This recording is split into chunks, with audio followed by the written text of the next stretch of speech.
What's going on, everybody? How you doing? What's happening? Good evening to all of you. Thank you guys so much for tuning in. Thank you guys so much for your patience as well. I appreciate all of you. Um, we have an interesting lineup today. All right. So I suggest you all get some popcorn and Kool-Aid ready. Cause it's yeah, we on one tonight. I have some videos lined up because I was gonna do a whole new set of videos. I still will do them, but Candace decided to go live on some X space, because of X Force, and actually try to talk about why she thinks that Fort Huachuca is somehow important in her reality on her home planet because she's an alien. You can't make this stuff up. And I actually was able to get one of the video clips from Twitter X. I uploaded it yesterday, and you guys could at least hear one of the commenters' response. And he basically asked, "What is the point of this?" Man, I heard that, and I almost did a standing ovation at home. I said, "Well done." I don't know who that person is. I don't remember his name, but somebody spoke up. It was like, "What is the point of all of this?" Because once again, it does not get us closer to any other shooter. That one thing, Candace, you said you would look into. And I was like, why is she not going on YouTube Live? Why is she doing Twitter X? She takes a break from YouTube for 2 weeks, but yet does an X space for over an hour. So we got the full video, you all, and we're going to check this out. Before we get started, make sure you guys hit that like button. Thank you all so much. Make sure you're engaged in the chat and be respectful. And I've seen portions of the X space. I know Jay went over it earlier. I was able to catch some of his live shows. Shout out to him. And there's also a court transcript that was released from the Tyler Robinson hearing. It basically, the issues and concerns that were brought up in the hearing reiterates what I've been saying, which is why we went over a couple of those motions regarding any documents to be sealed or redacted, the whole leak of one of the members of press going in, recording Tyler Robinson feet shackled, just ridiculous things. And then, of course, phone calls being made from dumbass conspiracy theorists because they're trapped in a cult. But they won't ask their cult leader to upload an 18-minute video. So this is what they're having to deal with. And it just kind of disrupts the quorum of the court. It disrupts the process, even though court of law is not like court of public opinion. We don't litigate criminal matters on social media. That's done in the court of law. So, at the end of the day, to the Candy Ass cult members, you enter my chat at your own peril, 1 and 2. No one cares what you think or feel, including the court. Calling them, telling them all this BS does nothing but take time away from them actually working on the case. No one has time for that. These attorneys have to worry about their whole quality of life being uprooted because morons and goons that can't read well are calling them talking about some theory about something else, something with a trigger and some trap door, communistic bees. It makes no sense. Leave them alone and let them do their job. Let this play out the right way. If Tyler Robinson is found to be innocent, it needs to be because there was not sufficient evidence or compelling argument that would have proved beyond a reasonable doubt. However, it'd be very difficult to do that when he admitted to the crime and his parents turned him in, and there's proof that he was turned in. So, you just can't make this stuff up. Some people are just evil. And that's what it is. There's no reason to try to inflict this on someone else. Some people are just that evil to do something like that on their own. Even if he had help, isn't that what Candace was supposed to be looking into? Not talking about something on a base. it's asinine. It's just asinine. So, y'all, we're gonna kick this off. We got Milk Bar. Shout out to Milk Bar. He dropped a couple videos. We have Artie Trolls. We're gonna check out. There's a video that was done regarding the actual transcript, which I do have, but I don't want to go over the whole transcript. But I'm going to check out a video from the quartering where he kind of goes over and highlights some of it. We do have an article as well. And of course, this X space from this girl. Child, when you have her cult members on Twitter X leaving the cult, Candace, you can't even produce the court docs that you claim you received or this 18-minute video. Anytime you say you're going to release evidence, you don't do it. So that makes you and this fool, Mitch Snow, both a liar. Period. I have no reason to believe anything she says. But thank you all so much for tuning in. Let's get some comments in right quick before we get started. Appreciate all of you all. Shout out to my mods.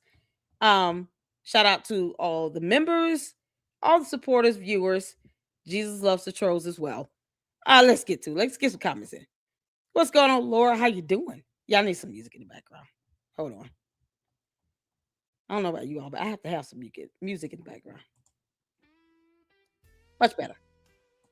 What's going on, Laura? Shout out to my mods. I appreciate you all. Laura is the admin here in StreamYard. So if anything, dire urgent happens, you can always hop in backstage and get my attention. So if it's something that you guys need to get my attention on, Laura's here. So we'll try not to be all night. And I appreciate you guys so much for your support. There are a few people live. What's going on, Juju? How you doing?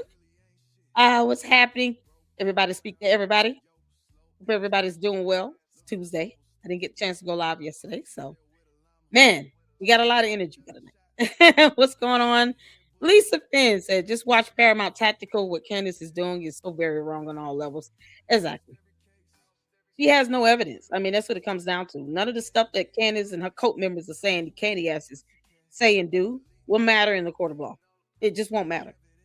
Because in this reality here on Earth, Candace, the earth will continue to revolve around the sun, and you will still be loud and wrong. And what you're doing is setting up a recipe for the jury pool to be tainted. That's still a concern that they're experiencing with this case. It's so ridiculous. So she let a liar come on her platform, but narcissists don't care about hypocrisy or lies either. Candace doesn't care. She just wants everyone else to believe her dumb lies. She don't believe it. Candace, you're doing this as a PR son. It's disgusting. Is it getting worse? Yeah. Oh man. I didn't watch Tactical. Oh my god, what did she do? Tactical had I think another guest on tonight. We'll go over the last two lives, the one with the tax accountant and the was it a tax attorney or tax accountant? Somebody. I think it's an attorney. But we'll go over both of Paramount's lives tomorrow and check out the new Nicholas Brooks videos that he put up about the Macron case. We'll get over that tomorrow. But tonight, y'all, we got to check out this X thing. Because sometimes it's just good to have this evidence in case, Erica Kirk and TPUSA want to sue her. They should. This is out of control. What's going on, Yuck 2.0? How you doing? All is well with all of you all? Yeah, just Candace is lying. Wow, Miguel, how you doing? Shout out to my mods. I have to admit, I want following the Candace Owens thing. Just checking in every now and then, but it's been crazy since I've tried to catch up on it all. Oh yeah, it's always something new every day. I literally had to change my lineup and the titles of the live streams because of this X Space thing that we're going to check into. It's she just doesn't care. She already said she doesn't care about the investigation. Let's see here. Let me make sure I get you guys in here. Yeah, make sure you guys are hitting that like button. And if you can, please make sure you hype the videos. If you guys notice, I posted up a few videos yesterday. One of them have been removed. The Alex Jones one. It was like 27 minutes long. So I have the video, but I'm reaching out to I sent them an email earlier because they were saying there's some inappropriate content, even though I don't know what inappropriate content they're talking about, and they didn't give me a timestamp. So no way to correct whatever is wrong with it because they're not telling me exactly what the problem is. They're just saying it's inappropriate. And I'm like, no, I want to put that video back up because it's 27 minutes long. It's not that long. And he just, gives his honest opinion. As bad as he is. It's crazy. Yeah. Okay, this is Jay Witt live. I saw what she was saying. Yeah, it's horrible. Let's see here. Thank y'all so much for tuning in. I appreciate all of y'all. What's going on, Mira? How you doing? Hello, LLC Moss and the Luxters. Peace and blessings to all of you. Same to you. What's going on, Francisca? Shout out to my Moss over in the UK. How goes it? How goes it? You guys, make sure you hit that like button. Thank you all so much. I appreciate you all. Everybody speak to everybody. We're ready to get started, you all. Let's see. I just want to make sure I get you guys' comments up. Broke Vet said sounds like she's avoiding others from going live with her live show. Yeah, that's the thing. She still did it in on a public forum. So it's like, why didn't you just do it YouTube live? I literally put that in the Twitter live. Tell that comment. Candace, you do dumb things for no reason. Out for 2 weeks from YouTube just to do an X space and still have this uploaded to YouTube. It have just went on YouTube and went live. But who knows why cult leaders do the things they do? There's no rhyme or reason to them. All right, y'all, let's get going. Let's get going. What's going on, No Reply? I see you up in here. Shout out to all of you all. Happy Tuesday. Happy Tuesday. Another $1. Yeah. 10 cents for the most part here. What's going on, Sarah Kelly? How you doing? What's going on, Cheryl? Driving and listening, loves. Shout out to you and that grandbaby of yours. Hope you had a great day. Let's go ahead and pull this up. Y'all, we're going to get straight into it. I'm going to start off with MilkBar because he got 2 videos that he has done. And I want to make sure. Hold on. I think I did this one here with the Piers Morgan. I think I already did that. He had a YouTube short. I just want to make sure I got the videos I wanted to get here.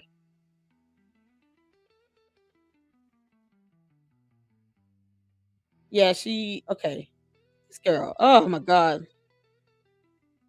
All right. So I think there's just one new video. I think we checked out the other one already. And then we're just going to flow from one to the next, y'all. We're just going to flow from one to the next. So let's get started on this. What about his Oh, wait, hold on. So make sure you guys go check out MilkBarTV. I'll drop the video link in the chat. If I could get one of the mods to please drop the YouTube channel link for MilkBarTV. That would be fantastic. I'm excited. I want to hear what he has to say.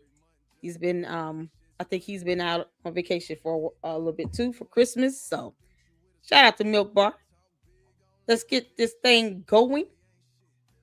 And I do ask that you guys, as always, be respectful in the chat. What's going on, Caleb? How you doing? I see you up in here. Be respectful in the chat. The mods are only going to say once to be respectful. Just once. Because I want people to be able to actually engage, ask questions. Even if we don't all agree, just give commentary.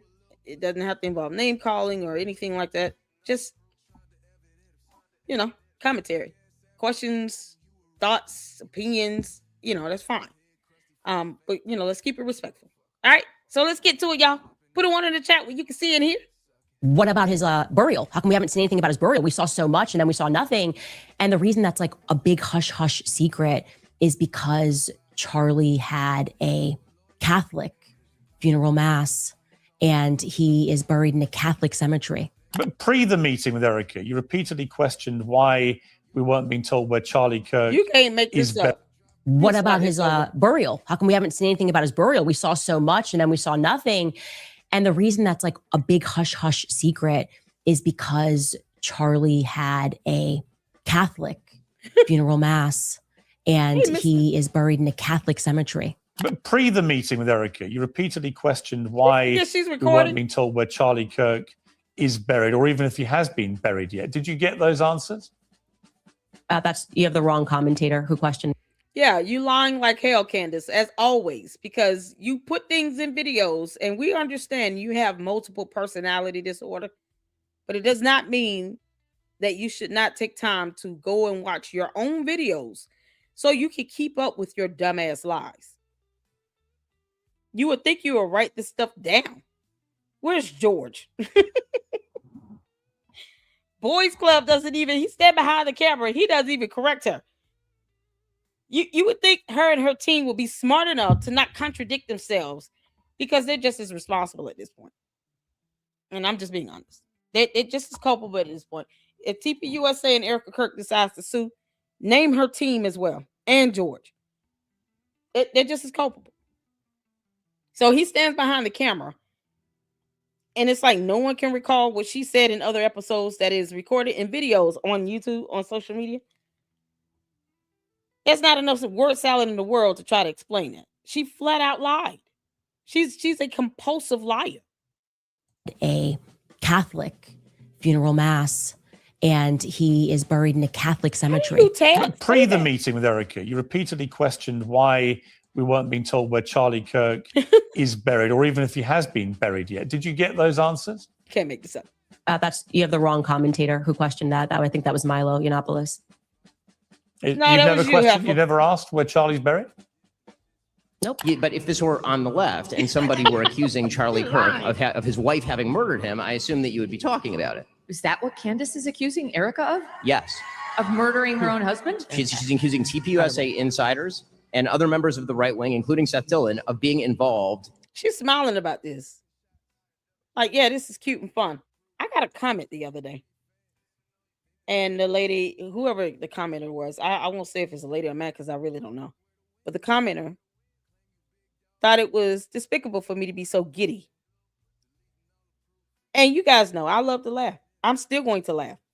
No one's going to take my joy away. That's not going to happen.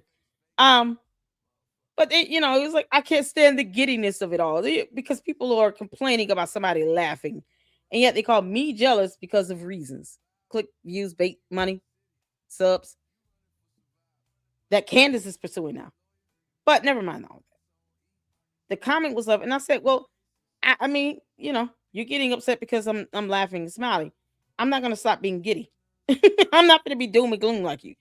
Well, I find it disrespectful and disgusting that you're laughing and someone lost his life and his wife. And then you quoting stuff as a matter of a fact in my comment section as if that can't be reported is what's laughable to me even the more. To flat out lie and say that Erica Kirk murdered her own husband as a matter of a fact in my comment with no evidence in my comment section, I find that to be laughable. How you think that's going to fall upon deaf ears? That's laughable to me. It makes no sense. People are so willing to just flat out lie with no evidence, no concrete proof that will be valuable in a court of law to prove beyond a reasonable doubt, because that's all that matters right now. How does this evidence hold up in court? Someone left that comment, all because of my giddiness. Yet this heifer here is smiling and laughing at she knowing that she's accused Erica Kirk of being involved in a cover-up, in a conspiracy, now to flat out, oh, she doesn't provide an alibi. She got something to hide. Candace, you're not an investigator. You don't get to demand an alibi. You're not a detective. You're not an investigator. You're not a commissioned officer of the court. That's no different than someone trying to walk up to a random citizen talking about, you look suspicious to me. I need you to identify yourself and show me your driver's license. You will be charged for impersonating an officer. So when Candace does this, that's how it needs to be reported. She's impersonating an investigator, demanding alibis from people that don't owe her a damn thing. It is disgusting that she wants that. Like, she thinks that's cute. No. And keep on. And you will be reported to sue for impersonating an investigator, trying to pry into someone's personal affairs. No one owes her that. No one owes her a damn thing. What's wrong with these kids born after 90? Boy, these late 80 babies or something else. No, it's so ridiculous. Let's get back to it. Yeah, she's laughing at this. She thinks this is funny. Her and her impersonation of a federal, investigator or an agent or a cop. Yeah, all of this is funny to her. Because PR stunts, Candace. On the left, and somebody were accusing Charlie Kirk of his wife having murdered him, I assume that you would be talking about it. Is that what Candace is accusing Erica of? Yes. Megan Kelly Of murdering her own husband? She's accusing TPUSA insiders and other members of the right wing, including Seth Dillon, of being involved in the murder of Charlie Kirk. Yes. It's just, I don't even know how to respond to it because it just never happened. Realizing that There you go. nothing in Charlie's life was real. It's just something that keeps me up at night. Just nothing in his life was real. The assassination of Charlie Kirk There you go. was something akin to a regicide, right? The assassination of a king to install a new ruler who the king would have never approved of. It's so crazy. She has accused us of lying about Charlie wanting Erica to take over for him if he died. Never happened. And it just so happened that There you go. Charlie Kirk kept notebooks and diaries. He was so diligent that he wrote down his succession plan featuring who he wanted to take over for the organization in the event. It's called the living will, you idiot.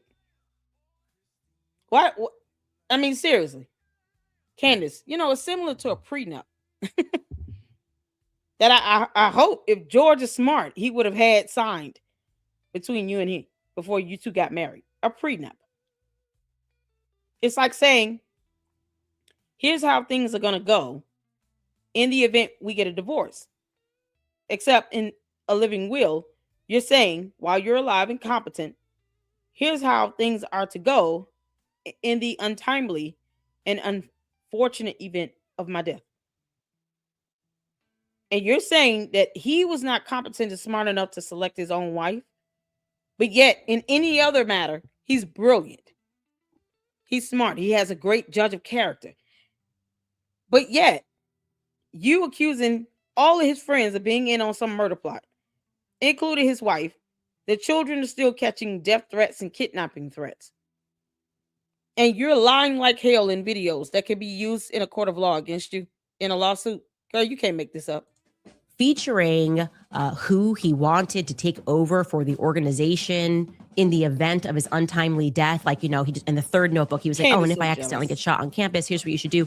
Call Erica. And then after you call Erica, come find this notebook. And it Yeah, because that's how that works. Let's go back. to a regicide, right? The assassination of a king to install a new ruler who the king would have never approved of. It's so crazy. She has accused us of lying about Charlie wanting Erica to take over for him if he died.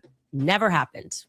And it just so happened that Charlie Kirk kept notebooks and diaries. He was so diligent that he wrote down his succession plan featuring who he wanted to take over for the organization in the event of his untimely death. Like, he just in the third notebook, he was like, and if I accidentally get shot on campus, here's what you should do.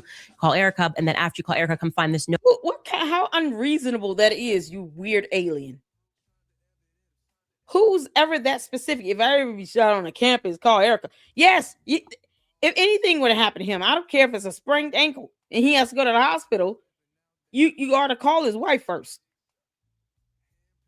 Bottom line, Candace, we all know that you were in love with him and you're insanely jealous and envious of Erica Kirk, and we don't care. But to think that he will not just give everything to his wife is ludicrous.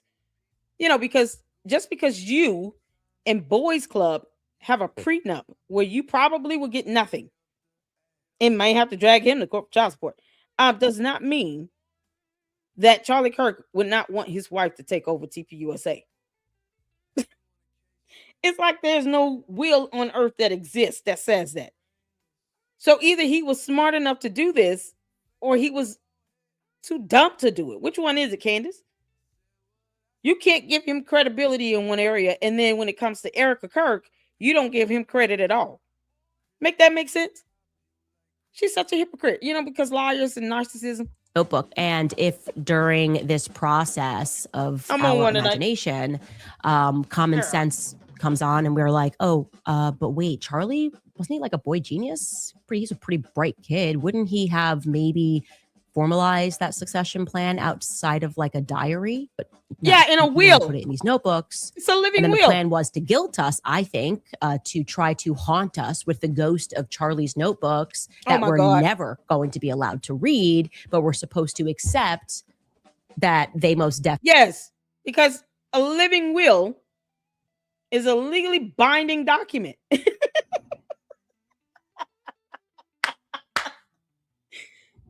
A living will will take precedent over a journal.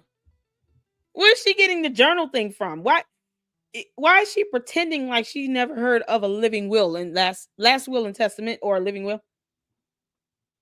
Hell, even if it was medical decisions, an advance directive. Why is she pretending like he could not be smart enough to put these things in place? So no, never mind the actual idea of doing a full living will or last will and testament. No, you talking about a journal or a diary? Who told you that? Definitely read. Yeah, you can't make this up. But no, he wanted to put it in these notebooks. And then the plan was to guilt us, I think, to try to haunt us with the ghost of Charlie's notebooks that we're never going to be allowed to read, but we're supposed to accept none of your business. that they most definitely read. Yeah, Like, for sure. this is why. Never happened. I knew it was big. I didn't have the players. I certainly didn't suspect Turning Point USA would be, as I believe, involved in a cover-up. And we can talk about what the motives are of that. They could be financial motives. It doesn't necessarily mean they were involved in plotting to kill him. And I've never said that. Cam Higbee is on the payroll of Turning Point USA beginning in August of this year. So in theory, Cam Higbee, who was laughing off the idea of an assassination attempt, is being paid by the very organization that just had its leader assassinated in broad daylight in front of the entire world. It doesn't necessarily mean they were involved in plotting to kill him. And I've never said that. I was in this aggrieved stage and I really didn't poke my head up until weeks later when I could stop crying about it every second. Charlie Kirk, my friend, is. Yeah, because she was in love with him. I think this is the episode too where she said, I even felt like I was being a bad mom, neglecting my kids. Candace, that's disgusting for you to even try to give the appearance when you don't even care about this investigation where you're about single-handedly tainting the jury pool. And to say you don't care about the investigation, but then want to know all the evidence affiliated with it. It's the biggest load of shit ever. You can't make this up. This girl is so delusional. The cult, like the mentality, this alternate universe that they're all living in, they must be stuck on high mode 24/7. Where is this alternate universe? Candace, where exactly is your mind right now? Because we all know you lost it. She lost her mind 6 months ago, before September 10th. What alternate reality is her mind sitting in? This is priceless. They must be high as hell on it. They must be high as hell in this alternate reality. They don't know what's going on. They can't even keep up with days of the week in that alternate reality. Wherever her mind is, boy, it's having a good ass time. To kill him. And I've never said that. I was in this aggrieved stage and I really didn't poke my head up until weeks later when I could stop crying about it every second. Charlie Kirk, my friend, is dead. First, this is fantastic that Preborn is doing this. I want to remind you guys about Pure Talk. Money. Also remind you guys about American Financing. Also remind you guys about GNO Land. Also telling you guys about Just Thrive. You can head over to our website, CandaceOwens.com. You can sign up, buy yourself a hat. I'm not going to stop unless Erica Kirk asks me to stop. We were told that if we said stop, it would stop. And we said stop. And I'll say it again. Please stop. Please stop. Please stop lying. But as soon as the damn lies, the delusion, the way she twists this up so carelessly. And yet the Candy ass cult members have the audacity to get insulted when I say that she's a soulless miscreant from hell. At least own up to it, Candace.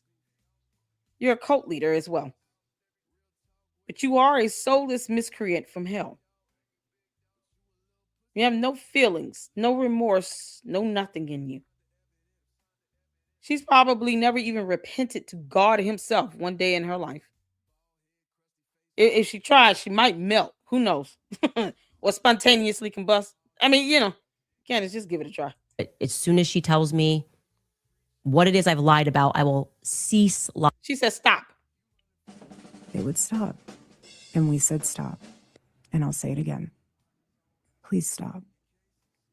Please stop. Please stop lying. But as soon as she tells me Look how she lies. what it is I've lied about, I will cease lying.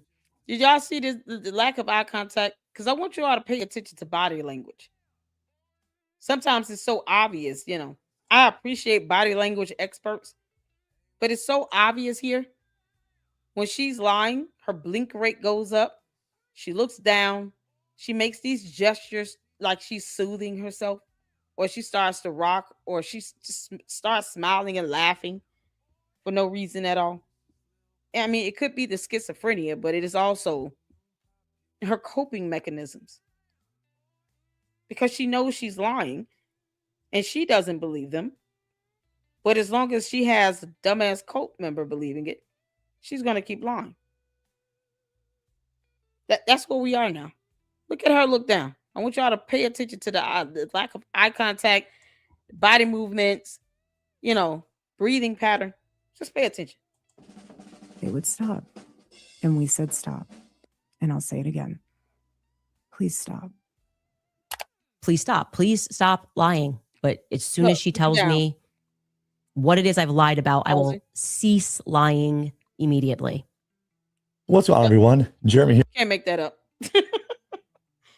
Oh, man. So, I think it's a common known piece of knowledge that Candace Owens lies like hell with impunity. But shout out to MilkBarTV. Thank y'all so much for tuning in. Let's get some we got some memberships gifted. Thank you, Yuck 2.0. Gifted 5 memberships and then 10 and then 5 more, y'all. Thank you so much, Yuck 2.0. If you've gotten a membership from Yuck 2.0, be sure to thank him. I appreciate that as well. The support, the generosity. Thank you so much. That's 20 memberships, you all. Make sure you enjoy them. I got one from Paramount Tactical the other day, and I'm like, yes, I'm gonna watch the hell out of his watching the hell out of his members only videos. Oh man, I was psyched. I was like, I can't believe it. Thank you so much, Yuck 2.0. I appreciate that. Shout out to you. This next video here, we're gonna check out. Let me get some comments in. Caleb says she just glanced at the camera. The camera knows she's lying. Exactly. Moki, how you doing? It's Moki Mom. Or is it Moshi Mom? Let me know if I'm mispronouncing it. I'm sorry. Just found interesting info. George is a major shareholder in GB News. Guess who owns GB News? Qatar. He might as well just go be Muslim or, join the Islam community. He might as well. I don't understand if they're going to be soulless and evil and do dumb things and all these, you're aligning yourself with people who you claim do not share your same values. Whatever. But why not own it? Why try to hide it? Just own up to it. This is one of the beauties of being non-political. I get to give criticism and give kudos regardless of what party line it is. And exercise my full, protected speech to do so. It frees you up when you don't feel like you're bound to something. But at least own up to it. I own up to it.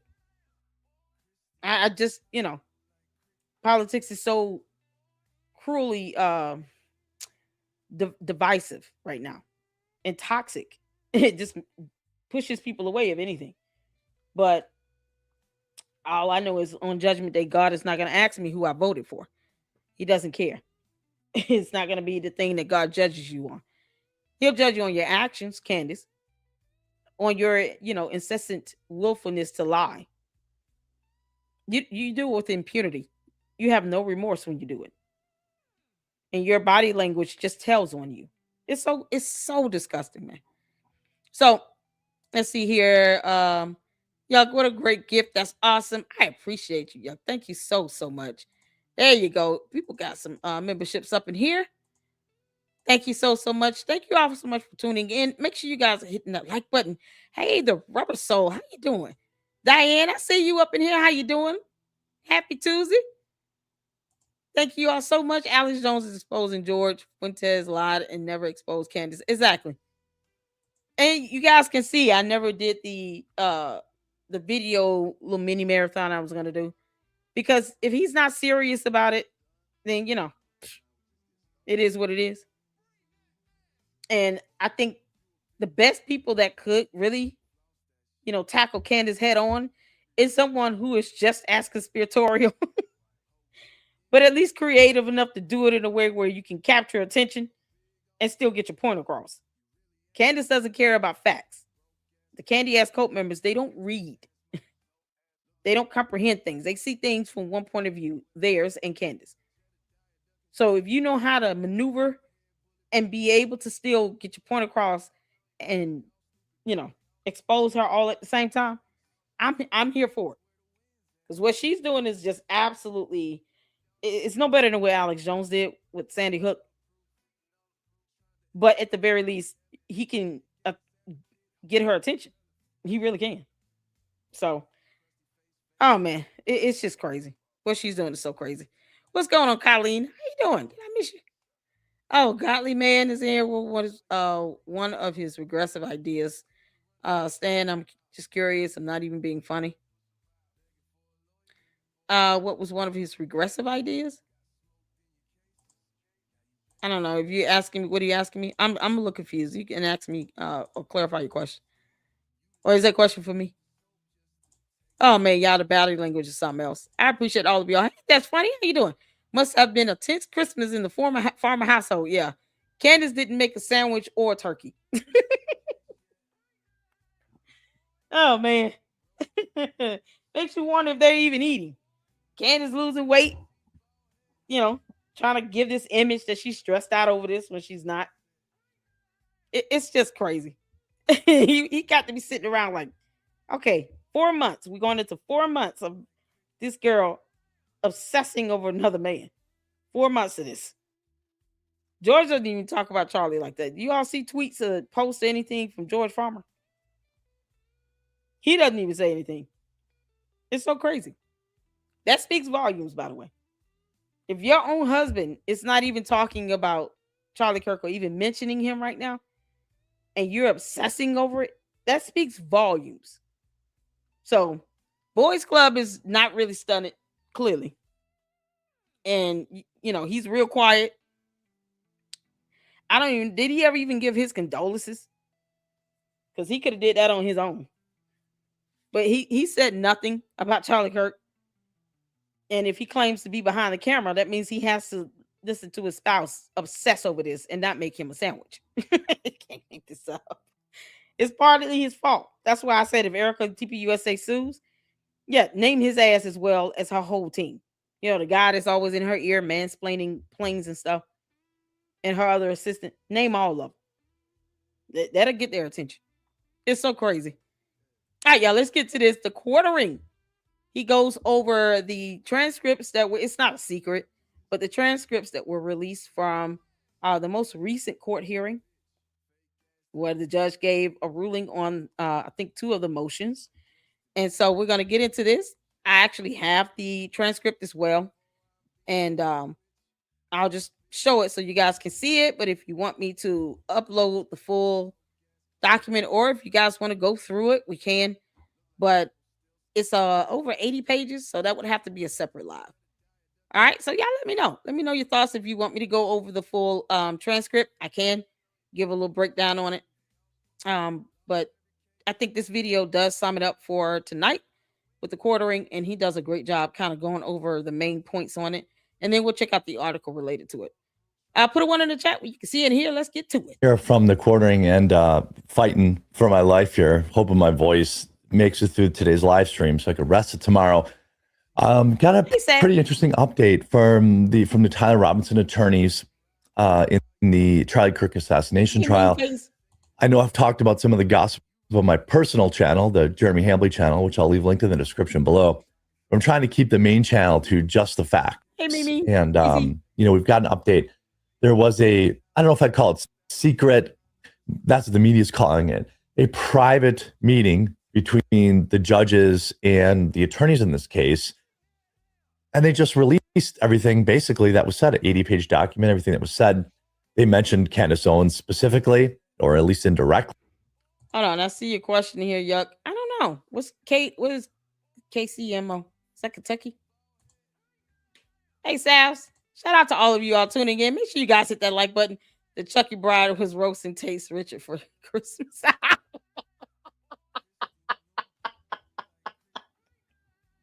Oh, man. Oh, hi, Mom. How you doing? Oh, y'all speak to my mom. What's going on, Mom? Yeah. Your daughter's working overtime right now. Y'all say hello. I appreciate you guys so much for tuning in. Hit that like button. All right, let's get back to it.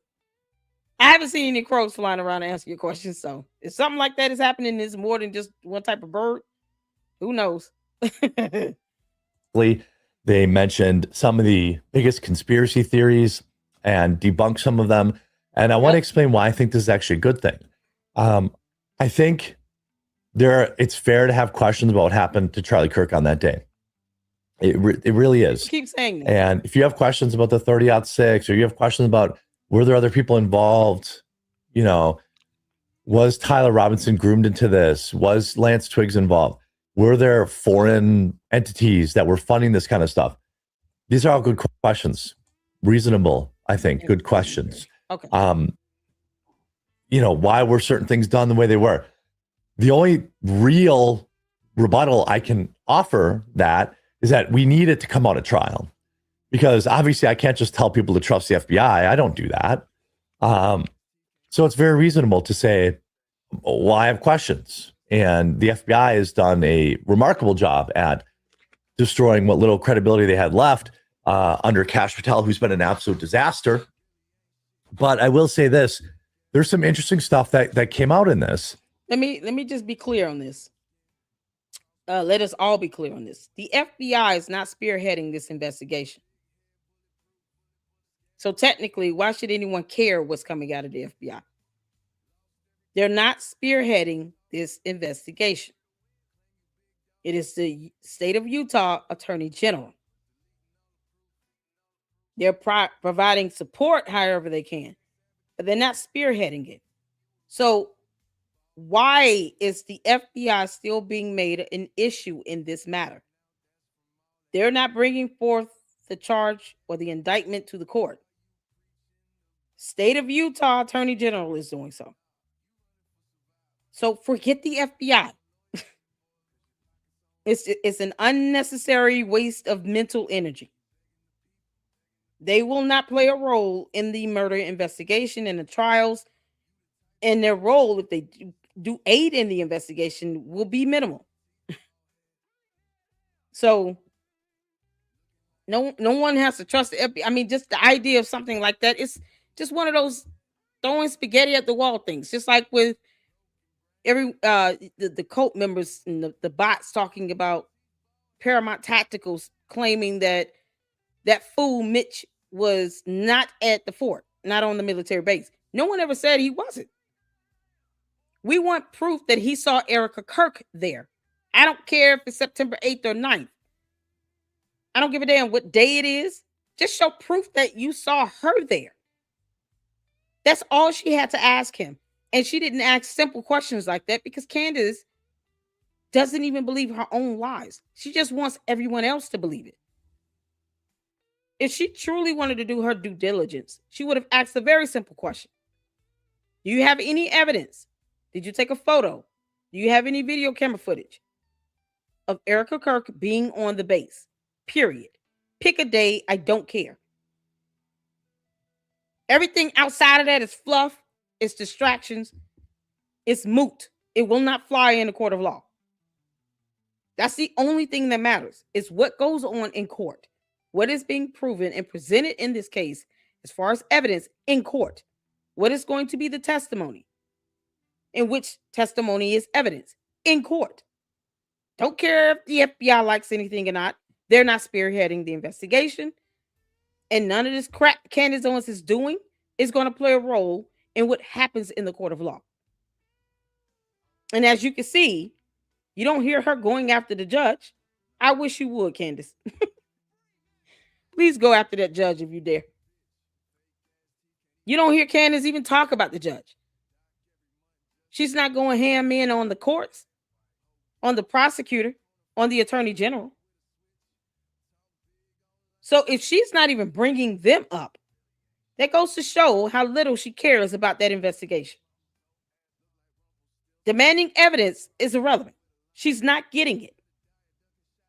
No one owes her a damn thing. So forget the FBI. Because the bots and the cult members coming in the chat all the time talking about, oh, you want us to believe the FBI? I don't give a damn if you believe the FBI. The FBI is irrelevant. They're not spearheading the investigation. Who cares? That's our response to that. Who cares about the FBI right now? That's what they want you to do. They want you to be distracted on dumb things that are irrelevant. Don't worry about the FBI. No one cares. They're irrelevant when it comes to the murder trial. I don't even know if they're going to have an FBI agent come in and testify. So let's get back to it. And some actually helpful information. So CBS reports the transcript of Charlie Kirk's alleged assassin closed hearing from October is now released in Utah court. Why is this a good thing? Well, this shows that the judge is going above and beyond to release everything he possibly can. That's pretty good, right? Like if the judge was being cagey or saying, well, you know, we need to not talk about this, or we need to keep this redacted, or whatever. I know we were in for a disastrous trial where we get no answers, but this is early. No, you're not in for anything because nothing has happened. Only 2 hearings.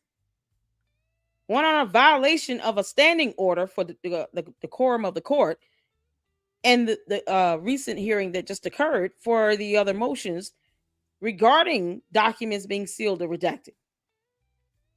You still would have to get the hell over it because there are whole laws in place as to why you don't release all this evidence out here. You see how biased and how quickly things can be tainted. Still irrelevant. But yet, the candy asses can sit here and bring up court documents when they're trying to defend this fool, Mitch Snow. But they won't ask their cult leader to post the court documents she claimed Mitch Snow gave her in the show, in that squabble they had. Where's that 18-minute video footage? They won't even be bold enough to ask her to post up the evidence. If she's going to drop names, drop names. Otherwise, all of this is a PR stunt for Candace. It is a PR stunt that has gone completely evil and soulless with no consequence to all the people she's doxxed, all the people that she has sicked her sycophantic cult base and bots after to cyber harass and attack and go after people for no reason. Bullying, all this nonsense. And for what? For none of that to mean anything when it comes down to the murder trial. It would all be a moot point. So even if you couldn't get everything you want as far as answers right now, there's a reason why you allow the trial to take place in court. If the jury finds this man guilty, Tyler Robinson, the last thing you want him to do is to then appeal the case, and then the ruling is overturned because come to find out, 2 of the jurors were complete Candace cult members. Or the evidence was tainted, or evidence was omitted because it was so tainted that everyone already had a preconceived notion or a bias about the evidence itself. It's for the preservation of the case. Just like Candace will not tell you all about this motion to dismiss. When the hell is she going to go over that? It's funny how she's already having to go to court over a lawsuit for defamation, but she won't even acknowledge and explain why she filed a motion to dismiss. So when it comes to her matters in court, she wants to keep everything under wraps. But when it comes to this investigation she claims she doesn't care about, she wants all the evidence. I don't expect the cult members to keep up with the idea and the concept of hypocrisy, because they don't. But just understand it's highly hypocritical. It's hypocritical. You want the court to be transparent to your convenience. That's not how it works. We either want accountability and transparency, we want people to have due process and a fair trial, or we don't. Which one is it? There's no room for gray in that. So she don't want the court to release anything about her lawsuit filed against her. But she wants the court to drop every piece of evidence they have in a criminal investigation, in a murder trial. It's absolutely asinine. It's insane. No, the answer is no. You will still have to get the hell over it. Period. Good sign, right? The district court, Tony Gaff, said that public transparency was, quote, foundational to the judicial system before ordering the release of the details from the October 24th closed hearing. Attorneys from the media outlets, included the Associated Press, had argued for access because they said it was also the first time defense attorneys who suggested a ban on cameras in the courtroom. Yep. Again, this trial has to be streamed. It has to be. This judge has to know that there is a massive schism right now, that a huge problem with, trust with law enforcement, that the only way you're going to get that healed is by putting out the entire case for the world to see. Now, No. The only way to get that healed is for law enforcement to do better with its handling of the citizens that they are supposed to protect and serve. You have more than just law enforcement involved in a murder trial. You have a judge. You have the entire judicial branch of government involved. You have a judge, a jury. You have the law in place, court rules that have to be followed, to include judicial code of conduct, more rules, basically, for judges' conduct and behavior. You have the quorum of the court dealing with the media. Plus, you have security and officers of the court. So it involves more than just law enforcement. A judge is not a police officer. They're a judge. They're basically an attorney that got blessed with this position. But they're not police officers. So if you don't trust judges and court systems, I don't think this would even help with that, because that's something you just have to. Most people lose trust when they get mistreated by the court. But if laws are laws and facts are facts, and neither of those things care about your feelings, then we still need to remain impartial and fair and neutral. We still should want some level of preservation so that if he's found guilty, it's not easy for him to have an appeal to overturn the ruling. Because that's exactly what I foresee happening at this rate. And then let's say he ends up either being found not guilty, or he's found guilty, but he appeals it. And then the courts, the higher level court, overturn the ruling of the lower court. And then they end up in a hung jury or something to that extent. Then what? Because the question will always remain. If he didn't pull the trigger, who pulled the damn trigger on the gun? If Tyler Robinson didn't do it, who did it? Somebody pulled the trigger on a gun. And when there's no evidence sufficiently to charge anyone else, then why take the opportunity for the person that is evidence and has admitted to being the one that did it to actually face some consequences? You're hindering justice from being obtained. When you do anything that could cause the evidence to be tainted, or the jury pool selection to be tainted, and you don't want that,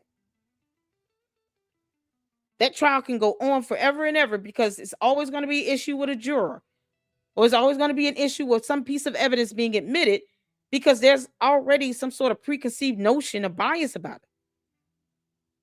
Let that matter go through the courts the way it should. Nobody should feel like they're entitled to something. There are millions of other murder trials going on across the country. Are we doing all of this for every single murder trial? No, we're doing this because of who it is. But the expectation of that is unrealistic when you don't do it for every single murder trial that's being played out in the court across the U.S. Hell, if you want to just limit it down to the state of Utah, this murder trial is not the only murder trial that's being heard in a court of law. So unless people are going to start having the same expectation in every single murder trial moving forward, don't be unreasonable in this one now. Let's not sit here and help Candace. The defense get off on the case and he ends up being found innocent because of you. You can't make this up. Oh, it seems like to me, based on some of these pages that we're going to talk about, the attorneys feel pretty good about their chances of convicting Tyler Robinson. And this also does debunk several conspiracy theories. So this from Cinema Shogun. Now, I will say he is a vocal Candace Owens critic. So, take that. There's going to be some color commentary in this, but the transcript's really what's important. He read, Candace Owens fans caught red-handed trying to help Tyler Robinson get away with assassinating Charlie Kirk. Wow. A transcript has now been released from one of Tyler Robinson's court hearings. Tyler's team is fully aware of the conspiracy theories that Candace and her cult are spitting online.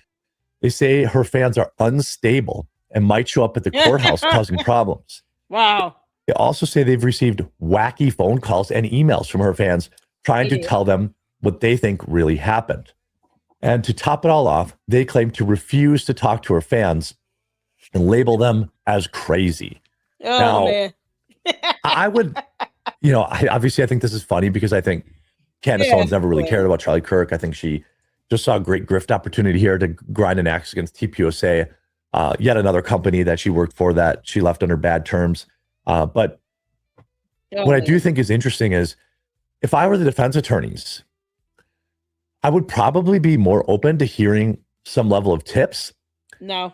But I think the way that they're probably being presented, like, you idiot, this is you got to watch this crazy black woman's podcast. She's going to tell you how to get Tyler Robinson off.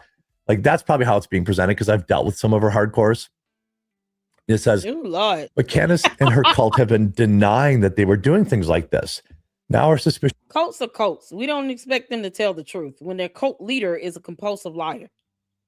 Candace is a narcissistic, pathological liar.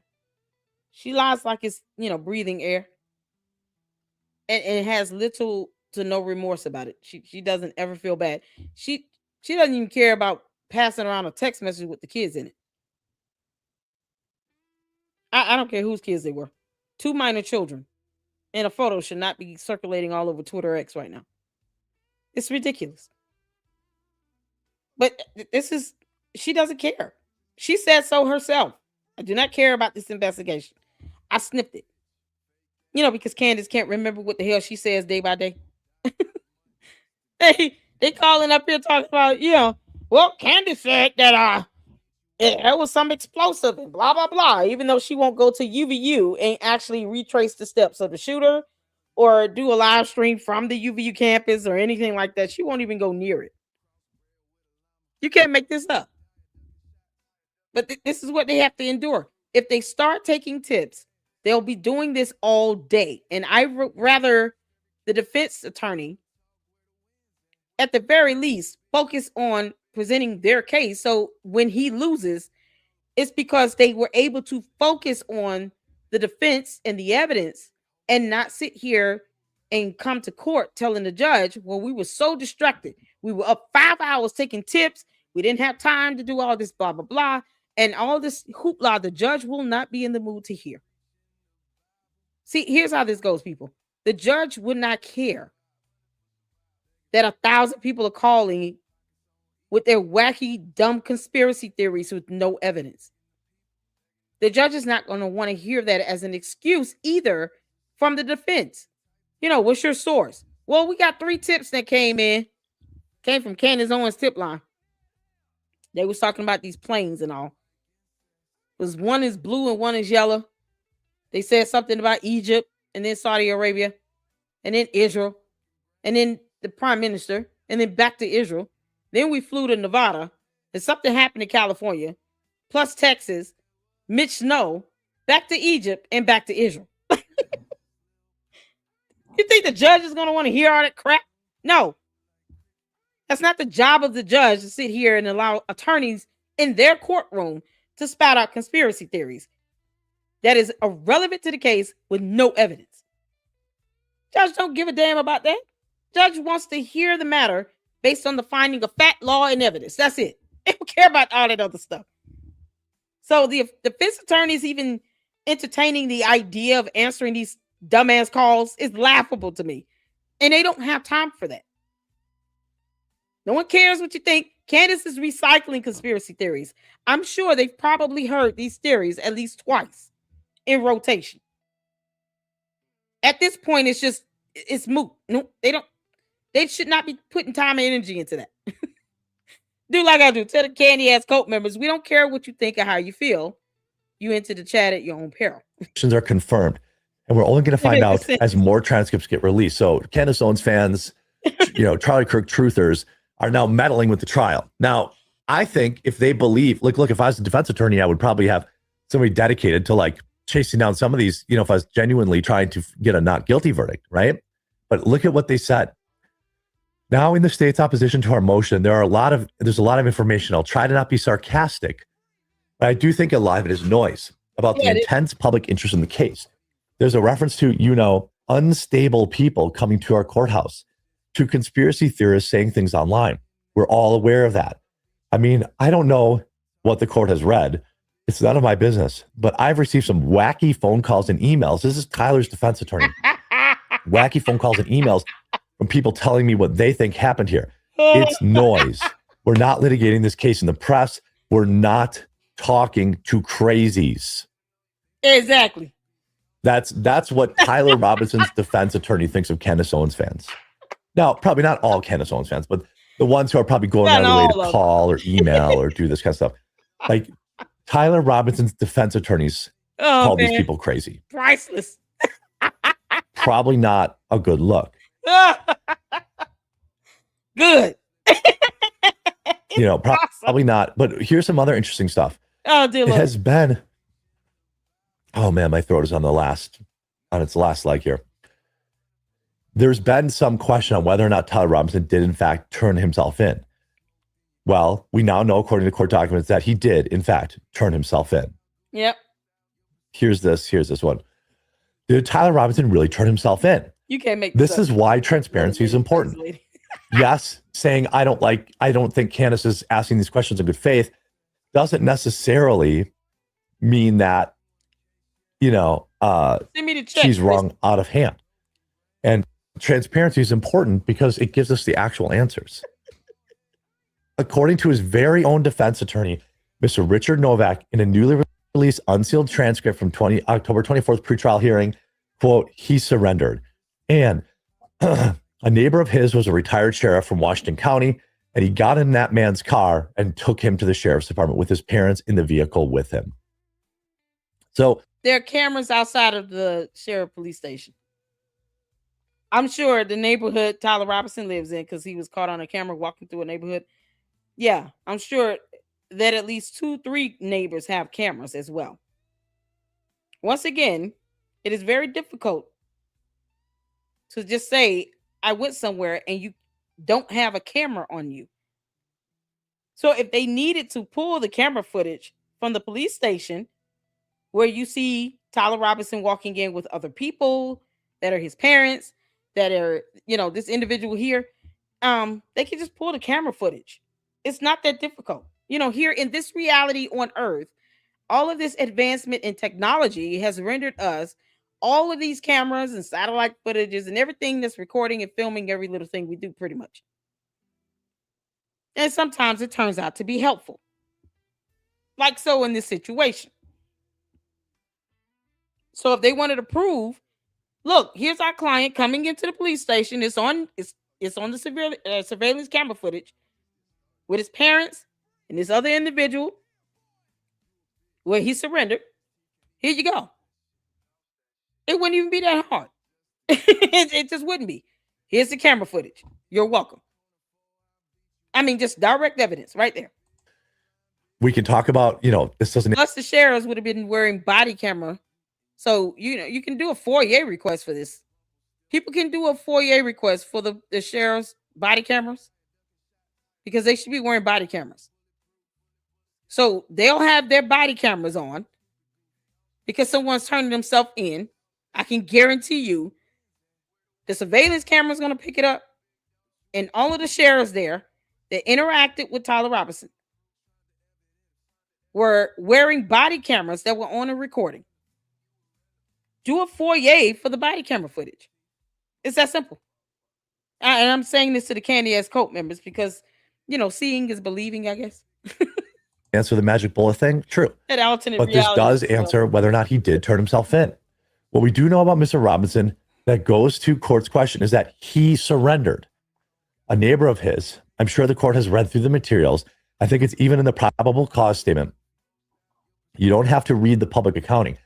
A neighbor of his was a retired sheriff from Washington County, and he got in that man's car, and they took him to the sheriff's department with his parents in the vehicle with him. Ugh. Yep. Chris, So you know there my is text. no question. He absolutely, positively turned himself in. He did surrender. Yep. And again, as the trial starts, I saw a question saying, didn't they admit to losing that footage? There will be more footage. Like I said, all the sheriffs were wearing body camera footage, all body cameras, so they can get that footage from a FOIA request. Especially when it's something as simple as him, surrendering himself, to the sheriffs there. So at the very least, the surveillance camera footage should not have been destroyed, but there's always the fallback of the sheriff's body cameras that, that can be FOIA'd. If you got at least a badge number and you can narrow down, I think everyone knows the date and the time frame, you can get that body camera FOIA'd. I'm sure there's at least two sheriffs wearing body cameras that interacted with Tyler Robinson. So, yeah, just a FOIA request can be done. And if, like I said, if you have at least two sheriffs that were there, both of their cameras should have been on. So that's at least two footages to kind of corroborate each other. All right, let's get back to it. Thank you for the question. I think that this is a great sign that we're going to get really transparent information, that we're really going to see as much of this trial as we possibly can. He only did that to confuse Candace. Yeah, I mean, look, Candace Owens is off the reservation. I'm only concerned with the facts, which is why we were looking at these transcripts.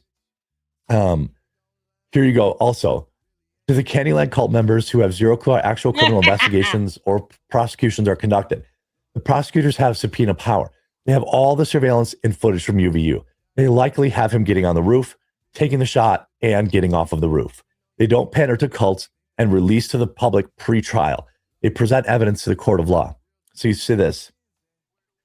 This case involves a lot of surveillance cameras from UVU. And we're starting with September 10th being the most probative, the most important day, and then working backwards from that. So they are, it's not a fact. We don't know for a fact that they have camera footage of him, but it's probable.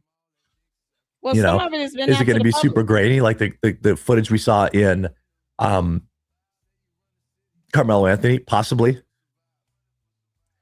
They also said, so we don't think the intense publication, which may draw unstable fringe people from the left and right. Doesn't Paramount Tactical have video of him getting off the back of the building? I mean, we've seen video footage of him getting down from the building on the side. We've seen that footage. Whether the cult members believe it or not is irrelevant, unless one of them thunkheads ends up on the jury. Preferably, there are some questions that can be asked to weed them out. But this is why you don't tank the jury selection, because you don't know what you're getting. And if you got people who are just as good as lawyers as Candace is bad, maybe you have some really good lawyers that will weeble their way into the jury and then throw the whole case because reasons. But there is video footage of him coming down the side of the wall. I think I saw it on Paramount Tactical's channel. Okay, Mira said yes, we did. There you go. So check out Paramount Tactical. Shout out to him. He does have video footage from UVU campus. Tyler Robinson coming down the side of the building after he took the shot. It was that simple. So y'all make sure y'all go check that out. Bumps, what's going on, man? Bumps Johnson said, the Lady Luck Club, check out Candace's new tweets on Cabot Phillips 22 minutes ago. Oh, dear Lord.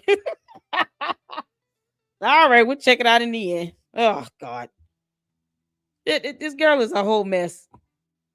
Cabot Phillips is going to sue. Many people are going to start suing her just because of the, principle of the situation. Candace, I hope they just add on George to the lawsuit as well. Says you want to see him talk about, they're trying to bankrupt me. Fine. We'll add you and Boys Club, and then we can bankrupt you both. Oh, let that happen. Let that happen.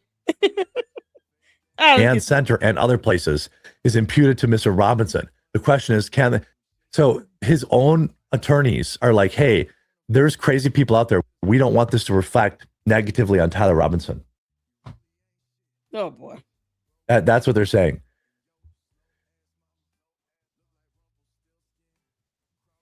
There's very interesting stuff inside this. This is from It's Just Me or Gingy08.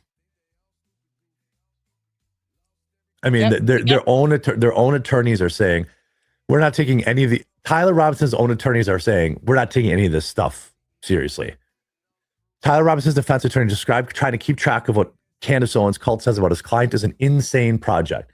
It's pure insanity. Anyone with a rational mind and any intelligence at all can see this for what it is, delusional. Yes. Because that alternate reality, they smoking mushrooms. Candace talking about it.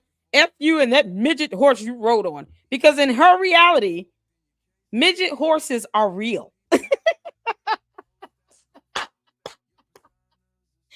Candace believe in Capricorns and unicorns, lions with 5 heads on it. This whole lake of chocolate, like Willy Wonka. All the trees growing, Starbucks coffee. This alternate reality they're living in is something else. It's a sight to behold. That's why they keep trying to draft people into their dumb cult. Yet there are no books and there is nothing to read there in that alternate reality. It's just let's think of all the dumbest things that we can think of in the kitchen sink, and we're going to invoke it into a murder trial where the burden will be to prove beyond a reasonable doubt. Boy, they smoking some real hash and opiates up there. Boy, they doing everything up there in that alternate reality. I just want to know what planet she on. Candace, where the hell you lost your mind to? I mean, our effort to keep track of who is saying what about our client is already, an insane project. And I also don't think that if this court were to eliminate cameras and video in the courtroom, which I know we haven't been fully briefed on, doesn't go all to shackling. It's pretty interesting stuff. But at least we can say for sure that he did turn himself in. That's probably the most important nugget. Obviously, the dunks at Candace Owens' expense is funny too. We also see this, according to newly unsealed transcript of the secret Tyler Robinson hearing, the Utah County Sheriff's was concerned when Robinson's mugshot was released.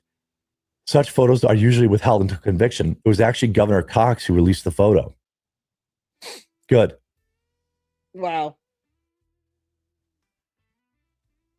Yeah, we can't just sit here and neglect protocol and process and procedure, laws, court rules. Let's not circumvent the entire judicial system and then get mad when it doesn't work in our favor because we got caught circumventing the judicial system. Violating court orders and laws, not adhering to court rules. Those things can actually affect a case. More so in a negative way than a positive way. So we all know Candace does not care about the investigation. Let me show you all this right quick. That poor guy, his throat looked like it was really hurting. Before we go to the next video, I just want to show you all that I got it. It's 97 pages long. Whoo, child. To the candy asses, get to reading.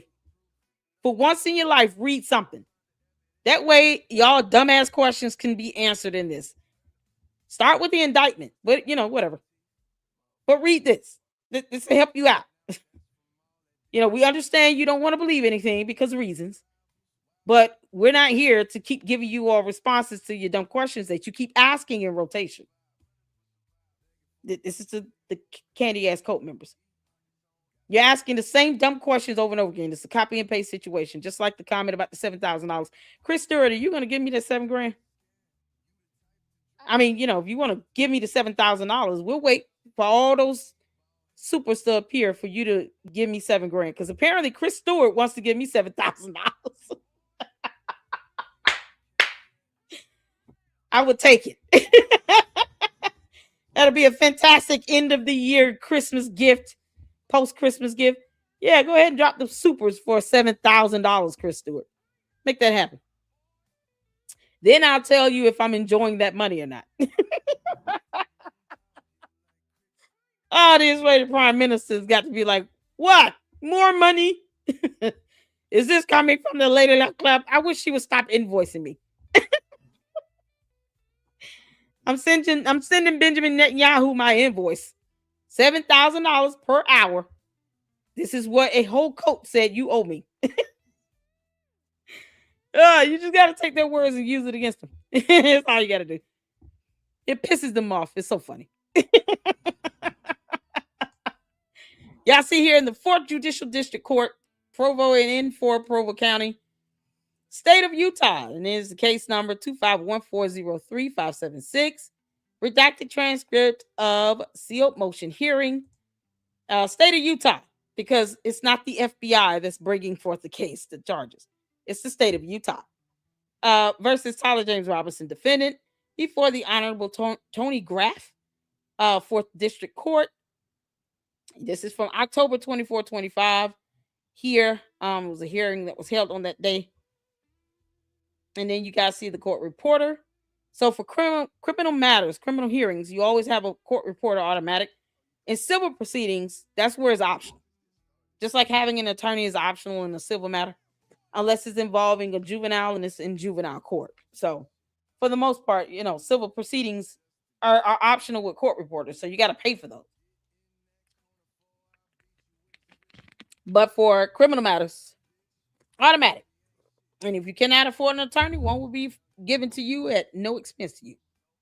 And then you guys can see the attorneys, the sheriff's office, then the proceedings that commenced at 3 p.m.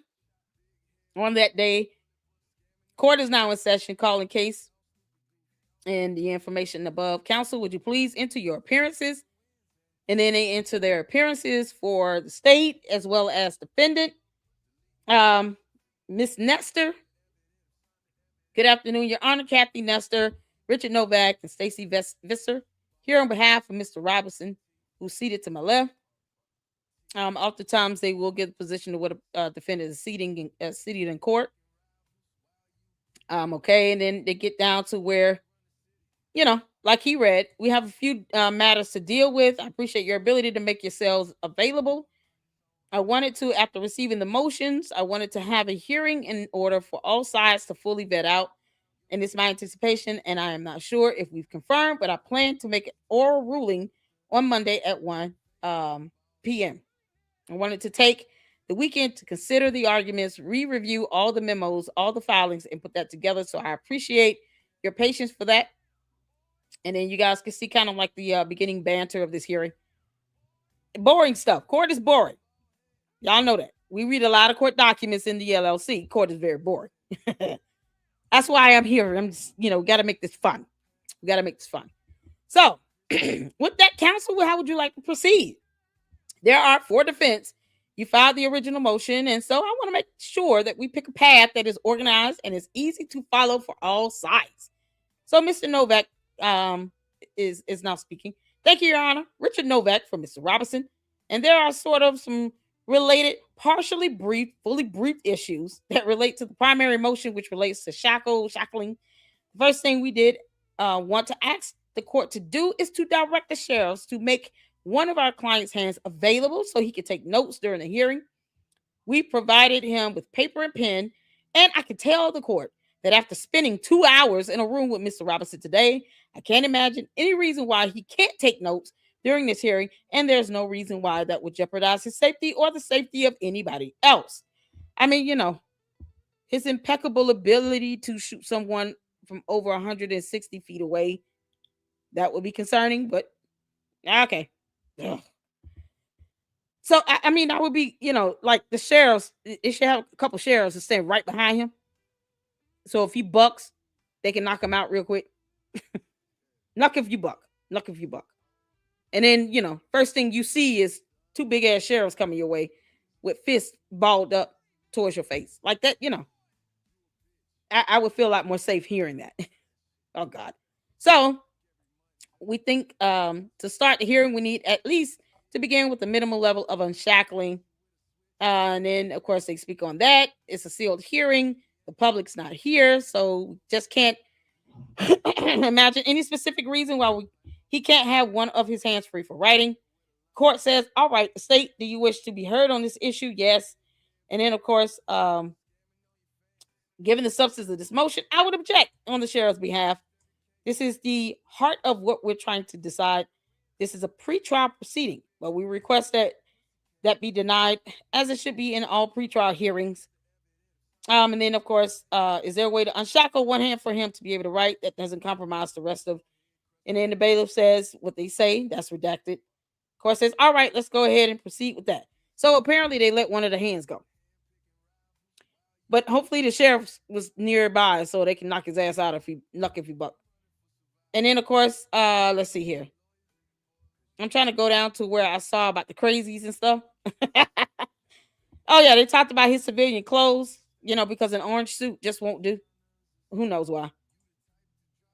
Like, want him to appear in civilian clothing and without restraints at all hearings. Like, what the hell? No. What the? I mean, the judge already granted one hand to be released for note taking. But to sit here and to say he should be able to dress like a normal person when he's not doing normal people actions. Like, it was not normal for him to just go take a life and then go to Dairy Queen. That's not normal. So, I personally don't give a damn what he's wearing. They can put his ass in a one-piece jumper suit with a helmet on. I mean, there's a reason why you're in jail. So, okay, let's move down. Let's see here. I'm trying to find it where they talk about the wackos calling in, because that was fun to read. As they go over a few more motions, concerns that they have here, and this is what these pretrial hearings are for. They go over the motions that they have or any other issues that come up, and they try to, make sure they have everything written down to address to the court. Because as you all can see, even if you write out a motion, the overall concern is just a quick overview. And the judge, of course, decides if it's not violating a court rule or a law itself, the judge has discretionary power. That's why he allowed, one hand to be unshackled for note taking for a pretrial hearing. This is preliminary stuff. It's pretty standard.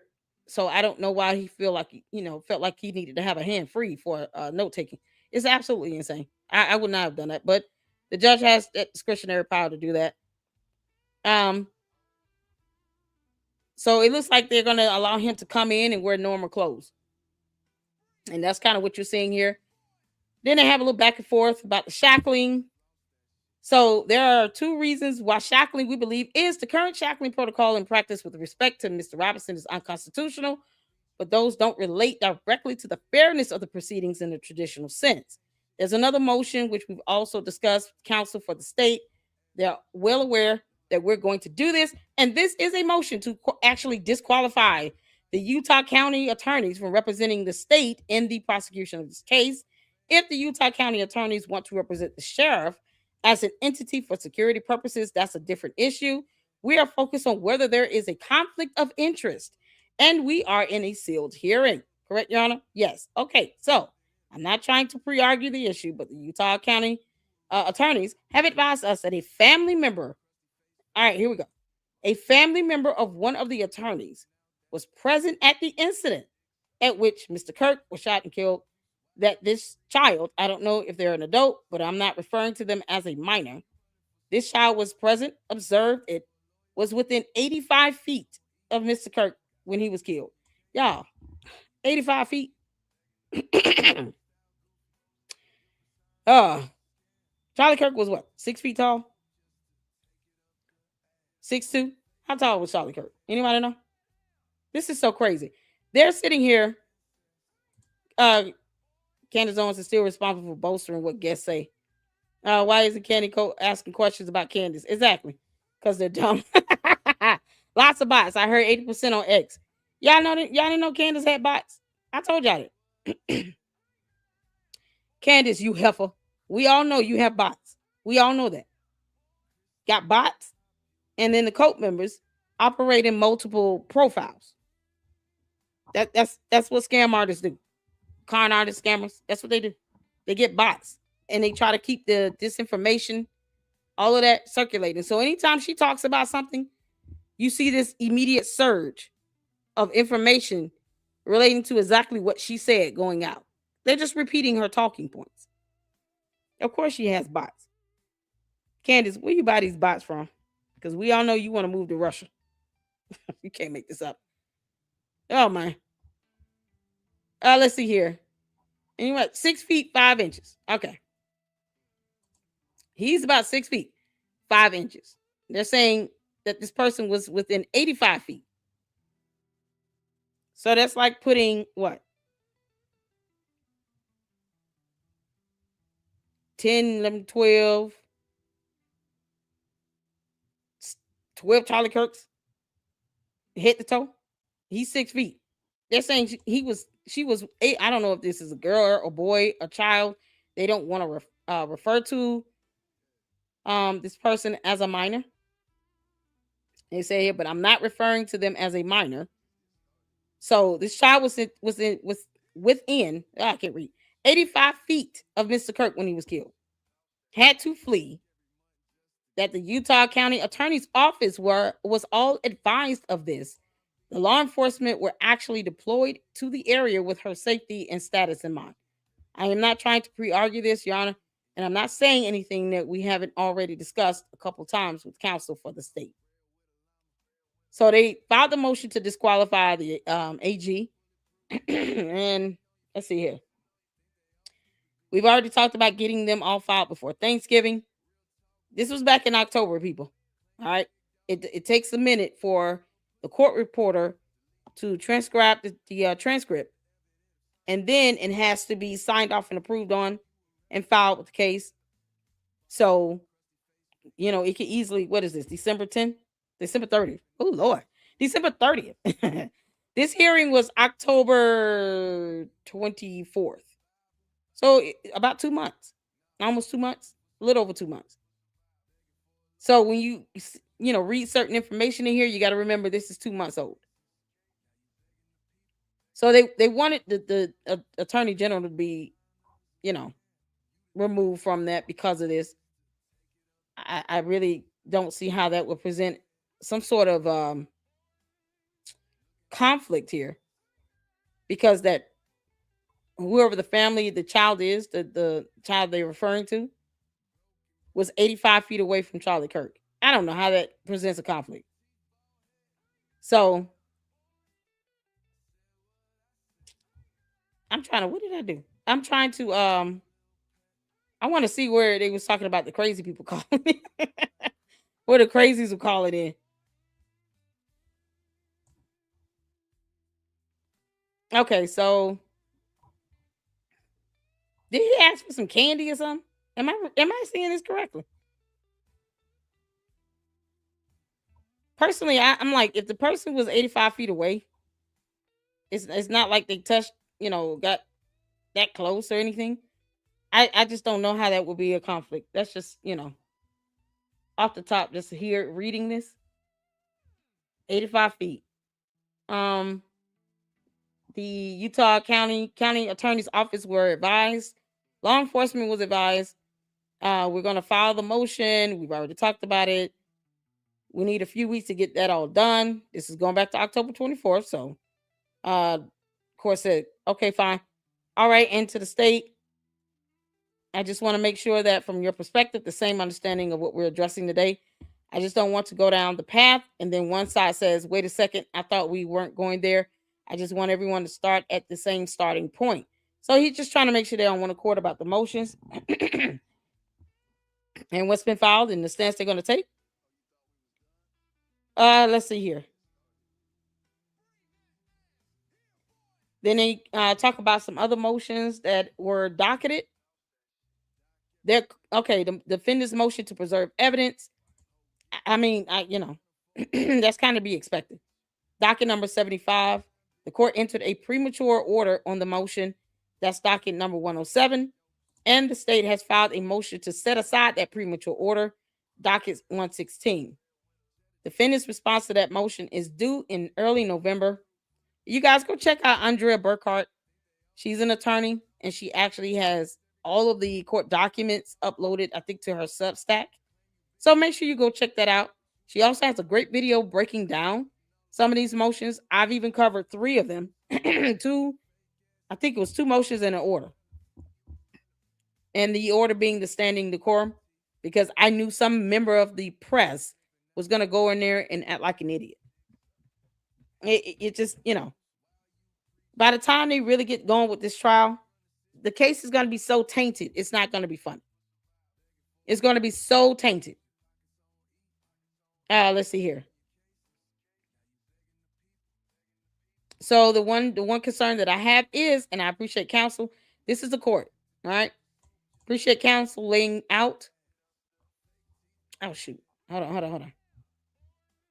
Because I want to make sure I go over this right here. Laying this out. It's the issue of the media and photographs and video, because this is very ripe as we have a hearing on the 30th. And so I'm just trying to get an idea of how much time do we need, because as this court's trying to is intertwined. And so as I'm looking at what decisions to make, that is an important consideration, because it touches upon the issues we'll be talking about today. And of course, that involves the decorum, the member of the press coming in, recording the hearings, taking photos, things of that nature, making sure that they're only taking photos and recording what they are allowed to do. Because if they throw this case, they're going to have a lot more people mad than people happy that he got off. Like, you can't make this up. And it's going to spark a whole new line of dumb things happening. If this case is tainted to the point where Tyler Robinson walks away and justice doesn't prevail, it's going to be a huge backlash. Nobody wants to see that. We want to see justice, and we do not want this board to be able to do an appeal and actually win an appeal because of all these errors that occurred, or because there was some infringement upon due process, because people are going in there and just doing whatever they want to do without any concern for the rule of law or court rules or standard procedures and protocol. There's a reason why you want to follow that to the T. Don't give him an appeal. It's that simple. If he's found innocent because the state did not present a good case, that's one thing. But if there's a mistrial because everything's so tainted, then what? We still have somebody out there that pulled the trigger on a gun. And then we're back at square one. So I personally want this to be done the right way. I read this stuff with impartiality. I want him to be able to have a hearing to where the evidence is presented and the jury, based on the finding of fact, law, and evidence, having reviewed everything, hearing testimony, the autopsy report, all of that. Then they decide whether he's guilty or innocent. But if he's found guilty, it should be laughable for him to entertain an appeal. You don't want to just hand him an appeal and make it easy for a ruling to be overturned. And mind you all, they're trying to get the death penalty here. So they got to have a unanimous vote on something like that. You can't just have, the majority rule in this. You got to prove beyond a reasonable doubt. So why do I not see the Yeah, it's oh my god, I don't even know what page they're on with that. As you all can see, it's 97 pages. So I just want to show you all that I have it. And we can do a separate live and kind of go over this because, reading these court documents can be very boring, but there's a way to make it interesting and fun. So that's that. Let's see here. And I'll drop the link to this in the chat. For all those who do want to read, there you go. So check out the chat. The link to this full transcript, 97 pages, is right here. And then there you have the article on, I think this is foxnews.com, where they talked about that again with the crazies calling in. And yeah, I'll have the resources, all the links to the information we look at. I always put the links to that in the description of the videos under resources. So the link to this article, the link to the transcript, that will also be in the description of the video. Just so you guys, can go behind me, do your research, and fact check me. Fact check me. Let's see here. Oh man, here it is. Graf also pushed back on arguments tying heightened security to the intense public attention surrounding the case, referencing claims about unstable individuals and online conspiracy theories. He dismissed much of that concern as external noise because, Candace, all you're doing is making noise. You're loud and wrong. No evidence, no 18-minute video footage, no proof of these blue yellow planes from Egypt. No proof of another shooter or anything. Nothing. You won't even show court documents on a fool. So the courts don't care about your conspiracy theories. They just don't. I say this all the time. But here you go. Judge will not care. If you don't have any evidence that can prove beyond a reasonable doubt, no one cares. We're all aware of that. I received some wacky phone calls and emails. People telling me what they think happened here because no one cares. You have no evidence.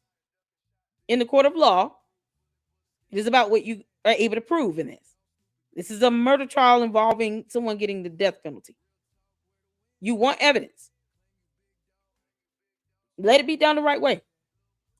It's noise, Graf said. This is coming from the judge, y'all. The judge is getting wacky phone calls and emails. As if the judge needs to be inundated with this dumb crap all day. Let the judge do his job. Graf says, stressing that those factors should not dictate how the case is handled inside the courtroom. I could not agree more. So this is the article here. You guys can take time to read this as well. The description will have this link. I'll drop it in the chat. Let's get back to the video, y'all, because we got some stuff to cover here. Candace just wants this boy to walk away free because she doesn't care either way. It's like her life's mission at some point. Let me just get what I want. So this is Artie Trolls. Shout out to Artie Trolls.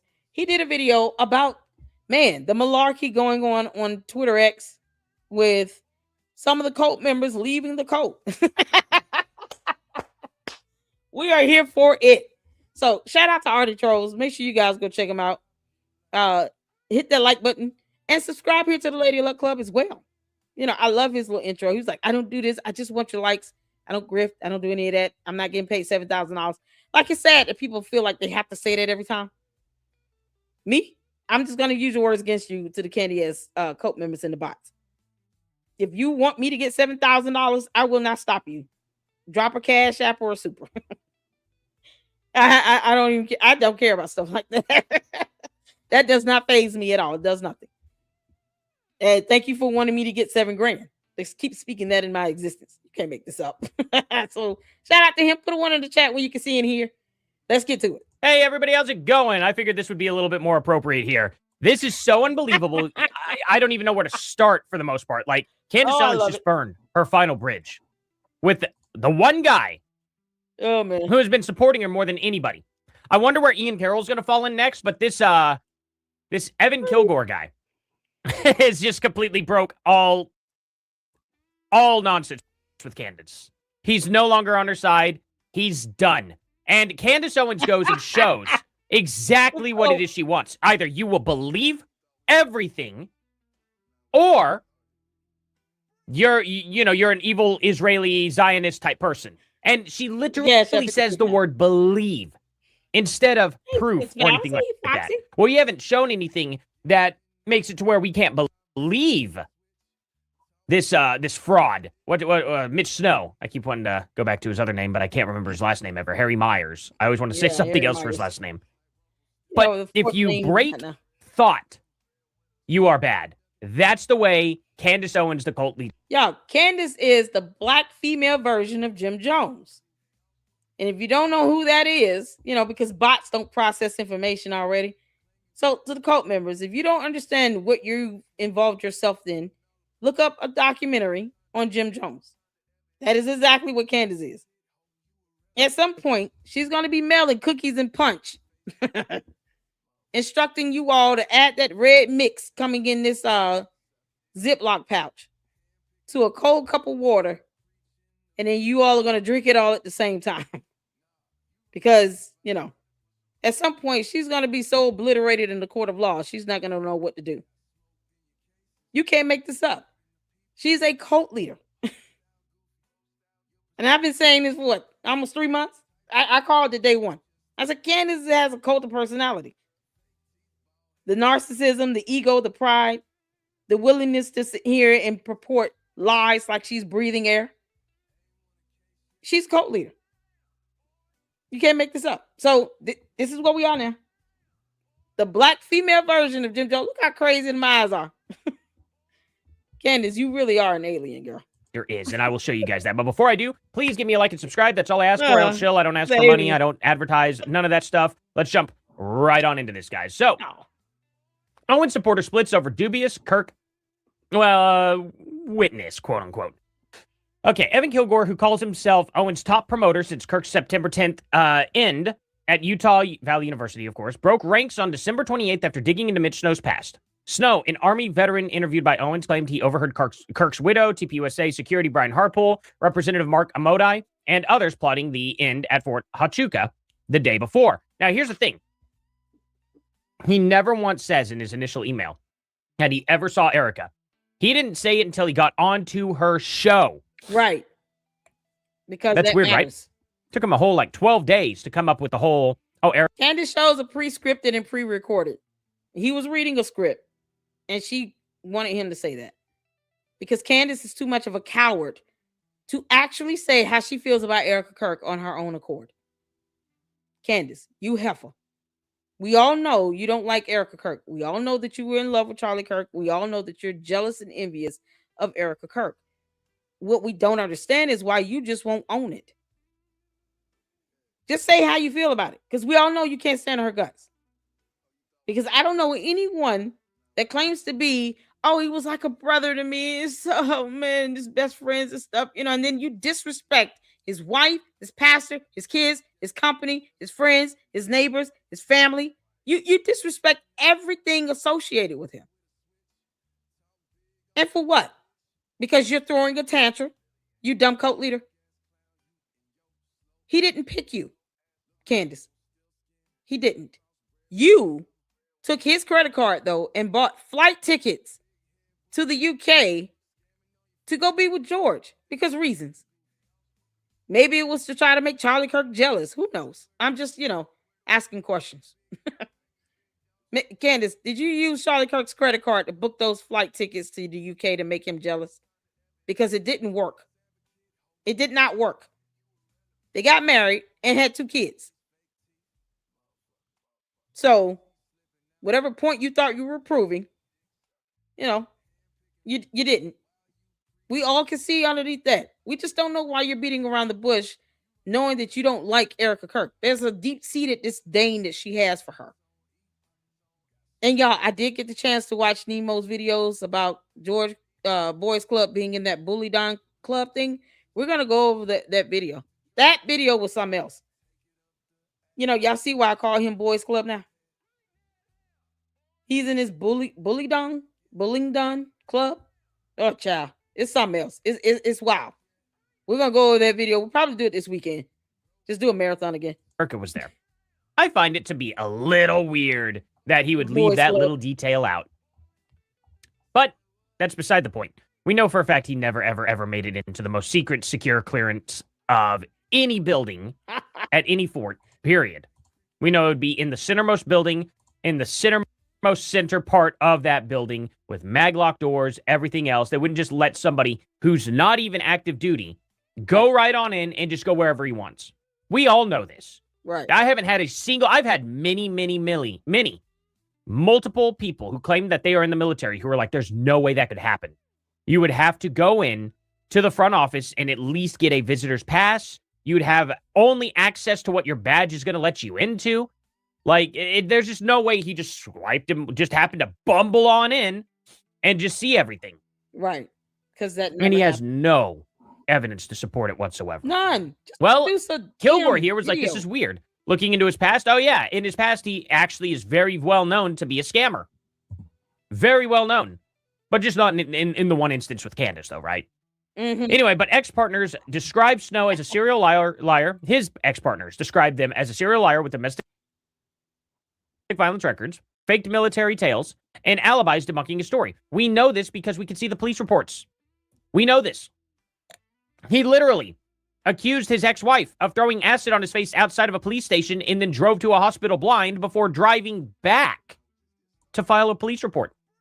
To which the police looked at footage. They looked at people. They also questioned the people in the medical tents that were outside due to the whole, like, you remember whenever there were medical tents on every corner that you could get tested for the coup? Yep.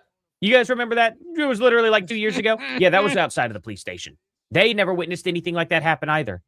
And they were right next to him. Yep. Right next to him. They gave their testimony and were like, yeah, we didn't see anything. The police literally caught this man in a lie. Yet Candace wants to put all her eggs in his basket. Owens dismissed Kilgore's concerns as a diary entry, sparking a backlash. Okay, anyway, I don't want to read all this. I want to read this right here and this next upcoming thing. It's bad. No, you it's can't bad. make this up. This Good morning, dude- everybody. This dude, see, listen here. Candace Owens turned grown men into simps. If you are a grown-ass man and Candace Owens does not pay your mortgage or your rent, why are you allowing her to turn you into a full-blown simp? That's some weak, cowardly, pathetic crap right there. What's the guy in the UK that John Mappius or whatever? Oh yeah, I told him flat out. I left comments on his videos calling him a simp. You a grown ass man with grown kids, probably her age. Why are you kissing her ass?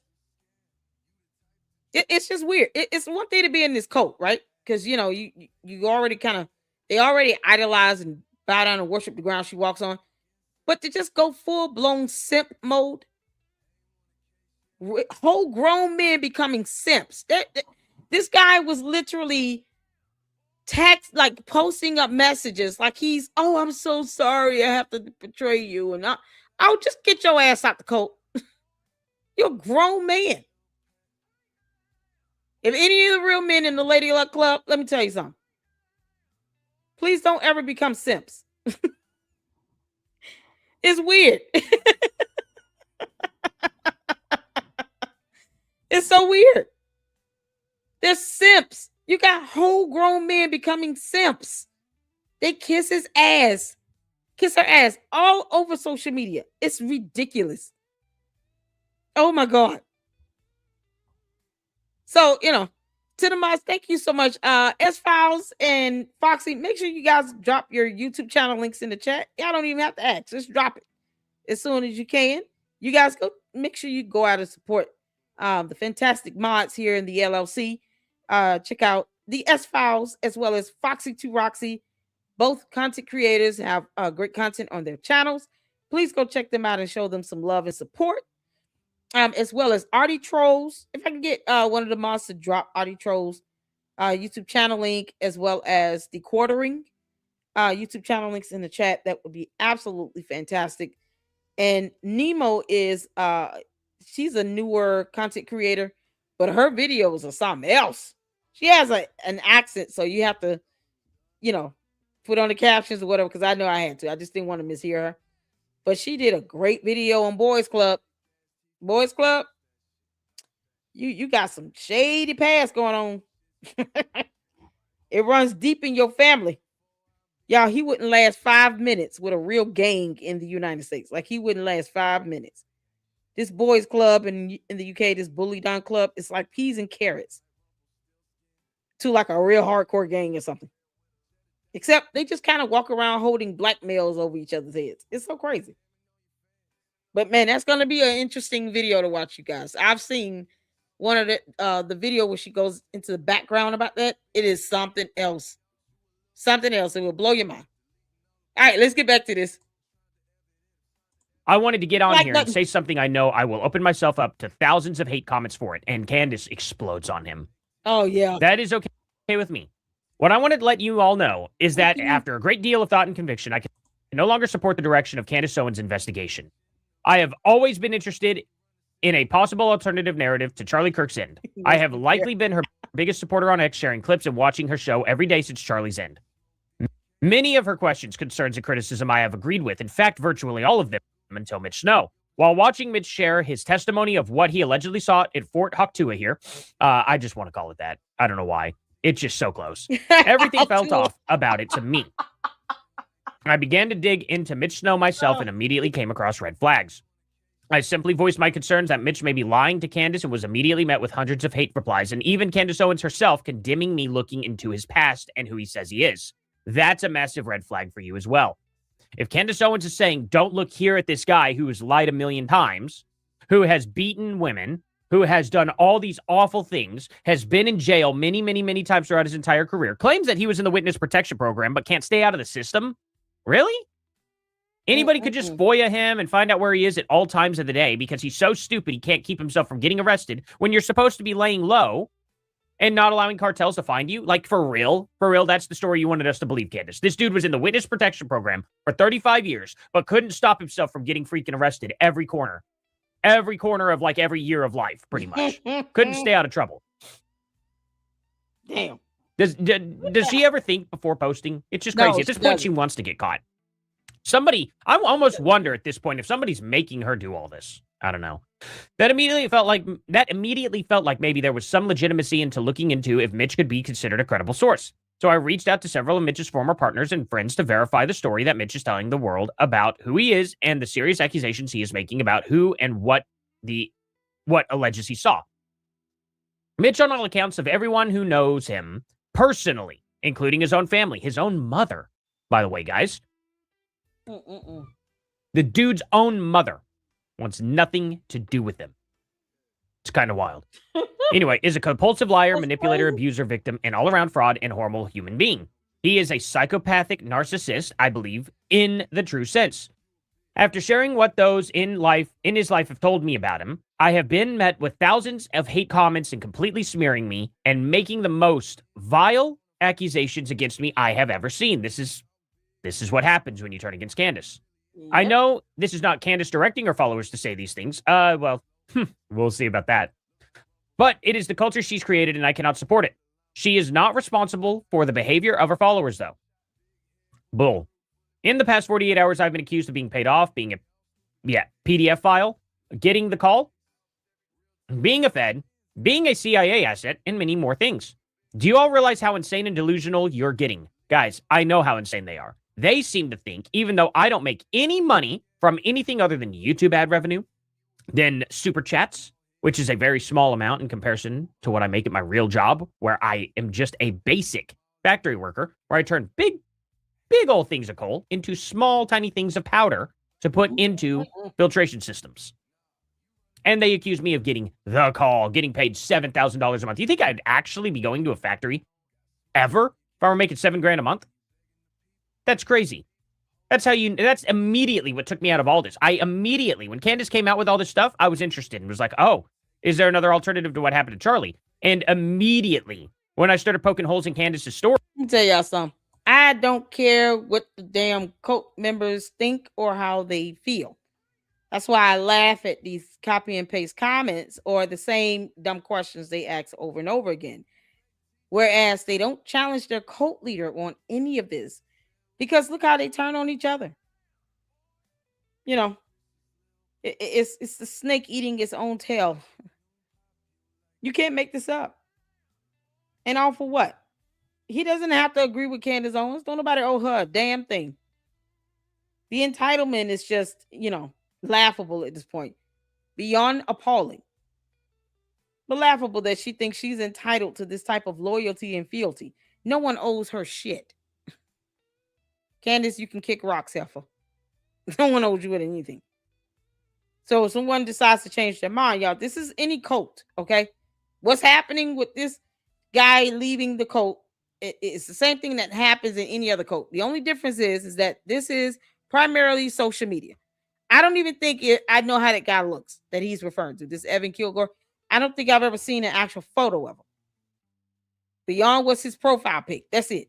That's how little to no interest I've had in a cult member, what they think when they don't read documentation or evidence or facts or definitions of terms. If they're not getting the knowledge on their own and just asking legitimate questions based upon a set of facts or evidence, they're saying the same thing.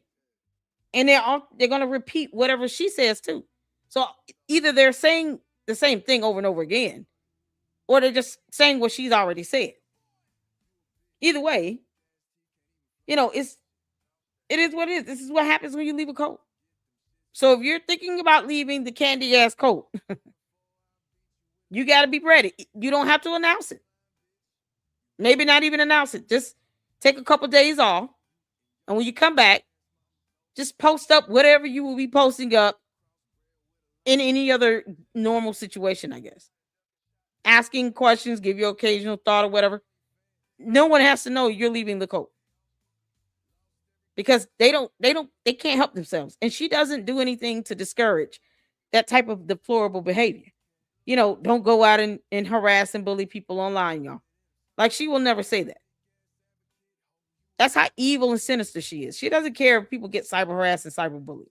If they get doxxed, if they get attacked, if they get threatened. She didn't give a damn about that. Candace, that's why I don't give a damn about what you think. We just laugh at it. And if you're lying, we're going to debunk it. That's it. I don't owe her anything else. But this is what it's like in real time to leave a cult based on one person's thoughts and opinions, and not necessarily even a group of collective thoughts or ideas or traditions or beliefs. No. Cult of personality is all focused on one person. That's the cult leader. They don't have any morals or values outside of her. Whatever she says goes. They obey that. She gives out their marching orders. That's it. And if they detract from that and they leave, this is what happens. So if you know that it's going to be difficult for you to handle, bots and brainless cult members coming after you on social media, just don't even announce it. Make it easier for yourself and just say, you know what, down with it. And that's it. And then you do some research for yourself. Go out and support who you want to support. Even if you still watch her, just do what's best for you. If you're going to leave a cult, do what's best for you. What's more comfortable for you. If people start asking you, you can ignore. Mute people. So you don't owe anybody a response. You don't owe them anything. Candace does not care. And she's proving that now. One of her biggest supporters is being dragged. And he knew it was happening. He knew it was coming. And this is her response. Treating him like the actual, like he's an abuser or something. And carrying on like she's a victim. Don't nobody give a damn about her. Heifer, grow up. You're a grown woman with 4 kids. That's why I feel so good and liberated when I talk like this. Because I don't owe her nothing. She doesn't pay my bills. And that's how the cult member, when you coming out of this cult, that's how you're going to have to remember that. Candace Owens does not pay my rent. She does not pay my mortgage. She does not have to put food on my table. She does not take care of my kids. She will not pay for tuition or daycare or Pampers or wipes or formula or none of that. She will not take care of any expenses I have in my household, put gas in my car, none of that. Kids need clothes, shoes, school supplies. Candace Owens will not be buying those things. So when her money has no effect in your household, you owe her nothing. Keep that in mind. Yeah, I hope you guys, Get out this dumb coat as soon as you can. Stories, because a lot of them didn't make any sense at all. I got accused. Yeah, I got accused. That immediately made me realize this is crazy. they're crazy. It's all it took. And beyond. But because they have to attack every single person that disagrees with them on anything at all, Yep. even the smallest detail, they'll still attack you. Yep. And they'll turn against you, which just tells me that their story's weak. Anyway, for merely questioning and looking into if Mitch Snow is being honest about what he saw, do you not see the irony, hypocrisy here of how you're behaving when people ask their own questions and do their own investigation? Exactly. We've been telling you this for a long time, Evan. We've been telling you this for a long time. We're just asking questions too. And then look at how mad Candace gets. How is it that you haven't caught this way earlier? Way earlier, man. Like, I'm glad you got it now. Don't get me wrong. I'm not going to give you too much crap for finally snapping out of it. But my God, like, every time we would ask questions about any of her sources or anything, she would get so defensive and claim that people like me are Israeli assets or something like that. That's crazy. Anyway, some of you are not actually interested in the truth and are interested in confirmation bias. Duh. Many have spoken out about Mitch, not because they're paid, but because his story is falling apart and haven't felt right about him. It's not a conspiracy. Mitch. Candace, when the hell you gonna post up that 18-minute video and those court documents that this fool gave you from that squabble on your show? Because she said she was gonna post up this stuff. Has anybody seen that on her website? Anybody seen those court documents? Or the 18-minute video that she said he gave to her and she was gonna post on her website. Catherine says, very toxic. Watching her makes my stomach sick, spiritually drained too. Yeah, exactly. I'm enjoying her not having a show right now. I don't know about you all, but I'm actually enjoying the little break she's giving us on YouTube. Because Candace, I debunk you for fun, girl. And I'm gonna keep doing it, you heifer. And you're still bad at this. She takes my quips. At least give me credit for it, you goon. Like, she's bad at this. They think free speech works one way. That's not how that works here in the United States of America. You know, Candace, that falls under the continent of North America. I understand countries and continents are hard for you. Let me help you out. North America is the continent. USA is the country. And she doesn't like our laws. And somehow, you know, protections and the First Amendment right to free speech and expression. Yeah. She thinks that's only for her. Like, girl, if you don't kick rocks, you can't make this stop. Oh man, dumb coat. Anybody seen her website? Because I'm just trying to figure out. The recording of Mitch and Gary was obtained illegally. Was it? It depends on if he does. What state does Gary live in? If it's a one-party consent state, and you know, I'm still irritated as to why Erica Kirk flew out there to Tennessee and she's not gonna file a lawsuit or something. Like, girl, please file a lawsuit. Anybody see that stuff on her website? Please let me know. Because I'm just, you know, for once, Candace, you could at least post that damn video in the court docs. At least post one thing you said you would post. And not redacted either. You realize he gave Gary from Paramount Tactical his DD-214? Candace, he gave him his DD-214. So if Paramount Tactical got it, and Mitch was on your show with this squabble, and you set up something for him to raise over $140,000, why didn't you ask him for a copy of his DD-214? Why didn't you ask him, hey, did you take a photo of Erica Kirk on this base on September 8th? Because according to her dumb story, he would have had to go on 2 days in a row, on the 8th and the 9th, right? Oh, he only saw Erica Kirk on September 8th. Okay, so that means he went there on the 8th and then he went back there on the 9th. He's saying he spotted all these people on 2 different dates. But he got kicked off the base.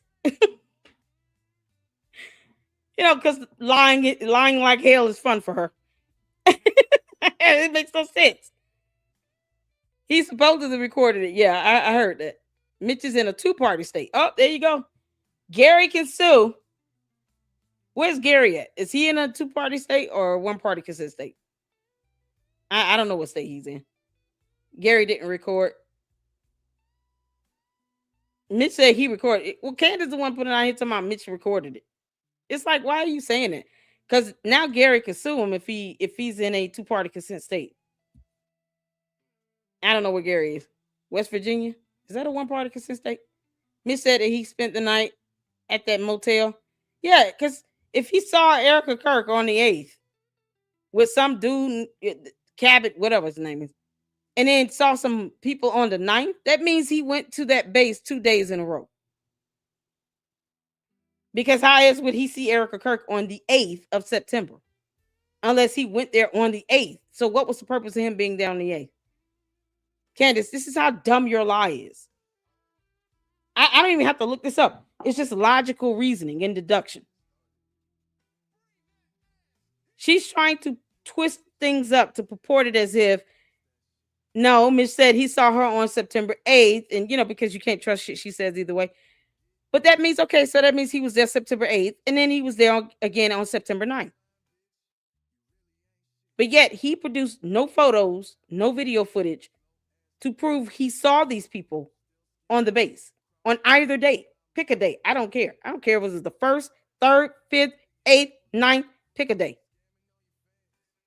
No evidence to prove that Erica Kirk was there or Brian Harple or Cabot Phillips or the representative. No evidence. Not even a photo. And then here's the thing. He said he wouldn't recognize anybody at TPUSA except Charlie Kirk. So, you know how all these other people look now? All of a sudden? Candace, you're not fooling nobody. I have no reason to sugarcoat or beat around the bush. Candace is an alien. Hey, you alien heifer, you lie like hell. And as opposed to you just owning up to it, you sit here and you cower it by the wayside and try to twist it up. Girl, please. Bye, Felicia. You can make this up. Is just likely a fraud. He, like he always has been, and people are cautioning Candace. I know she truly believes she's onto something, and it's okay to disagree with her on this one. I do not believe Mitch Snow is the lead we should be trusting. His story is falling apart. People he claims to have seen are providing alibis, and his past screams that he is a habitual liar, looking for attention. I know it's hard to accept, and many of you won't. I also know many of you, likely thousands, will hate me for this and continue to hurl accusations and criticism of me. I know the risks of speaking up and have known many of you could turn on me for disagreeing with Candace on something.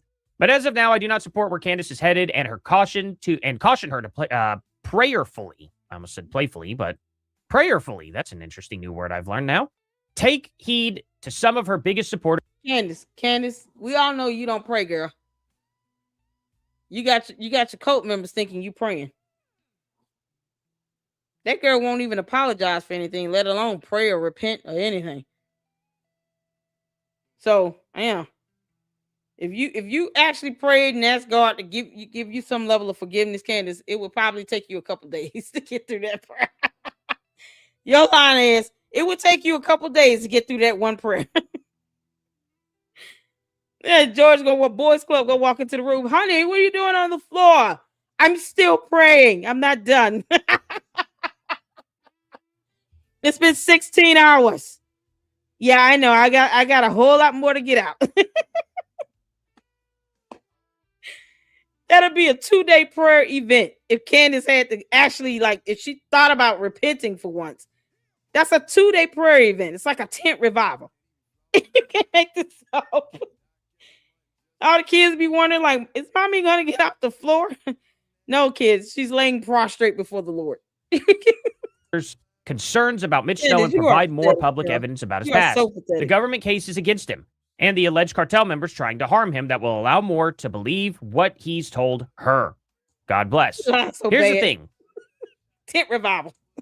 If she were to just provide evidence about Mitch Snow being there at the fort, instead of allowing all of us to come around here and interview a bunch of people and then maybe get somebody to be like, okay, well, The military called me on May 9th. Or on, what is it? September 9th. So that proves that he was there at the base. No, it doesn't. Just because they called him doesn't prove that he was at the base. He might have called the base and started ranting and raving. Yep. We have no idea. He may have made a bomb threat for that base. He may have called it in and been like, hey, I'm outside the base and I got this backpack. They're running around out there and they actually couldn't find anybody. We don't know. We have no idea why they called him on the 9th. That doesn't prove he showed up there. That proves he may, well, it doesn't even prove that per se, because they may have called him for a different date. They may not have, they didn't explain anything. They didn't say, hey, he was here today. What's up with your father? No, they called and said, hey, he's got you listed as an emergency contact. They didn't give much information.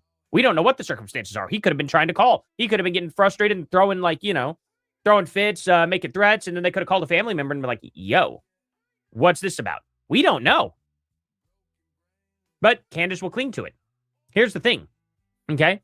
So, Candace accuses him of literally coordinating your ex post yesterday via text with other influencers. Just makes a baseless claim. He said, this is wild. This is some wild stuff. So he says, Candace, who are you talking about? What other influencers?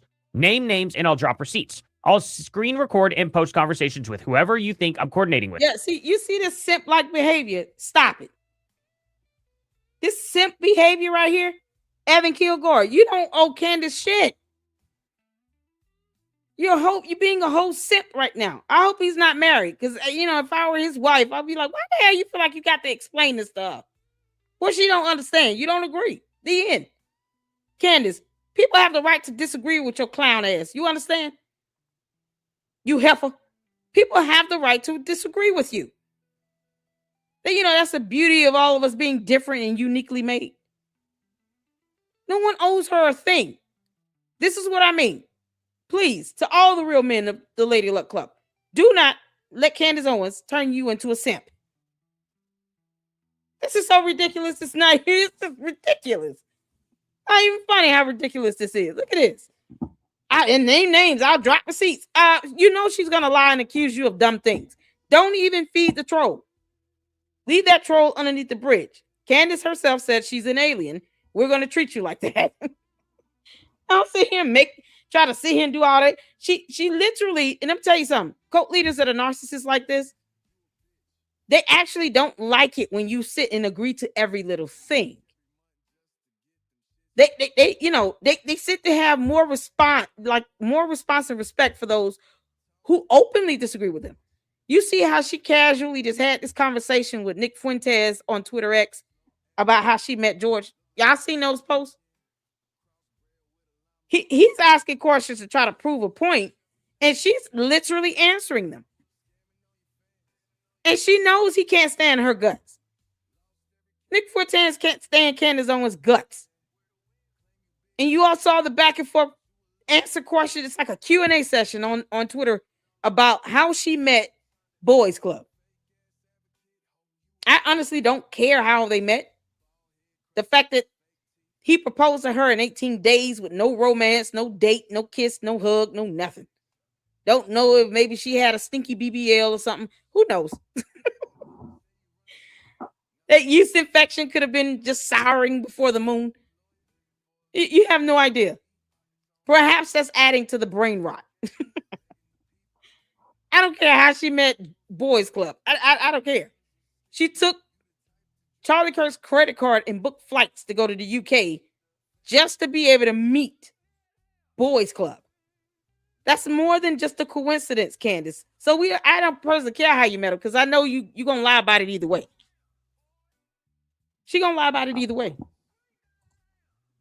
But he asked these questions because he basically was trying to prove you lie about dumb things that you don't even have to lie about. You can't recall how you met up, like how someone introduced you to him. Either you met through some mutual friends, or it was just you looked online, you looked at his background, you saw he was a lord, you were like, oh, yeah, he got money. And then you just went for it. Perhaps her and Boys Club communicated beforehand, before she took a flight out there to the UK. Maybe they were emailing each other. Maybe they were hitting up each other's DMs. Maybe Boys Club sent her a picture of his Boys Club. Who knows? Boys Club was getting down with the Boys Club, and he sent her a couple photos and was like, "Hey, you like? Do you like? How about some fish and chips, eh?" You know, I find that to be irrelevant.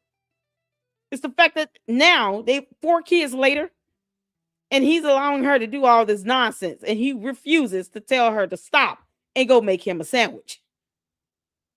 A whole simp. Boys Club is a simp.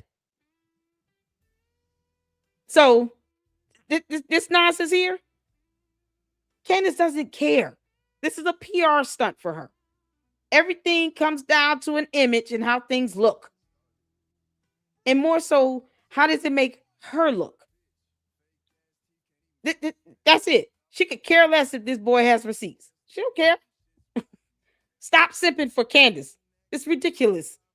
This is getting ridiculous. I'm not playing a game. Now she gets impatient. Watch This this. is I was crazy. referring to you texting Morgan Ariel about what you were going to post yesterday, but Yep. she has confirmed to This me is that what you guys I'm are best supposed to- friends, and that's the reason you tell her what you are going to post ahead of time. Okay, great. Sandwich.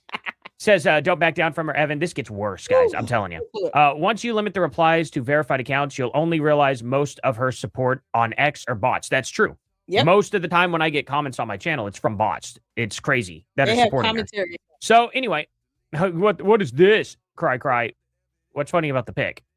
Okay. Can't even see the picture, but okay. Good job. Really got your stuff there. Yeah. So here we go.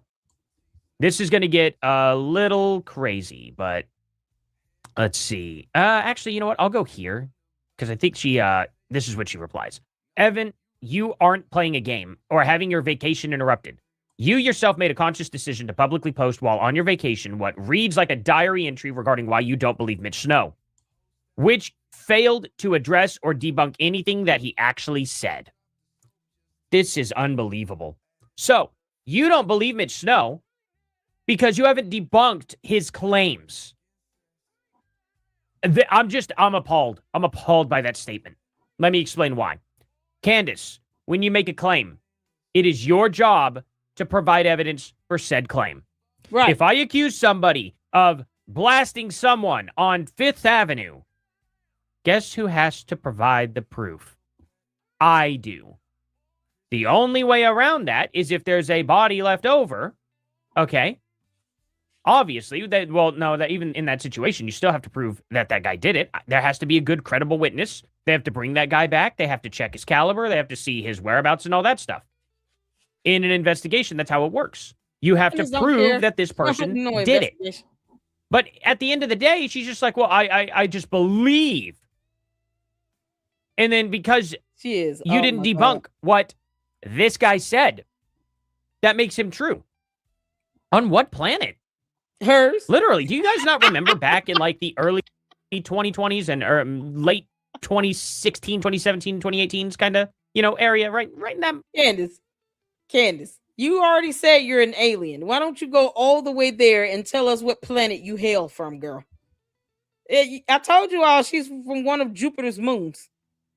She's not even special enough to be from the actual planet itself. Just one of the moons. This is ridiculous. She hails from somewhere in outer space. She's an alien. We're going with that. That's the one thing I think we can all agree to, what she said. She's American ignorant and she's an alien. Done and done. This is crazy. The alternate reality they are trapped in is got to be the land of opiates. They are high 24/7, y'all. You can't make Moment this whenever all the hashtag believe all women, hashtag me too all came out, and the woman came out with a mattress on her head and walked it all around campus and claimed this guy did something to her and pretty much ruined his entire life, and it all turned out to be fake. Yeah. Anyway, Because everybody believed her claim without proof. That's what Candace is asking us to do right now. It is the most cult of the cult-like Oh, I will. mentality, this statement. She also says, you also continuously chose to repeat the lie that alibis were presented, which debunked his claims. Alibis were presented, Candace. The problem is you're literally asking for specific times. You're like, okay, well, where were you at 7:30 in the morning? Here's the thing. Erica Kirk showed a picture of her with her kids at like 8 o'clock. Okay? And she's like, well, what about before that? And she goes, well, before that, I was sleeping. Can you prove that? Yeah, let me dig out my camera. I just normally, whenever I wake up in bed at 6 o'clock in the morning, I just immediately pull my camera out and start taking pictures. Candace acts as if people owe her something. No one owes you, girl. Kick rocks, Candace, Amber, Owens, Farmer. You and Boys Club. Kick rocks. Barefoot. No one owes you anything. Who gonna give you an alibi saying, I woke up at this time, because I woke up like this. And then sit here, I wouldn't even done that. They need to stop entertaining her. Stop it. Stop entertaining her. All the grown ass men over there at TPUSA, stop simping for Candace Owens. You owe her nothing. That's one way to defeat a cult leader. Don't give them attention. Let them throw their tantrum. We don't care. Throw your tantrum, Candace. We don't care. We'll laugh at you. Overgrown 30-something plus year old, alien from outer space throwing a tantrum with 4 kids. Like that's hilarious.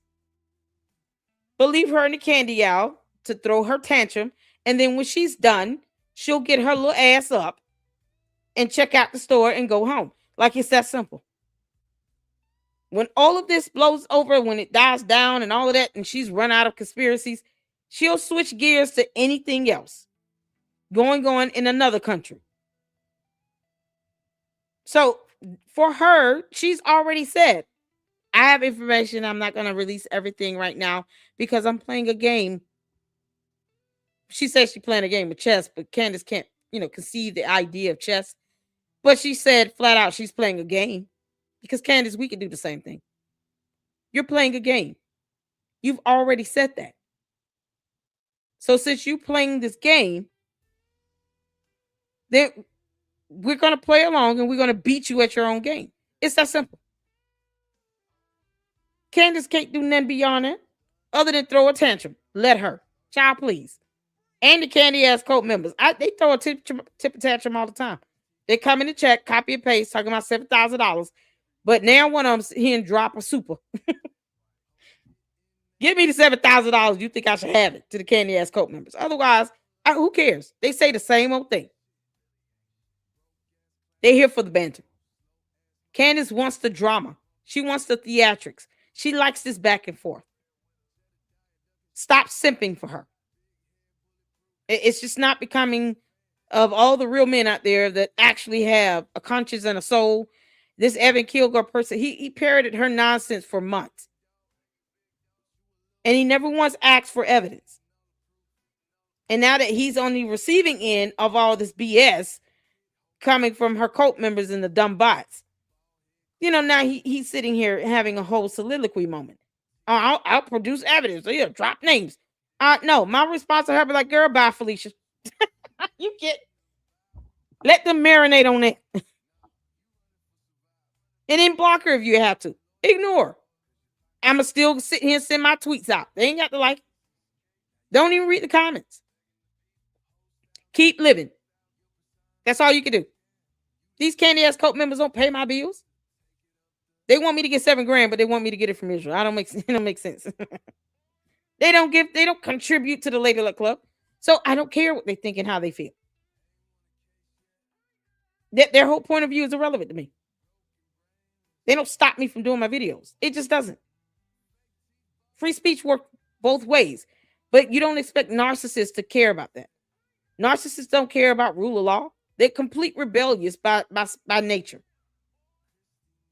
They don't compute that concept because it would have to show that they have some level of understanding of right and wrong. And they want to pretend like they're always right when they're not. And it's not until they get that rude wake-up call, like Candace Owens losing $100 million plus $100 million plus some in a lawsuit because the Macrons are going to mollywop you in court. Like it ends up being something close to an Alex Jones situation. Let me tell you something. That'll humble her. That's all she cares about. So you hit her where it hurts the most, in her pockets. This stuff right here, she don't care about. This is banter for her. This is a game for her. And she's roping people in it. Candace, you're bad at this. And we're still waiting on those court documents to be updated. You can't make this up. She won't post up what she needs to post up, but she'll go back and forth with some former cult member. It's crazy. Really? Most of the Yeah, time but- when I get up in the like, this is what sucks because if she thinks like people could accuse me of anything. When I get up in the morning, I don't even touch my phone most of the time. Oh man, I lay in bed for a good 30 minutes, waking up one person. because I wake up pretty early. Get my bearings together, get into the bathroom, get ready. Go downstairs, I make breakfast. And then I will come back up, get my stuff, and either head out to work or do whatever I need to do for the morning. Exactly, Depending Kathy. on what my schedule is, depending shifts, stuff like that, as y'all know. But anyway, all that aside, I don't do anything, and I don't have the time to screw around and take pictures of anything in the morning when I'm getting ready.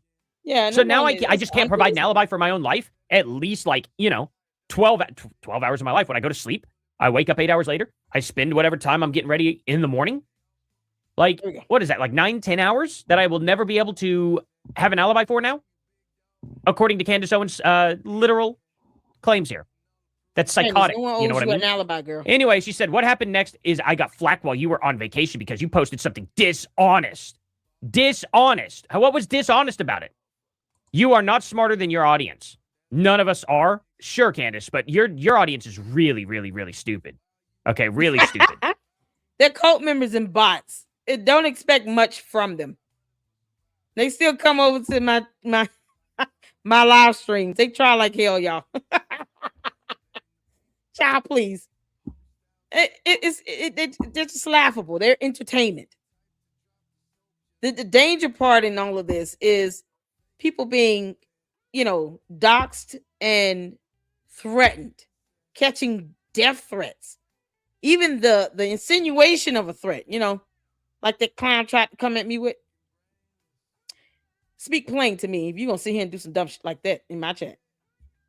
I always tell the candy ass cult members in the box, you come in my chat at your own peril. That's why they all dip in and out under these different profile names. Because it is what it is. I don't sit here and try to defend that. Not all that crap they say. Chapo. Oh, I'm getting $7,000. Oh, okay. Let me know when the check comes. Did you make Nah, any please. effort to reach out to Mitch about court cases with the cartel? Oh God. We don't need to because none have been provided. He could provide those court cases. Why does he need to reach out to the guy? The guy made a claim. Cartel. Have Who the guy gives put a them out damn, there. girl? Because I surely shared one of them with your best friend yesterday in private. Oh, good, Candace. You shared one in private, but you didn't think it would be necessary for the rest of the public questioning the guy at all to show that information. What is this garbage? What is this? Oh, I have all this private information. I have all this private proof and everything. I could Probably. FOIA this court case, Candace. This isn't that level of private. It's Show not. the document. Thank That you. is so stupid. How stupid of you. Really? You're just going to withhold evidence. That's amazing. Yet neither of you acknowledged it. Instead, you write a long... I told you all, this is a game for her. She don't have anything. Candace, I'm always challenging you to post stuff up. While your cult members really think it's about me not believing in the FBI, they're not important. They're not doing the investigation either. Who cares? Candace, post up that 18-minute video footage you said you got. Let's see that. She won't do that because she doesn't have it. She's a coward. If she can't even go face Erica Kirk face to face in Phoenix and then want to sit here and quickly agree to a meeting with Erica Kirk in private in Tennessee, you can't take that seriously. But the cult thinks that's okay. They think it's cool. Their cult leader treats them like crap. She doesn't give a damn how they feel while she steals my quips. Like, you heifer.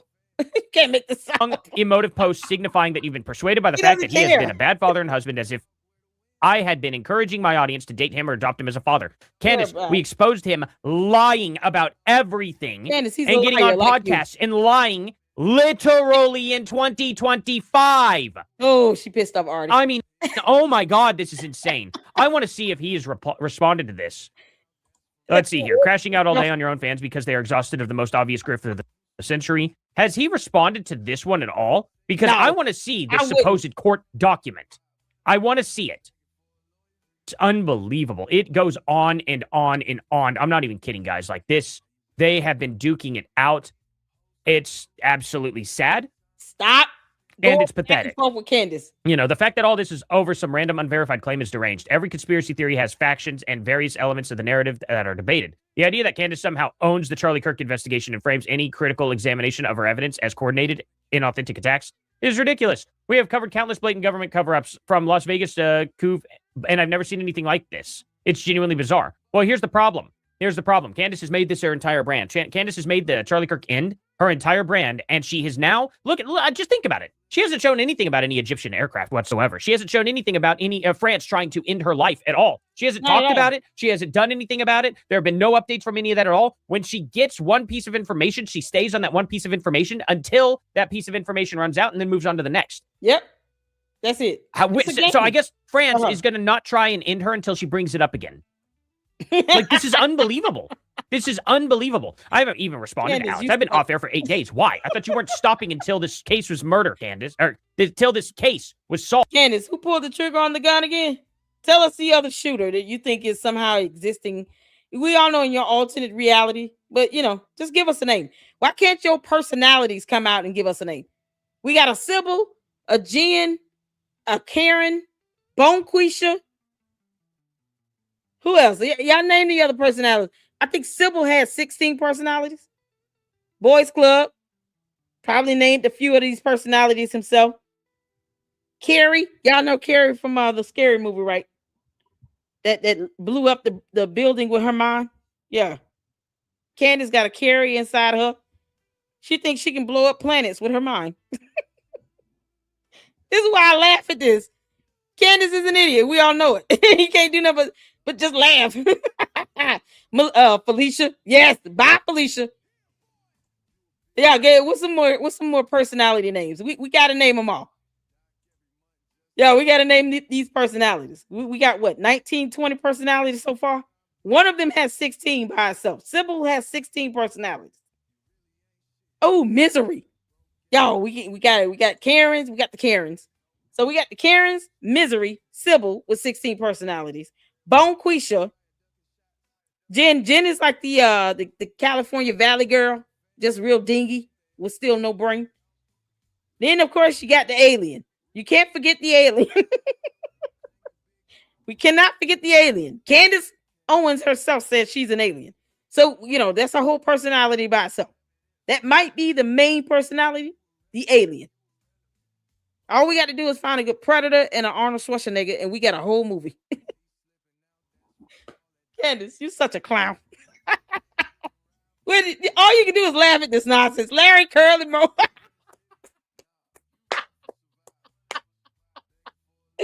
Y'all, we got 3 personalities in one.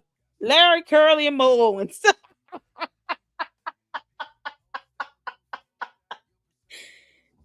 Candace got personalities on top of personalities. Who knows which one is trans, Jim Jones? Yep. You got to laugh at this nonsense. If not, you'd be walking around with a headache. Whole grown men simping before Candace Owens.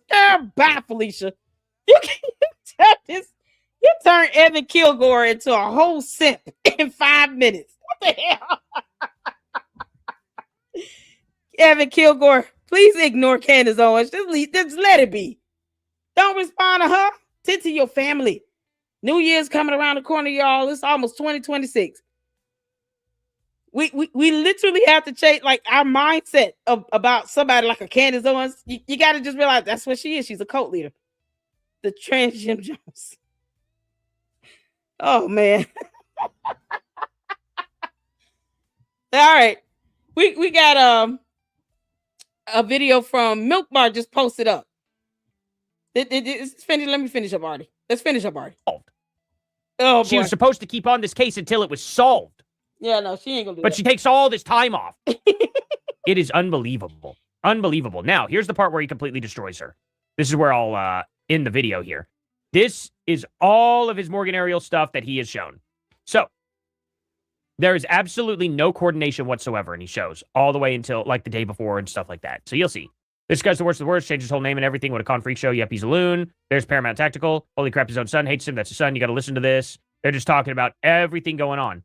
Oh, nice place. Okay. Interesting. Very What wealthy did area. he post up Nice. here, child? I would have It's done none of amazing. this. Oh, okay. Whatever here. Candace, you Then ain't they gonna talk ever about get this. that out of me, Okay, girl. You there we can go. kick rocks. It's amazing. Oh my gosh, you're making me want to go there. It's so relaxing. There we go. Apparently, that's it. Anyway, that's simple. at the end of the day, this is crazy because she called him out. She said, "Where are you at? Don't delete anything. Just screen record the entire chat so I can read it." Why? Evan, you don't work for her. Candace, he don't work for you. That's Boys Club. You know, the one you married that's worth $244 million. Candace might added what? Cool $5 million to that. Let's say Candace added $5 million to that. That'll take them up to about 250 mil combined. And then she's about to lose most of that combined to the Macrons. It's going to be epic. Candace, you can hate my guts until God returns. I'm covering every aspect of that Macron lawsuit. That's why tomorrow we're going to be doing Nicholas Brooks. That whole case is going to be covered. And yes, I will be covering the hearings as the murder trial gets going with Tyler Robinson, so that, you know, everybody can kind of fully understand, because I've gone over many of the court documents. I've gone on the indictment. I've even gone over the safety security assessment they've done on him, typically when they're considering a bond or some sort of release. But since he's not, out on bail or anything like that, he's not being released before the murder trial starts. The assessment was still done. We went over that. We went over a lot of documents related to the case so that people can still have some fair, balanced information based on court documents and documentation. Candace is here to play a game. She's just losing the game because she doesn't know how to stay focused on one damn thing. Tell us who pulled the trigger, Candace, because planes can't pull triggers on guns. God. Oh man, this is crazy. I don't sit here and do all of this unless you actually work for her. And more than likely, if you do, there's an NDA. Don't do all this nonsense. I would have told her, like, look, girl, you don't dictate nothing over here. You don't pay my phone bill. Bye, Felicia. You and the cult can say whatever you want. You're already saying it anyway. I owe you nothing, heifer. This is so psychotic. Listen to how she acts. She's like a cult leader, you know? She is a cult leader. Like, they're sitting there arguing, and she goes, what she was doing, she asked him to post this stuff, but since you're offering, and I'm the nosiest person ever, I will take you up on your offer to screen record your entire conversation with her. Thank you. And then this person, I wasn't expecting an Evan versus Candace thing this week, whatever. I don't care who it is, friend or foe. If there's an offer extended for me to read their text messages, I am going to do it. I'm hardwired this way. That's so crazy. Candace, you are not hardwired, you wimp. You have no spine. You could not face Erica Kirk face to face in Phoenix. And that girl is what, 5'2"? 5'3"? How tall is Candace? Candace, I thought you was supposed to be gangsta boo, Bone Quisha. You couldn't face Erica Kirk face to face. You don't get to make demands, heifer. You can't make this up. She is literally the psycho ex that would definitely keep calling you to ask you if you were literally with any other girl, even though you all have broken up. And she's still like, I want to see your text. I want to make sure. And it's like, we're not even together anymore. What are you doing? That's Candace Owens in a nutshell. So she says, Evan A. Kilgore, where are you at? Don't delete anything. Just screen record. Time stamps included, please. You do best. Or you the best, or whatever. Just mocking him. Even though she hasn't responded with any text messages she has posted, she's never put metadata out there. Nope. Just letting you guys know. She tried on her phone, kind of. She tried pulling the side of her screen to kind of show timestamps, but never has posted a date, period, ever. Metadata is data that helps us understand other data. Candace has never put out metadata. She doesn't even know the definition of that term. I want to know who sent you that screenshot of that EMR, Candace, because that hospital staff should be fired. It was not necessary to send to you. They violated HIPAA privacy laws. You dingus. Erica Kirk, boy, you better sue her ass. Just sue her. For any text message she has ever released. Think about that. And if you think I'm wrong, I dare you to go find out. Go ahead. God. I've already done it, guys. So just letting you know. Anyway, tell me what you guys think about this whole thing. I think it has completely fallen apart. I think she is burning every single bridge now because that's what Candace does. And she always accuses them, always, when they turn against her, of being paid off in some way, shape, or form. Every single person. Yep. Makes you wonder, doesn't it? Thank you all. All right, y'all. This is shout out to Artie Trolls. Shout out to Artie Trolls. Let's get this milk bar in right quick. Today is hold on a second. He just posted this up, y'all. This is a new video. 32 minutes ago. So let's get this in right quick because I want to see this. And then we'll get to her X space. Oh boy, that's gonna be something else. It's like watching her episode. Y'all get ready to trauma bond. Shout out to MilkBarTV. Let's go. What I'm about to tell you guys today is going to positively blow your mind. I just cannot see how this would lead to anything other than a full confession from the government about the military's involvement in his assassination. We didn't know what it was going to lead to. And I was like, I mean, I couldn't have been more deferential in saying that this could literally lead to nothing, but like, because of this weird prayer and the way it came in, I think that we should follow it. It was sort of one episode. I didn't exactly dedicate a whole series to it. Not even 5 minutes after this email hit my inbox, I was calling this person and I had no idea what it was going to lead to, whether it was going to be a totally insane person or whether or not it was going to be a very swiftly answered prayer. And it's legit. This is a legit story that I'm about to share with you. What I'm saying is that in 2 months, nobody is going to remember the name Midge Snow or Fort Huachuca, and this is not going to go anywhere, and that this is a nothing burger. I just think it's an absolute nothing burger that's not going to lead anywhere. I have my reservations about Mitch, and I feel like I should be able to voice those concerns. And I know that a lot of people don't care about his past or his history, or I don't even want to say only his history, because currently it's my understanding that he does have open cases. But when we're looking at, you know, somebody's credibility, how can we find them credible if the only thing that we have to take is their word for something? And right now it's he said, she said. He said that he saw people there and we can only take his word for it. And when you have every single person in his life, not only the exes, but his children, who he's never had custody of any of them, they all say the same thing, that he's a pathological liar. I have trouble trusting an individual like that. Yeah, do I think he's like paranoid? Do I believe that he probably hasn't been like the number one father in life? Sure. I want you to know there were literally 51,000 emails unanswered in that box. And I went to church and I prayed. God said, leave me out your nonsense, girl. Candace, why are you bringing God into this? What if he has you on mute? Until you utter the words, I repent, he probably is like, yeah, okay. She's moving her mouth again, people. I'm just not hearing the sounds come out, you know, because I don't have to. God is not studying you right now, Candace. Not when you are lying. Yeah, he might listen, but he's not going to really do much until you repent. You owe God a lot of repentance, girl. All this lying she does is she wants to bring God into this nonsense. What was being said to her was simple. Why should we trust a pathological liar? It's that simple. Candace, you know, kind of like how it is with you. You're a pathological liar and you're a narcissist and a cult leader. We don't owe you trust. We don't have to trust anything you say. We owe you nothing. We don't have to present evidence. We don't have to prove to you anything. We don't owe you fealty. We don't owe you loyalty. We owe you nothing. So when you bring another pathological liar to have a squabble session with you on your show, it's even more clear that we don't have to believe that person. We don't have to believe a pathological liar. No one does. And if you can't tell this man is lying against court documents, against other people that are all saying the same thing, everybody isn't lying on him. You got 4 or 5 people saying the same thing about him. Plus, he's got protection orders that have been granted against him. Because when it comes to this fool Mitch Snow, to the Candace cult members and to Candace, then that's when court documents matter. All of a sudden, they know how to read court documents. Can y'all believe it? Somehow they know how to read a court document when it comes to defending a pathological liar. Never mind the protection orders granted against him. But when it comes to defending him, then all of a sudden, these little goof troops and little clowns sit here and know how to pull up a court document, but they never demanded Candace post the court documents herself because she said she would. Candace, we're still waiting, girl.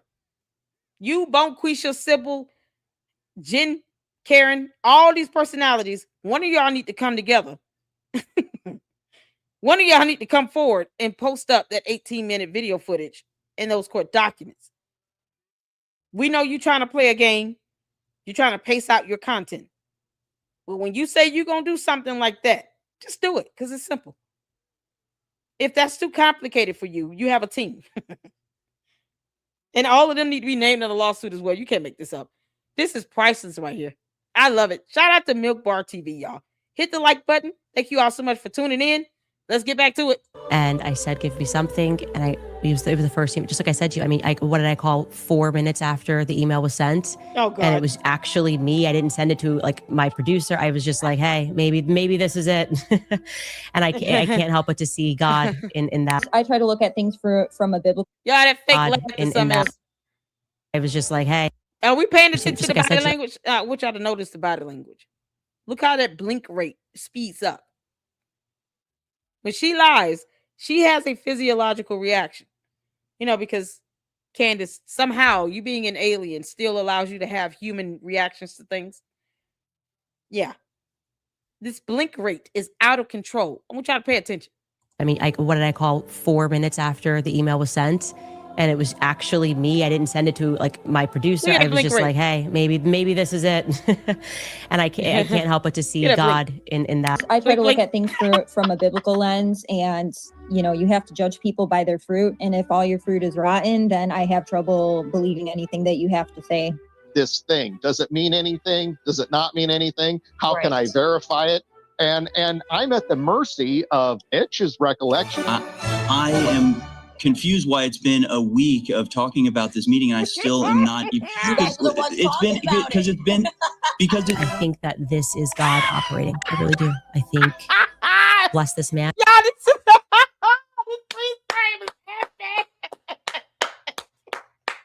oh, I love it. MilkBarTV. Oh my goodness, man. Look at that freeze frame.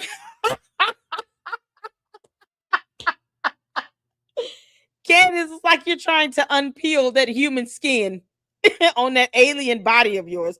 You can.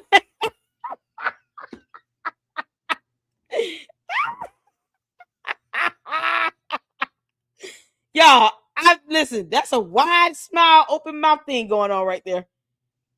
Boys Club. And never mind. He's being 100% honest, and you're free to look further into this. I am certain he is going to probably be doing a lot of interviews in the near future. I'm glad that you're a part of the conversation, and you have every right not to believe Mitch.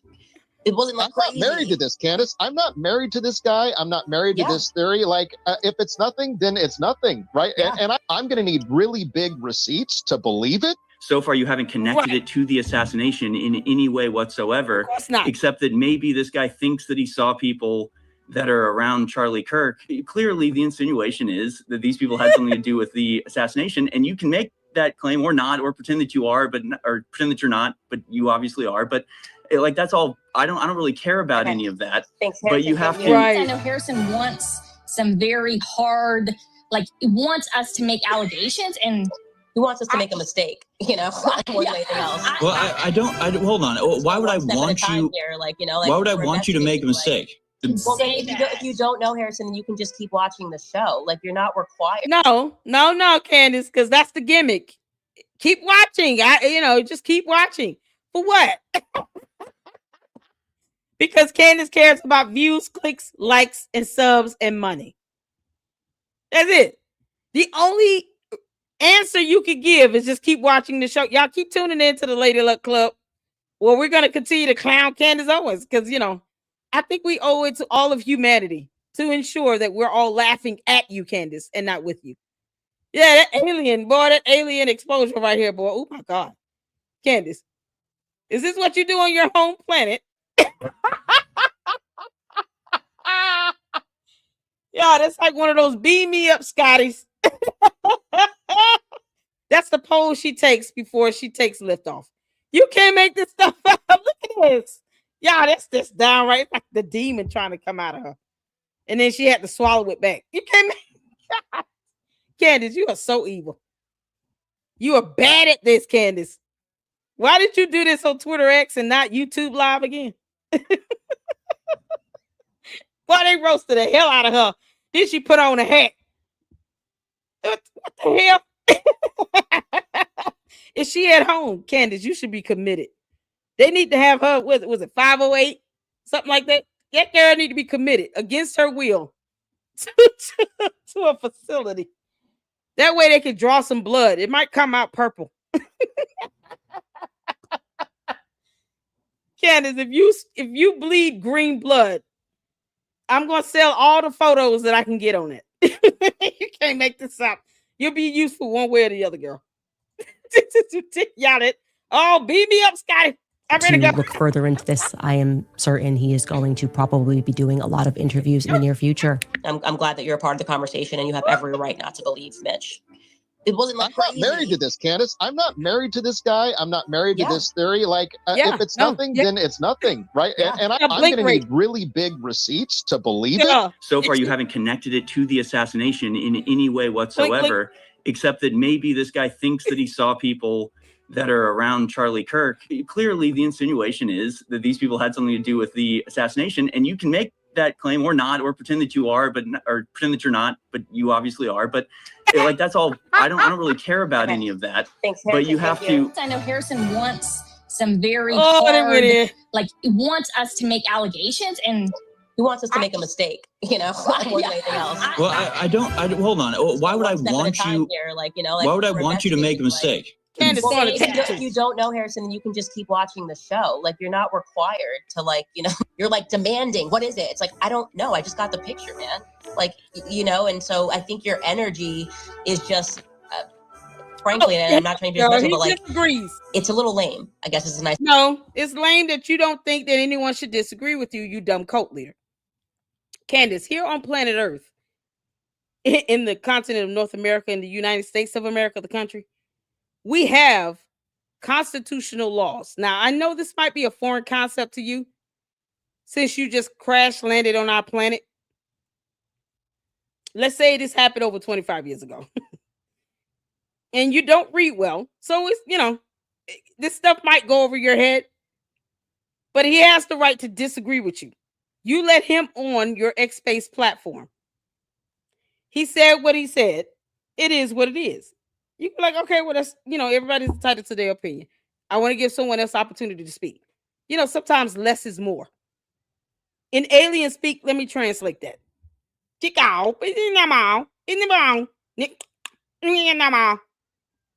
I hope that was the best I could do to speak alien.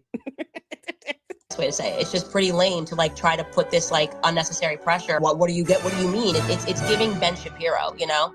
You never want to give Ben Shapiro in terms of why this suddenly feels very important when we were all willing to accept. I did one episode on this, guys. Like I said, I'm going to put together a fundraiser for you, you know, imminently. Give it Ben Shapiro. I guess he's gonna come in on a midget horse as well. Nice way to say it. It's just pretty lame to like try to put this like unnecessary pressure. What do you get? What do you mean? It's giving Ben Shapiro, you know? You never want to give Ben Shapiro. Just wait in terms of why this suddenly feels very important when we were all willing to accept. I did one episode on this, guys. Like I said, I'm going to put together a fundraiser for you, you know, imminently. So, and this is obviously it's just the first conversation we're having. I just want to thank you from the bottom of my heart, not just for sharing what happened. And I do believe you are a missing piece of this. I don't know what comes next, but I just want you to know that like you have an ally in me, and I hope you see that I am a fighter. Okay, Candace, defend him to the death then, girl. Go all the way there. But don't get mad when people disagree. We don't have to agree with you. We owe you nothing in the Lady Luck Club. Stop stealing my bits. Candace, you are bad at this, girl. You are bad at this. You can't even take criticism. Yeah, it's the cult. It's the cult member mentality. It's just, oh my God. Yeah, and then you add on top of that, she's a whole alien. She doesn't understand English words, people. Okay? So if the candy ass cult members, you guys may have to start translating because we don't speak cult. We don't speak alien. We don't, you know, I try my best.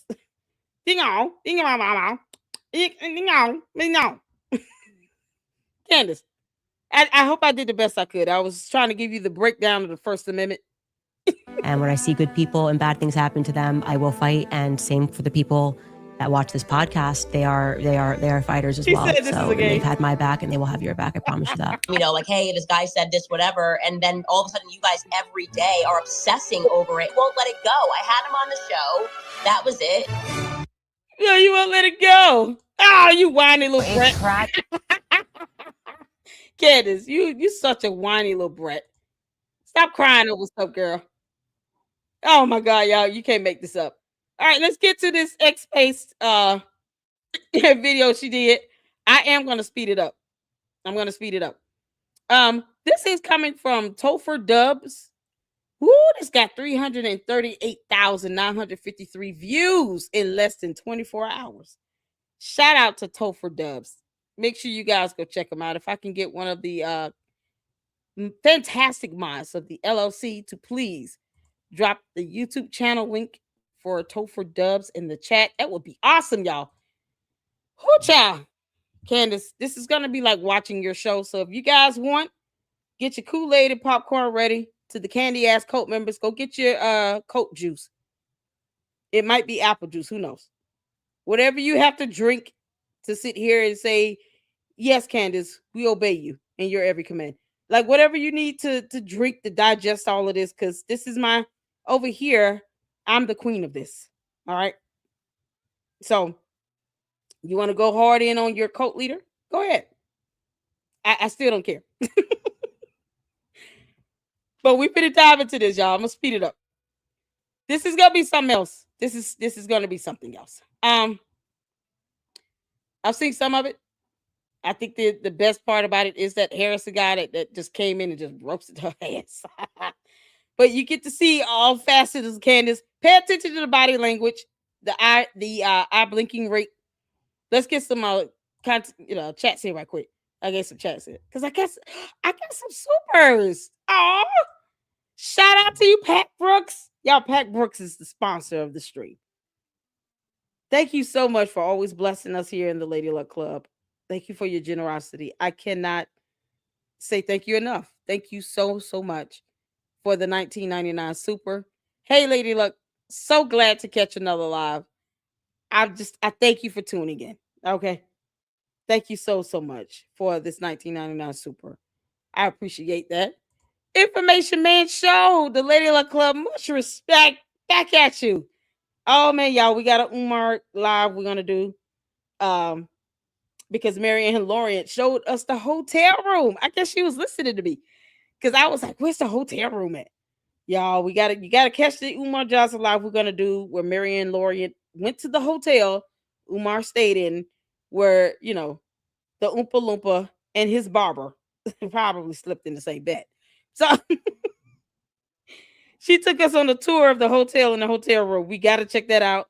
So we'll have an Umar live video. I want to do one tonight. I really do. But if I don't get to it tonight, I have to get to it tomorrow. But thank you all so much for tuning in. Thank you so much for the $4 super. Shout out to the Information Man Show. Fantastic content creator. Make sure you go check him out. If I could get one of my fantastic mods to drop his YouTube channel link as well in the chat, I would greatly appreciate that. Thank you so much for the $4 super. You're fantastic. And he did a great live the other day on Umar. So you guys make sure you go check out that live stream. We're also going to go over an interview Umar did. Is the art of dialogue or something like that? Yeah, we're going to go over that as well. And then, of course, you guys, Artie Trolls YouTube channel link is here. Thank you, S Files. Foxy to Angel Zone got her YouTube channel as well. Link here. S Files, make sure you drop your YouTube channel link so that I can put it up for you in the chat. I appreciate all of you guys. Hit that like button while we here. Hit that like button. I appreciate it. No reply was going on. Mitch smashing up that nice old 65 Mustang with a hammer. That was so messed up. Oh my God. Oh my goodness. What's going on, Tavares? How you doing? What's going on? Shout out to my mods. To Mimi says she has Mitch's back. Y'all, the bride of Chucky took time to throw a whole tantrum over this Mitch person. If he's not that important, Candace, you don't spend an hour and a half on him. And then get mad when someone says, we don't trust the pathological liar. You should say, okay, well, I'll give a damn about him anyway. You gonna sit here and put Mitch over your own cult members? You just the worst cult leader ever. Can't make this up. All right, y'all, let's go. Let's get it. Let's get it. Let's get it. Let's get it. She can't take what she dish out. Not at all. She can't take it. She can't handle it. Let's go. Put a 1 in the chat where you can see in here. Okay, cool. Amazing. I'm going to try to, Harrison, I'm going to add you right now. Let me just figure out, I'm going to try to get through all this tech stuff early on because it's not my strong suit. Usually Mark is doing this stuff for me.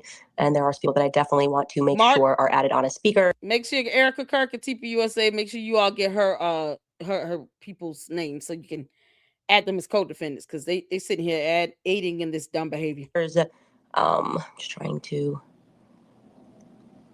okay, there's a lot of people on. Mark you through these requests. Okay, good button. Good button. I did want to make She sure. might I know don't how know if to do Morgan this. Ariel is in here, but I wanted to make sure that she was on as well. I'll come back to these. I didn't know I could do a co-host option either, so you guys have to forgive me because I'm not the best at this.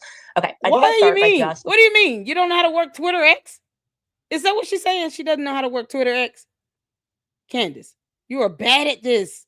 Before I add every speaker, I think right now we only have Harrison, but I do want to add a lot more people.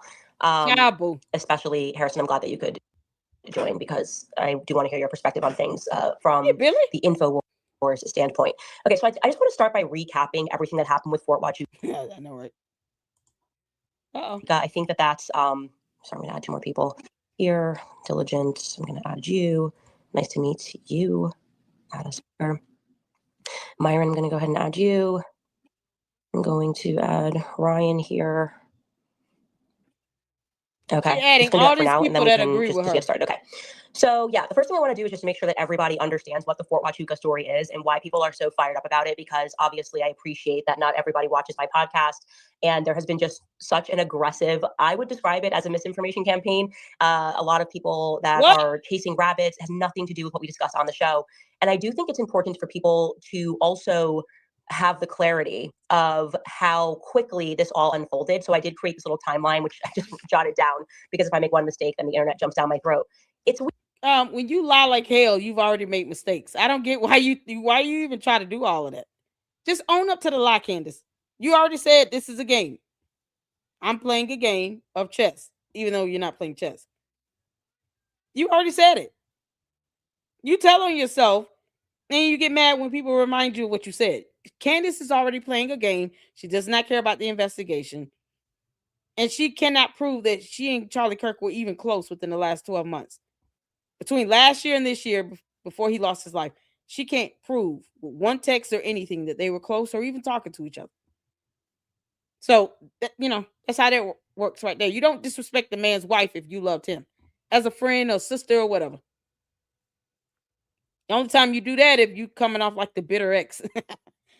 Candace acting like a whole baby mama. All right, Bone Quisha, let's go. Weird. When you hear how this all transpired, you're going to recognize that it all happened very quickly and very aggressively. So I have told the story on my podcast. I hate that this is just the reality of how it happened. Okay, so it was a holy day of obligation, and I did my podcast. Obviously, we do not normally go to mass in the evenings on a Monday. I think it was Monday. I think it was Monday the 8th, and we went. I literally jumped off air my podcast, ran to mass, and for whatever reason, maybe because it was just like later in the day, I didn't do my usual prayer, meaning that I normally start my prayers with gratitude, what I'm grateful for, praying for everyone in the family. And this time, for whatever reason, I just went with repentance. Just basically pleading for a missing piece and saying, essentially that everyone recognizes that there's something very wrong with this Charlie Kirk story, but I just feel like there's like a small piece of this thing missing. Oh, yes. The prayer went just like this. Oh, God, please give me some content to do for the next 2 weeks.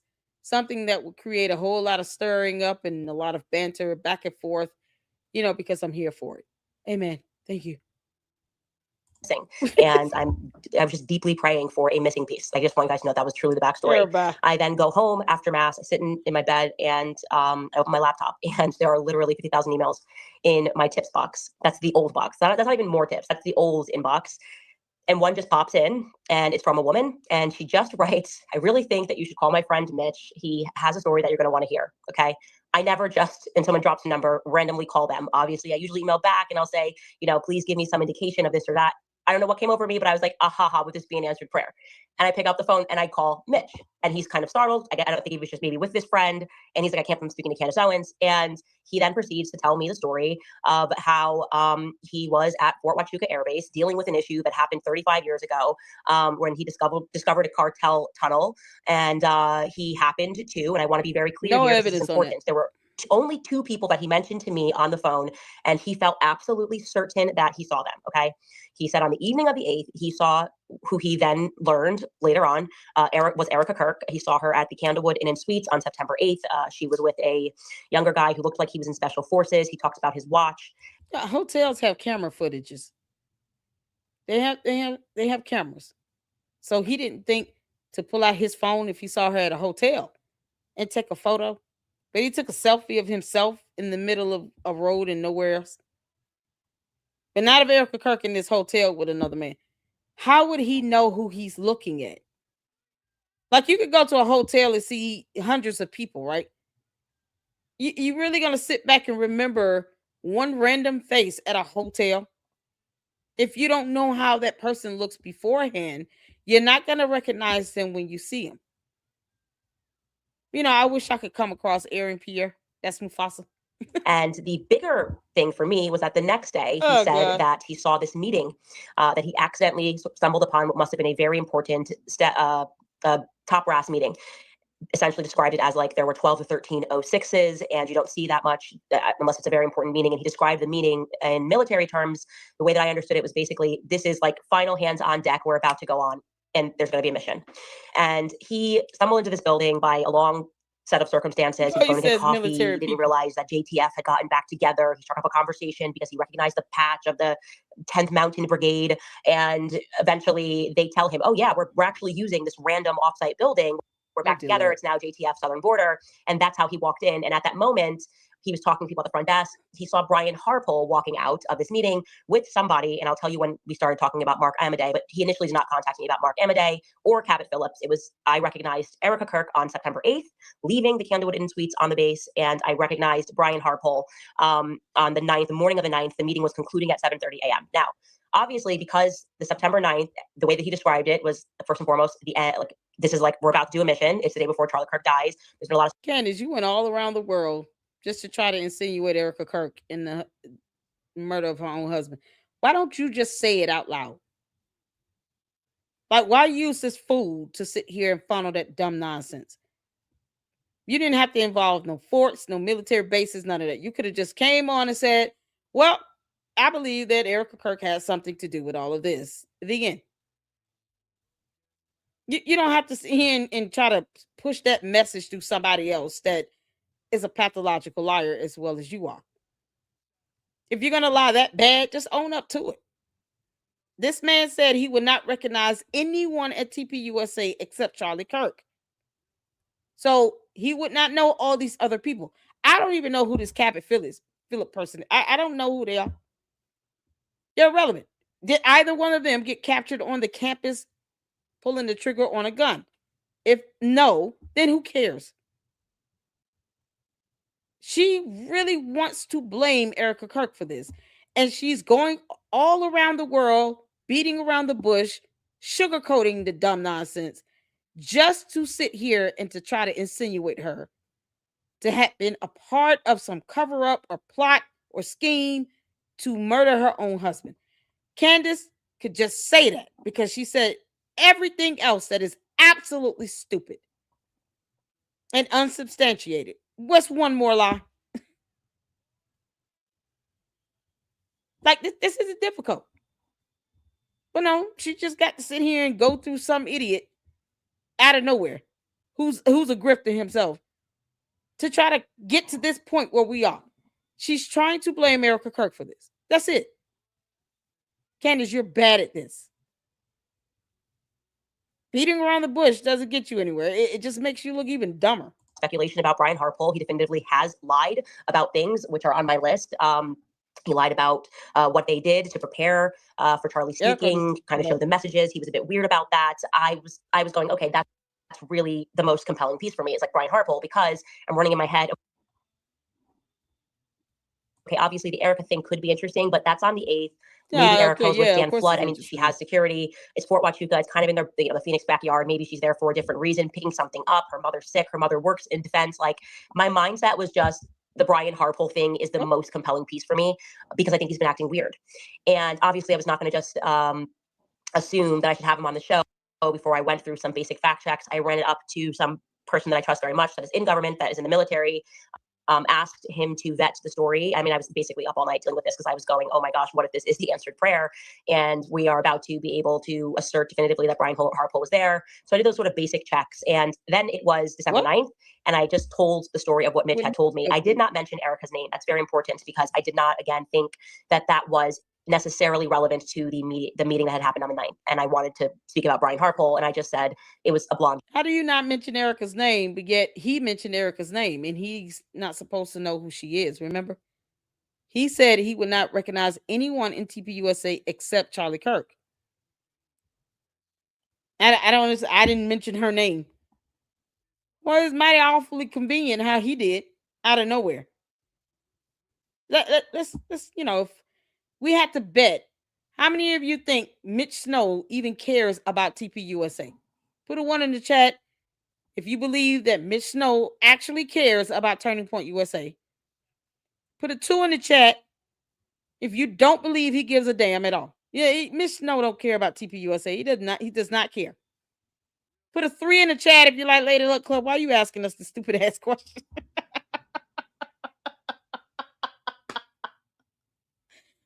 1 in the chat if you think Mitch cares. 2 in the chat if you don't think he cares. 3 in the chat if you're saying Lady Luck Club, that's a stupid ass question and we don't even know why you're doing this to us. Because you just can't make this up. It just said 2 and 3. 3, 3, 3. 1 in the chat if you believe Mitch Snow cares about TPUSA. 2 in the chat. Let's see some cooperation. Here's the time to talk bots and candy ass cult members. Here you go. 1 in the chat if you think he cares. 2 in the chat if you don't think you know he doesn't care. 3 in the chat if you like this is the dumbest question ever. Why are you doing this to us, Lady Luck? She wears things purposely so that even though she is definitely saying something when she gets called out, she can say she didn't say it. That's one of the biggest things that gets underneath my skin. Exactly, Dan. Shout out to you. Candace leaves things so vague and ambiguous where if you say one thing or the other, she tries to evade it because that's the cowardice in her. Cult leaders are cowards. They never want to face things head on themselves. That's why I'm sitting here like, why did you even bring this fool on your show? Just to get to this point where you're trying to bring in Erica Kirk into this so-called assassination attempt. Just say that, Candace. That's what you really want to say. That's what she really wants to say. That is exactly what Candace wants to do. She wants to bring in Erica Kirk into this to try to say Erica Kirk has something to do with her husband's murder. All of this just for her to get to that point. That's all this is. So as opposed to Candace saying this directly and quite possibly had the opportunity to actually fly to Phoenix and say it to her face on national television. That debunking session was supposed to be a live stream. She was invited to go out there. She didn't want to go. But instead of her doing that and facing Erica Kirk and saying it for the world to hear and see, no, she cowers and punks out and then says, oh, well, they flew to Tennessee and they came, we met up somewhere and we had a conversation for 4.5 hours. Girl, bye. You still can't just come out and flat out say what you want to say. Because, Candace, I never wanted you to stop talking. No. Because everything you say can and will be used against you in a court of law in a lawsuit. You're giving evidence. So don't stop talking. Keep going, girl. But why beat around the bush? You already don't give two craps. Why beat around the bush? This was all fluff for nothing. She could have just said this stuff on her own. And guess what? The Candy ass cult members would believe every word she says. They would believe it. Yeah, we believe. And most of them don't like Erica Kirk either way. It's looking more and more like there are a whole lot of individuals that are leaning towards the stuff that Candace is doing because they personally did not like Charlie Kirk or TPUSA or Erica Kirk. And they're parroting Candace Owens' nonsense to justify their own disdain for TPUSA and Charlie Kirk. You had a lot of people celebrating this man being shot on national television. Those are the people that are sitting here propping her up like this. People who celebrated his death are supporting Candace Owens. And she doesn't think twice about that. That's where we are. People who didn't care about TPUSA, who went on social media talking about he, was racist, all these things. These are the same people now that are gravitating towards Candace Owens. Because what they see and hear is her attacking them, wanting TPUSA to fail and fall apart and all this stuff. You got more people probably supporting her that celebrated Charlie Kirk's death than those who didn't and are truly concerned. So the fact that she doesn't even care about that, she doesn't care who her audience is at this point. She doesn't care. That's why we laugh at you, Candace. You playing a game, and we're going to treat you like the alien that you are. This is how gross this is. All her supporters now, people who, oh no, we never liked them. Yep. So this is where we at. And they just going to keep supporting her nonsense. Candace, grow a spine. Stop being a coward. You're a dumb cult leader. All your candy ass cult members, they're going to believe whatever you say either way. So why shy away from it? Stand on business. Make sure you record it and make it available to the public. That way it's easier to get that video if we need it. You're out of your mind, girl. Anyways, that's the 9th. On December 10th is the very next day is when Erica sat down with Harrison Faulkner on Fox News, and she addressed conspiracy theorists as sick and said that she wanted them to stop. And then suddenly I'm trending and people are like, well, she's basically saying that you need to stop. And I was like, okay, that's just weird. Then the next day on the 11th is when Barry Weiss used the snippet of the now infamous, stop, just stop, which the TikTokers went very crazy on. And I was like, okay, that is that was specifically obviously about me. It's like Barry Weiss said, the podcaster Candace Owens. And it kind of backfired, I would say, on the internet. And suddenly the next thing I knew, Erica and I had a date to meet on that Monday. Date. So that was Thursday. That's the Candace, please don't use terminology like that. When we have a photo of you hugging up on a white woman while you were pregnant, grabbing her butt. Please do not describe anything that you and Erica Kirk did as a date. Yeah, I still got this photo now. That photo of Candace Owens that she took hugging the backside and grabbing some white lady's ass while she's pregnant. And the girl clothes wet and everything. Like Girls Gone Wild. Pregnancy edition. And you sitting here describing this as a date? Girl, bye. All right, Bone Quisha. Just stop snippet. Friday, I had no show. Sunday, I want to tell you this part because this is important. On December 14th, I received a text message from Ian Carroll. I hope he is in this chat. I'd like him to jump in case I get anything wrong here. But the text message was to me and my producer. And he was like, hey, I have something for you guys that I need to discuss. It's pretty urgent. When I got around to calling Ian, he told me that basically he had received information from someone. He didn't want to give me the name of the person, and that definitively Brian Harpole was preparing some huge lawsuit against me. And I was like, that's really weird. And I think he said, no, it's not weird. Some big Texas lawsuit. I don't know what but basically it was it's a big lawsuit and you're going to want to be careful talking about this. And I was like, okay, well, that just can't be accurate because that's not how lawsuits work. I know about lawsuits. And I said, I think someone's intentionally giving you bad information to try to scare me from talking about the Fort Huachuca. No. You're not scared of it. And he can still sue you. The end. It's that simple. He doesn't owe you a heads up.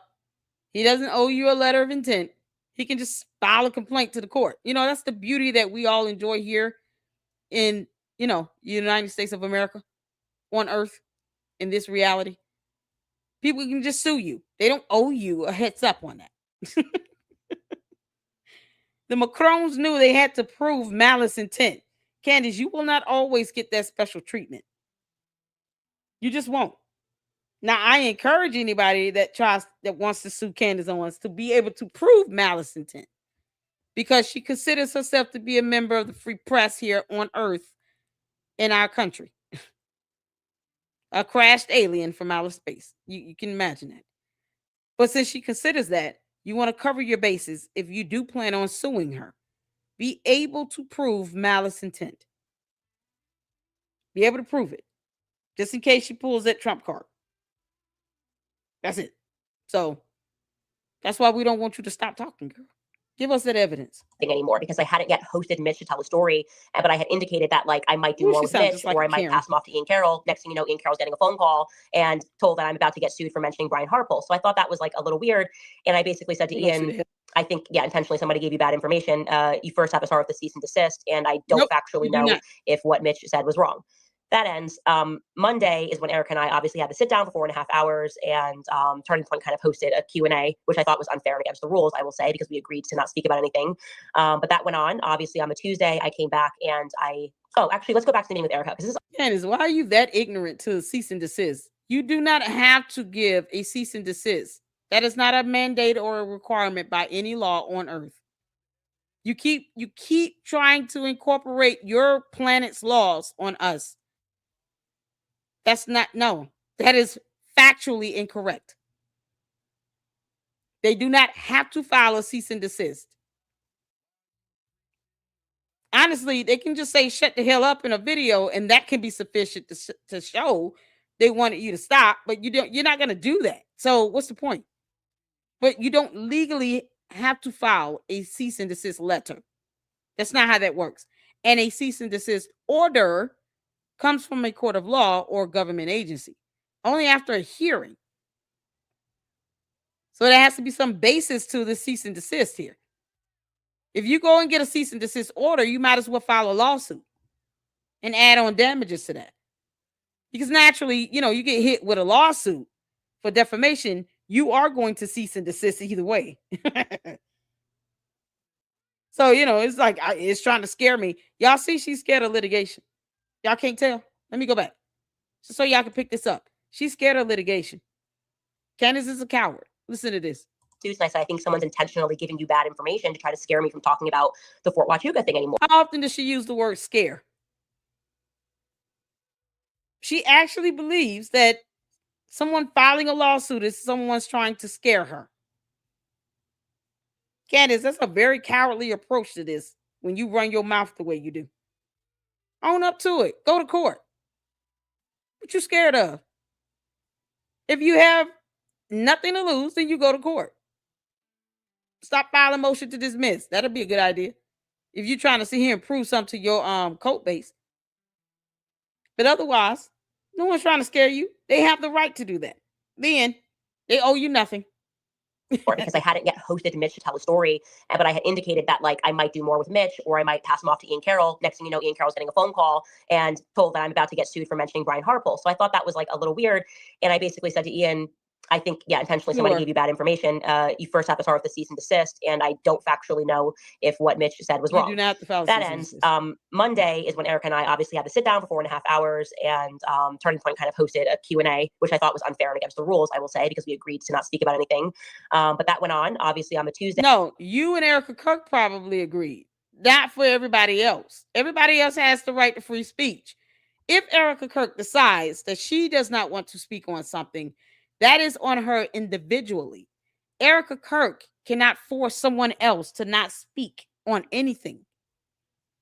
She cannot do that. She cannot infringe upon anyone else's free speech either, Candace. And it didn't stop your dumb coat for saying everything that they said. The same coat that blocks everybody on Twitter X. You can't make this up. Candace, you don't get to dictate free speech and expression here on our planet. If you're going to live here amongst humanity, you better learn our laws. You need to learn English and then read laws. You've got 3 attorneys. I don't know why you just won't call them and ask them, hey, does someone have to legally issue a cease and desist before I say something dumb like that can be Googled? You can't make this up. So no, Erica Kirk cannot say, we're not going to say anything because we is who? Who is we? Who does that include? Because she can't speak on everybody's behalf. No more than you can, Candace. You see? Laws. Facts don't care about your feelings. I came back and actually, let's go back to the meeting with Erica because this is also relevant. During that meeting, I did not bring up the Fort Huachuca thing because I, first and foremost, needed to continue vetting various aspects of it, but also I have Brian Harpole's number. And so I was just going to text Brian Harpole directly. But it is worth saying that during that interview, Erica gave me Brian Harpole's flights and said, like, you know, I know that you mentioned that you thought Brian Harpole was at this interview. Here are his flights. Now, you guys would later see those flights because Alex Jones then mysteriously has these flights. I took the flights from her. I thought it was interesting because I didn't bring up Fort Huachuca and I wasn't intending to bring up Fort Huachuca, and I hadn't mentioned Erica on the show. And I looked at them and I said, oh, well, this is not an alibi because the meeting ended at 7:30 a.m. and planes that left Fort Huachuca were back in Texas. Actually, the SAM plane, as we know, went straight to Texas. And I think Brian Harpole's flight left at like 3:42 or something in the afternoon in Texas. So I was like, this is actually does not conflict with the idea that he could have been leaving a meeting at 7:30 a.m. So it's a pretty short flight to Texas. So I said that, and that was it. But I said, but thank you for giving me this because now I can tell people that I have these flights and also that he doesn't like yet have an alibi for that morning. I just wanted to mention that because I feel like that's important. Anyways, obviously, when we went back on air on Tuesday, I recapped I was tired and just kind of went through kind of the high points or the things that we had discussed. It was a very long meeting. On Wednesday, we broke the story about Charlie's car and that we actually had exclusive photos of what the inside of the car looked like. On Thursday, I made the decision to have Mitch on my show. And the reason why we made that decision is because we were then working in the background to verify other aspects of his story, and we were able to do that. I now felt beyond confident. He had sent me all of his metadata. He had sent me, as you guys already saw, his ID cards, his former passports, his new passports. He even sent me, now I can't say that this Mexican person was in the cartel, but you know, his story was that he was being hunted by the cartel. He certainly had like court documents documenting that a Spanish person had broken into his home and whatever had happened. So I believed him. I believed his story. I knew that he was a Green Beret. Like I told you, I verified that information right away. And I knew that he had stumbled upon this meeting and he thought this is why they were pulling him aside. They may have thought something else, but it was substantially true. Everything he said was substantially true. Whether or not he saw Brian Harpole, I don't really know, right? Now, of course, the decision to have him on, I was aware that I could not say to him, I felt that would have been super inauthentic if I was like, hey, tell your story, but like, let's not talk about the fact that you think 100% that you saw Erica. Like that would have just been inauthentic. And I feel like people know that, I don't know, you guys would have just like sussed that out in 4 seconds. So I understood obviously that we were opening a can of worms because people were going to be compelled obviously by the fact that potentially Erica Kirk was on the base the evening before, if you will, on September 8th. But again, my main thing was Brian Harpole. During that time, as we were vetting his story, he described the congressman. He thought he was pretty certain that it was a congressman of some description. And he described him what he looked like, glasses, about the age, and he said the height was 5'9". So we were sending him photos of congressmen that we thought could fit the bill, just so you guys know this. And he was like, no. We sent him Amadei, and he's like, this person looks very familiar. Like, this could be the person. Like, have you looked into his story? Like, do you think that this could be the guy? Like, this is the first person that really looks like the guy. And he said, is he 5'9"? And I Googled that and it said he was 5'9". I actually think Google's wrong on that. I think his height is wrong. I will say that now.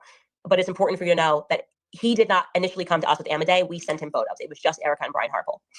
Okay, so we have him on, obviously, and he says both of the names. And what happened thereafter is what I can only describe as like an explosion. I get contacted from somebody who's in DC, and they were very concerned and thought maybe somebody was feeding me bad information. And I was kind of interested in the phone call, not going to name the person, but was basically like, you know, worried about your security and things like that. And I was like, I think we're good. Like, you know, we're just kind of vetting the story.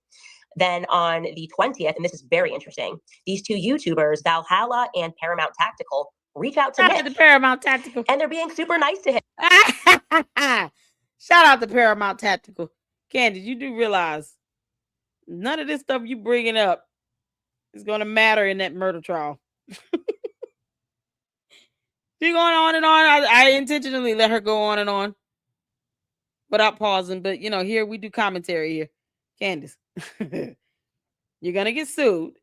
Brian Harpole is not just suing you for this one time. His name has been said about something on a military base. No. You and your cult members have cyber harassed him, cyber bullied, doxed him, stolen credit card information. Y'all have put this man through the ringer. And they all marching to the tune of your marching orders. Because you're the cult leader. That association that you have and you sitting out these directives, you haven't even said anything to get people to stop doing what they do. Doxing is your MO, is what you've been doing for years. And you try to curtail around it by saying, oh, this is information the public need to know. No, it's not. Do we really need to know the name and the address information of a donor for TPUSA? No, we don't. I don't care who donates to them. It's not your money. It's not like that money coming here. Just like you want to sit here and ignore all those weird ass, expenses on Blexit tax documents where you made people sign an NDA there. Yeah, no. We get to question your motives here. Why would you want to stop people from donating to TPUSA? It's a nonprofit organization. Girl, bye.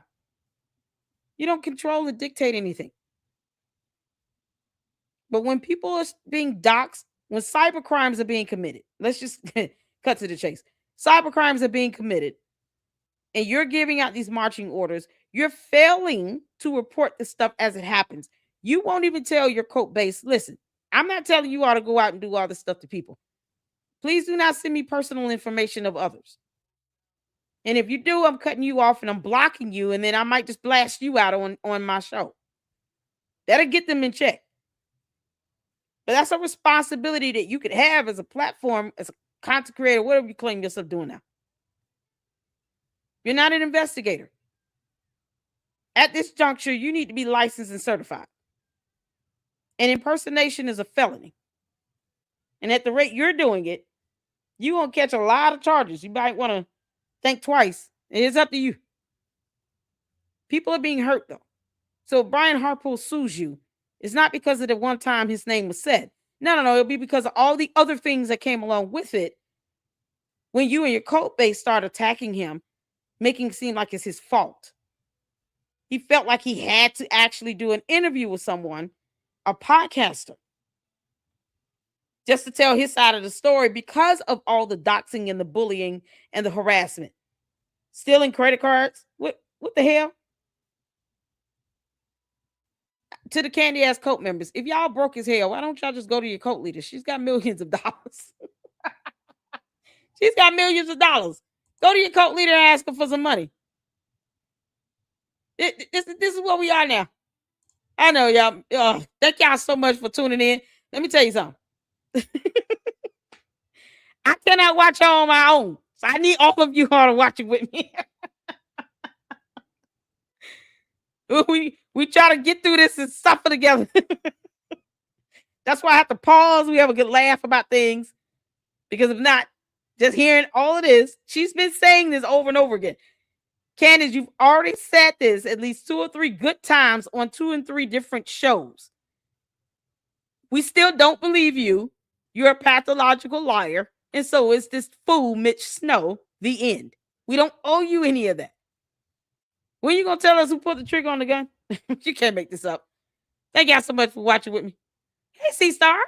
What's going on, Proud Liver? How you doing? My Raina passed away 2 days ago. The wrong people are dying. I'm sorry. I'm so sorry. Oh, man. What's going on, Tink? What's happening? Monkey said you can't go around accusing others of such a heinous crime with zero proof. The lawsuits are coming. Exactly. Candace, you're accusing people of having committed a criminal act at that. Even if it is some level of a conspiracy to commit murder. That's a criminal matter. This is what you're accusing people of. Because your attorney still refused to remind you of what the definition of defamation truly is. And you're being malicious about it. You're doing it with a reckless disregard for the truth. You're not talking to Brian Harpool before you go out and say this stuff.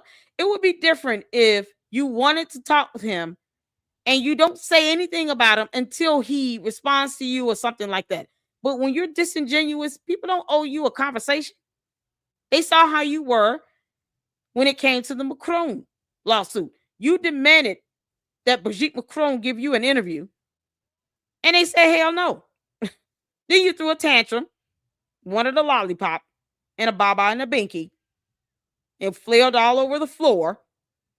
And then next thing you know, you get hit with this lawsuit. They gave you something to pout about. How about that?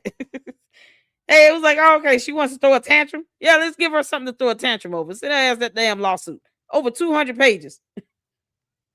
And you still threw a bigger tantrum and doubled down. You know, when you double down, you're basically saying to Judge Rennie, yeah, well, I know it's a lie, but whatever. The alien is now going to be going to court because she couldn't leave people in another country alone. So, Candace, people are observing your pattern of behavior. That them yeast infections must be some of them. Yeast infections must be like a native thing to your planet, Candace, to your people. That brain rot is just, man, it's something else, y'all. If I were you all, I would not get too close to Candace Owens. It might be contagious. That yeast infection, that brain rot could be highly contagious. Please stay away. Don't go near her. Maintain at least 6 feet and wear a mask. And they're saying, or one of them said, and I don't want to mix them up, but we have the video of it because Mitch is predisposed to paranoia. And he recorded them. And I'm going to drop the conversations. I'm happy to drop them after this live. They're so nice to him. This is on December 20th. And like, you know, they're not questioning whether or not he was in special forces. They're not saying anything weird. And they're actually saying to him that I may be under foreign influence. And I'm like, okay. He's like, Candace, you are under a foreign influence. You're an alien. You said that yourself. You are from a whole nother planet. Where's the lie? It came out of her mouth. Guys are clearly not good guys. Or actually, the 20th when he first told me that they had reached out to him and wanted him on his podcast. It might have been the 21st that they called him. I'll clear that up. But between the 20th and the 22nd is when they are suddenly calling him, and they're like, "Oh, like we're just concerned about Candace." Okay, yeah, and you're gonna see in a couple of days he loses his mind, suddenly speaking to like exes and baby mamas like he's Jerry Springer. But that was the nature of their phone call. So I'm like, okay, that's weird. I don't know these guys. Oh my God. And then on the 22nd, I get another phone call from Ian Carroll. Oh, he's here. I'm going to add you, Ian. Add a speaker. I get another phone call from Ian Carroll. And this time Ian is like totally freaked as in like very concerned because obviously like I have a relationship with Ian Carroll and to some degree he respects Valhalla. And he's like, look, I have this friend who's in the military. He has a YouTube channel and he basically runs me through and he's like basically saying that he wants to talk to me. And it was kind of said to me in a way that was like, if you don't kind of take this rope, like, and jump off of this Mitch train, like what's going to come out about Mitch is going to be explosive and you're going to like go down on the ship. That's essentially the vibe that Valhalla was giving to Ian Carroll and basically like kind of demanding to get on the phone with me. And I was like, and then he starts. Candace, you demanded that people call the authorities on Ukrainians in Tennessee. Why are you bothering with them? I don't believe they belong here. You don't belong on our planet. You don't get to make these accusations and sit here and disrupt the authorities, waste time, resources, and all that because someone thinks somebody is a Ukrainian living in Tennessee. When you yourself said you're an alien, that means you are a foreign object. That's what alien is, Candace. It's a foreign object. Have you not looked up the definition of alien? She uses terms like, American ignorant because you're an alien. Of course you're American ignorant.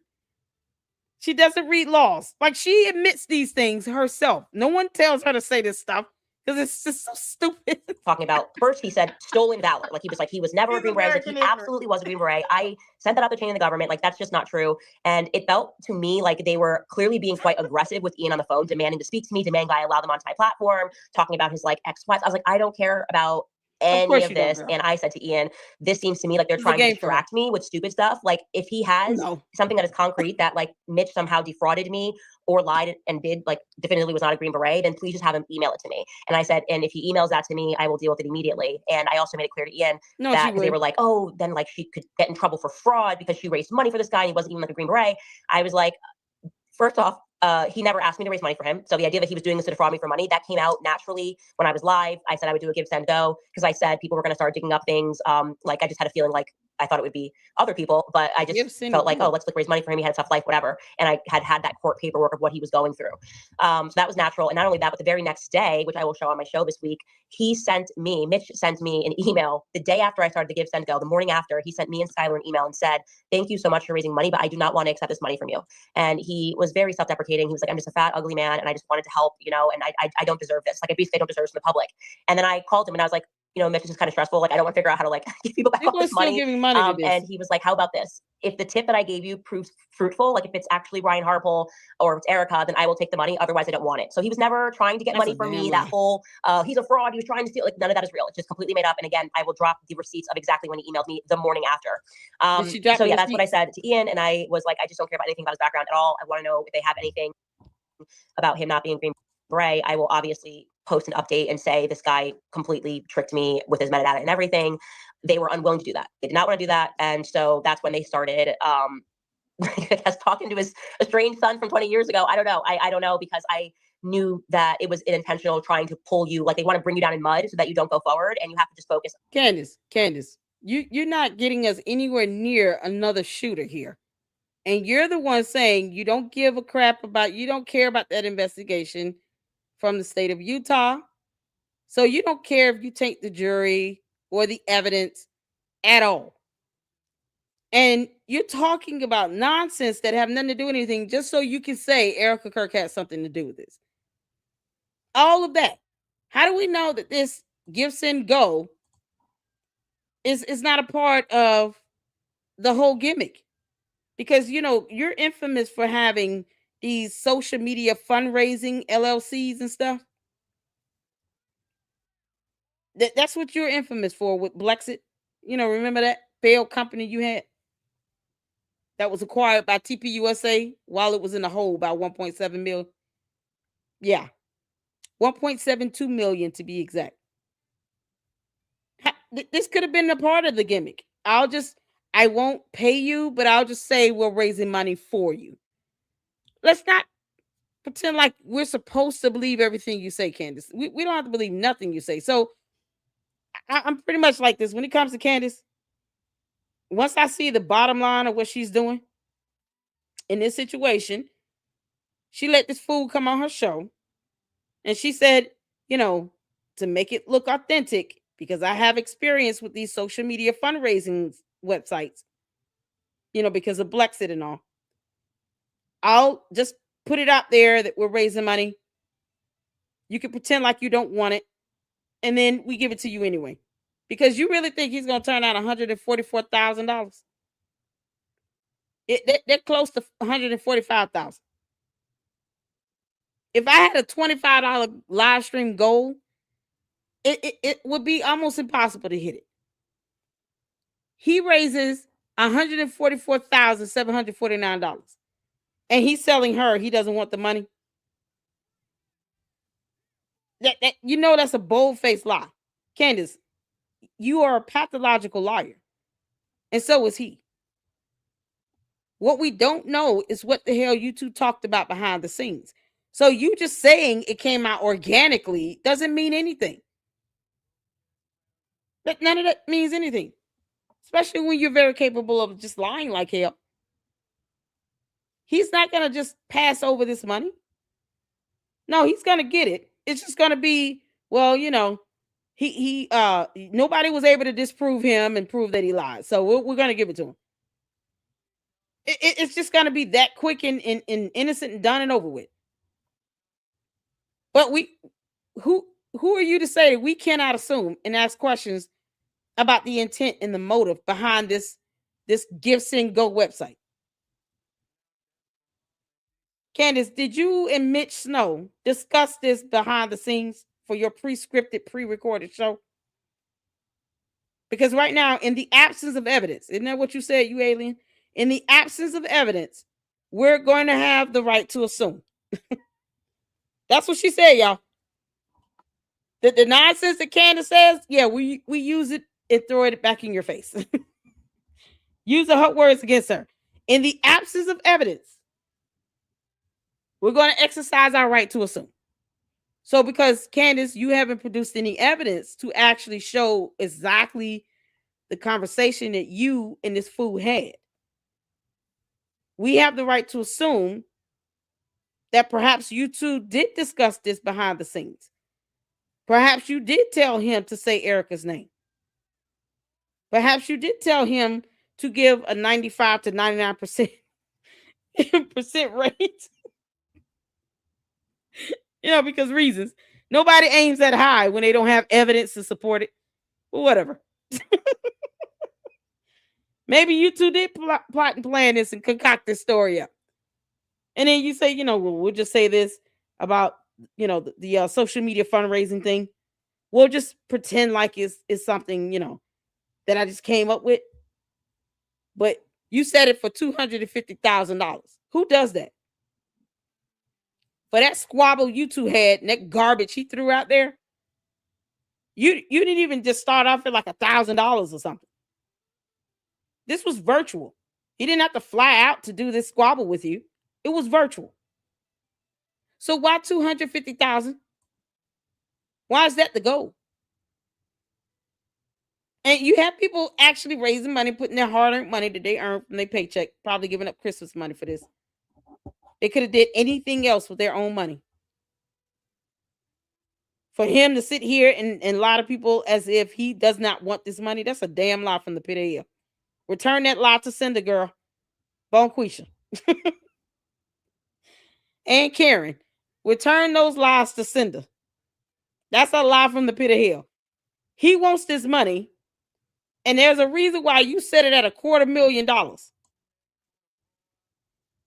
You're not fooling anybody, Candace. We're not paying for you. We're not paying your attorney's fees.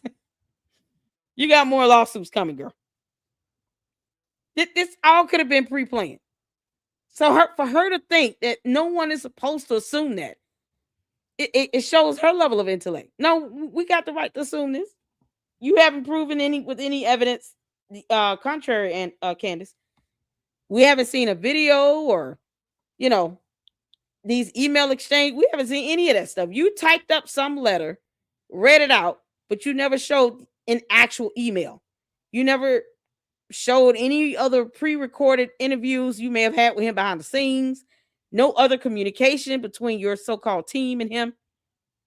Your whole team needs to be added to these lawsuits, by the way, as co-defendants.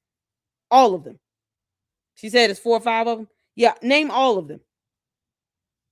Plus George. Because Boys Club got it coming. This is ridiculous. So, they work behind the scenes, quite possibly. And they came up with this whole story. Because she just wanted Erica Kirk's name to be put out there. And because she's a coward and she can't just do it on her own. She said, I'm going to pay this guy. Because, conning is what he does, I guess. He's a pathological liar, whatever. And because I guess she thinks no one will be able to get to him. We'll just pretend like we're raising money. When somehow $250,000 was a goal. Based on what? Who knows? No receipts or anything to show. This is where this money is going to go back to even make it sound more valid and authentic. It would be different if he actually showed an invoice from one of his attorneys for some open case he has. But people are going to be paying. If you're paying for litigation here, you know what you're paying for. This fool's litigation with these protection orders. His divorce. Because I have yet to see any lawsuit filed against the government that is active and pending. And I have searched. That's how I was able to pull up that order. So we've already looked to try to find, and I literally said, if the Candy Ass cult members or anyone comes across any lawsuits that he has filed against any government agency, because he's supposed to be suing the government, send us the case information. All I've been able to find is something against the Department of the Interior. And that was dismissed for failure to prosecute back in 2023. Appealed and then reassured and reaffirmed early this year in 2025. So what case does he have open? So they're paying his attorney's fees for his divorce proceeding. This is crazy. So $250,000, helping Mitch to pay for some of the legal costs to right the wrongs of his past. Yeah, his divorce proceeding. Because he has no other lawsuit pending against a government agency. The way the United States treats its servicemen is positively despicable. And Candace is telling people to go AWOL in the military, which is illegal. Do not do that. The corruption that exists at the top of our armed services needs to be corrected. What corruption? He's got protection orders against him. And the one lawsuit he filed, case he filed against the Department of Interior, he failed to follow through on it and prosecute it. Failure to prosecute. That means he did nothing to follow the court rules to file what he needed to file to get the case moving. That's on him. But yet, the goal is set at $250,000 damn dollars. And he's going to take this money. I haven't missed the mark yet. I even said, you know what? I didn't think this guy was the real Mitch Snow. I still want a DNA test. But I literally said the other day, based on the evidence, I'm going to go with it. I'm going to go with the evidence on this. No matter what deep down my gut feels, I'm going to go with the evidence so far because I have no evidence to prove to the contrary. But he's still a pathological liar and a con artist. Going through another divorce. And she wants her people to pay his attorney's fees. Get him some legal aid because there's nothing else he has going on with any courts for any legal cost with any other matter. That's what it said here. Collecting for legal costs. Y'all see that? Helping to pay for some of the legal costs to right the wrongs of his past. Her cult members are paying for his attorney's fees if he has an attorney for his divorce. And whatever court documents he gave her, she hasn't posted it. So until then, Candace has no evidence. It's his fault that he's got all these damn protection orders filed against him. People are still giving money. Anonymous giver, $50. Anonymous giver, $20. Anonymous giver, $20. All these damn bots. But they didn't want to see it talk about I'm getting $7,000. When am I going to see that? You can't make this up. All right, y'all, let's get back to it. Focus on the facts. So that is the backstory of Fort Huachuca. We all then know what happens next. And Alex Jones jumps into the foray. He's talking about Mitch's history. He's putting out all this information. Mark Amadei did, I do want to say as an update, I scrubbed through looking for roll calls, and then somebody indicated to me that they see him in his chair. He missed the roll call for some reason, but early on in the video, I agree. It does look like Mark Amadei. So that might be, it could be him. And we're looking for somebody else who looks like Mark Amadei. And I also think his height is wrong on Google. I don't think he looks like he's... That man knows how tall he is. Girl, bye, Felicia. 5'9". So Mark Amadei might be completely like off the hook on that. And again, he wasn't the person that you Mitch can't tell initially how said tall he they in that photo. Now the Cabot Phillips thing is also very interesting. I don't really care about like, you know, Mitch's estranged relationship with his son. Like, I'm not interested. I'm not Maury. I'm not here to like bring families back together. But I tried to debunk him. I thought that was very easy to be able to debunk him with Cabot Phillips because Cabot Phillips, he has a daily show at the Daily Wire. I think he does it maybe 3 times a week or something, but the Morning Wire, obviously, I worked the Daily Wire. And I was like, well, that's pretty simple. If you're saying a Cabot Phillips is here in Arizona, he actually lives here in Nashville and he has a show. Let me just go find him on his show. Well, it also turns out that Cabot Phillips from September 4th all the way through to September 10th until September 11th. Candace sounds like a bitter baby mama and a scorned ex-employee. How are you going to be both at the same time, Bonquisha and Carrie? It's like Bonquisha and Carrie just coming out at one time and she can't pick out which one she wants, which personality she wants to come to the forefront. You sound like a bitter baby mama and a scorned ex-employee all at once. Leave Daily Wire alone. They not stun you. They don't care what you do. She's about thinking, you know, has a show like 3 days a week. Why are you even making that assumption? Where did the number 3 come from? She knows how many times he comes on. She probably knows his whole show backwards and forward. Ciao, boo. Candace, you ain't fooling nobody. Took a vacation and he wasn't on a show. So when I realized that, I did the right thing. I messaged Cabot Phillips. I sent him 2 messages asking if he could just answer whether or not he was there, because I don't want to throw like any shade his way. I had sent him, just to get to the Cabot Phillips bit, I had sent Mitch multiple photos of guys like this person. I thought maybe Dan Flood. This, he's like, no. I gave him no context, but saw that Cabot Phillips was trending, and I had no idea he was one of Erica's exes. I sent him the photo, and he's like, that's the guy. That's the guy that was with her. And again, I'm now relying on Mitch's memory. I don't know what his facial recognition. How do you just get one guy of all the men on earth? How did you get to that one photo to send him? You're not even explaining how you came to that one photo or this one person just out of nowhere. Of all the men on earth, hell, even if she got photos of just various people on the base, this the one you send him. How did you get to that conclusion? Because I don't want to throw like any shade his way. I had sent him, just to get to the Cabot Phillips bit, I had sent Mitch multiple photos of guys like this person. I thought maybe Dan Flood. This, he's like, no. I gave him no context, but saw that Cabot Phillips was trending, and I had no idea he was one of Erica's exes. So based on him trending, that's what she got. Candace, you tell on yourself and you don't even know it.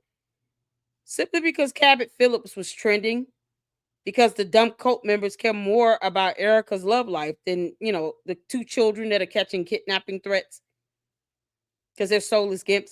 So they were trending Cabot, whatever, Phillips online. And she just went with whatever was trending. She said it right here. Because words matter here in the Lady Luck Club. When I realized that, I did the right thing. I messaged Cabot Phillips. I sent him 2 messages asking if he could just answer whether or not he was there, because I don't want to throw like any shade his way. I had sent him, just to get to the Cabot Phillips bit, I had sent Mitch multiple photos of guys like this person. I thought maybe Dan Flood. This, he's like, no. I gave him no context, but saw that Cabot Phillips was trending, and I had no idea he was. Yeah, that's it. But I saw that Cabot Phillips was trending, and that's it. That's how she arrived at sending this photo of this one person. Because he was trending. Candace, you beat around the bush just to say something like this. That's it. I saw he was trending, so I sent that photo. He said, yeah, that's where we at. You can't make this up. This has got to be the dumbest. Candace, you are bad at this, girl. You are bad at this. Of all the dudes that you could have sent photos of, you selected Cabot Phillips because he was trending on Twitter X. Not all over the internet, just on Twitter X. That's it.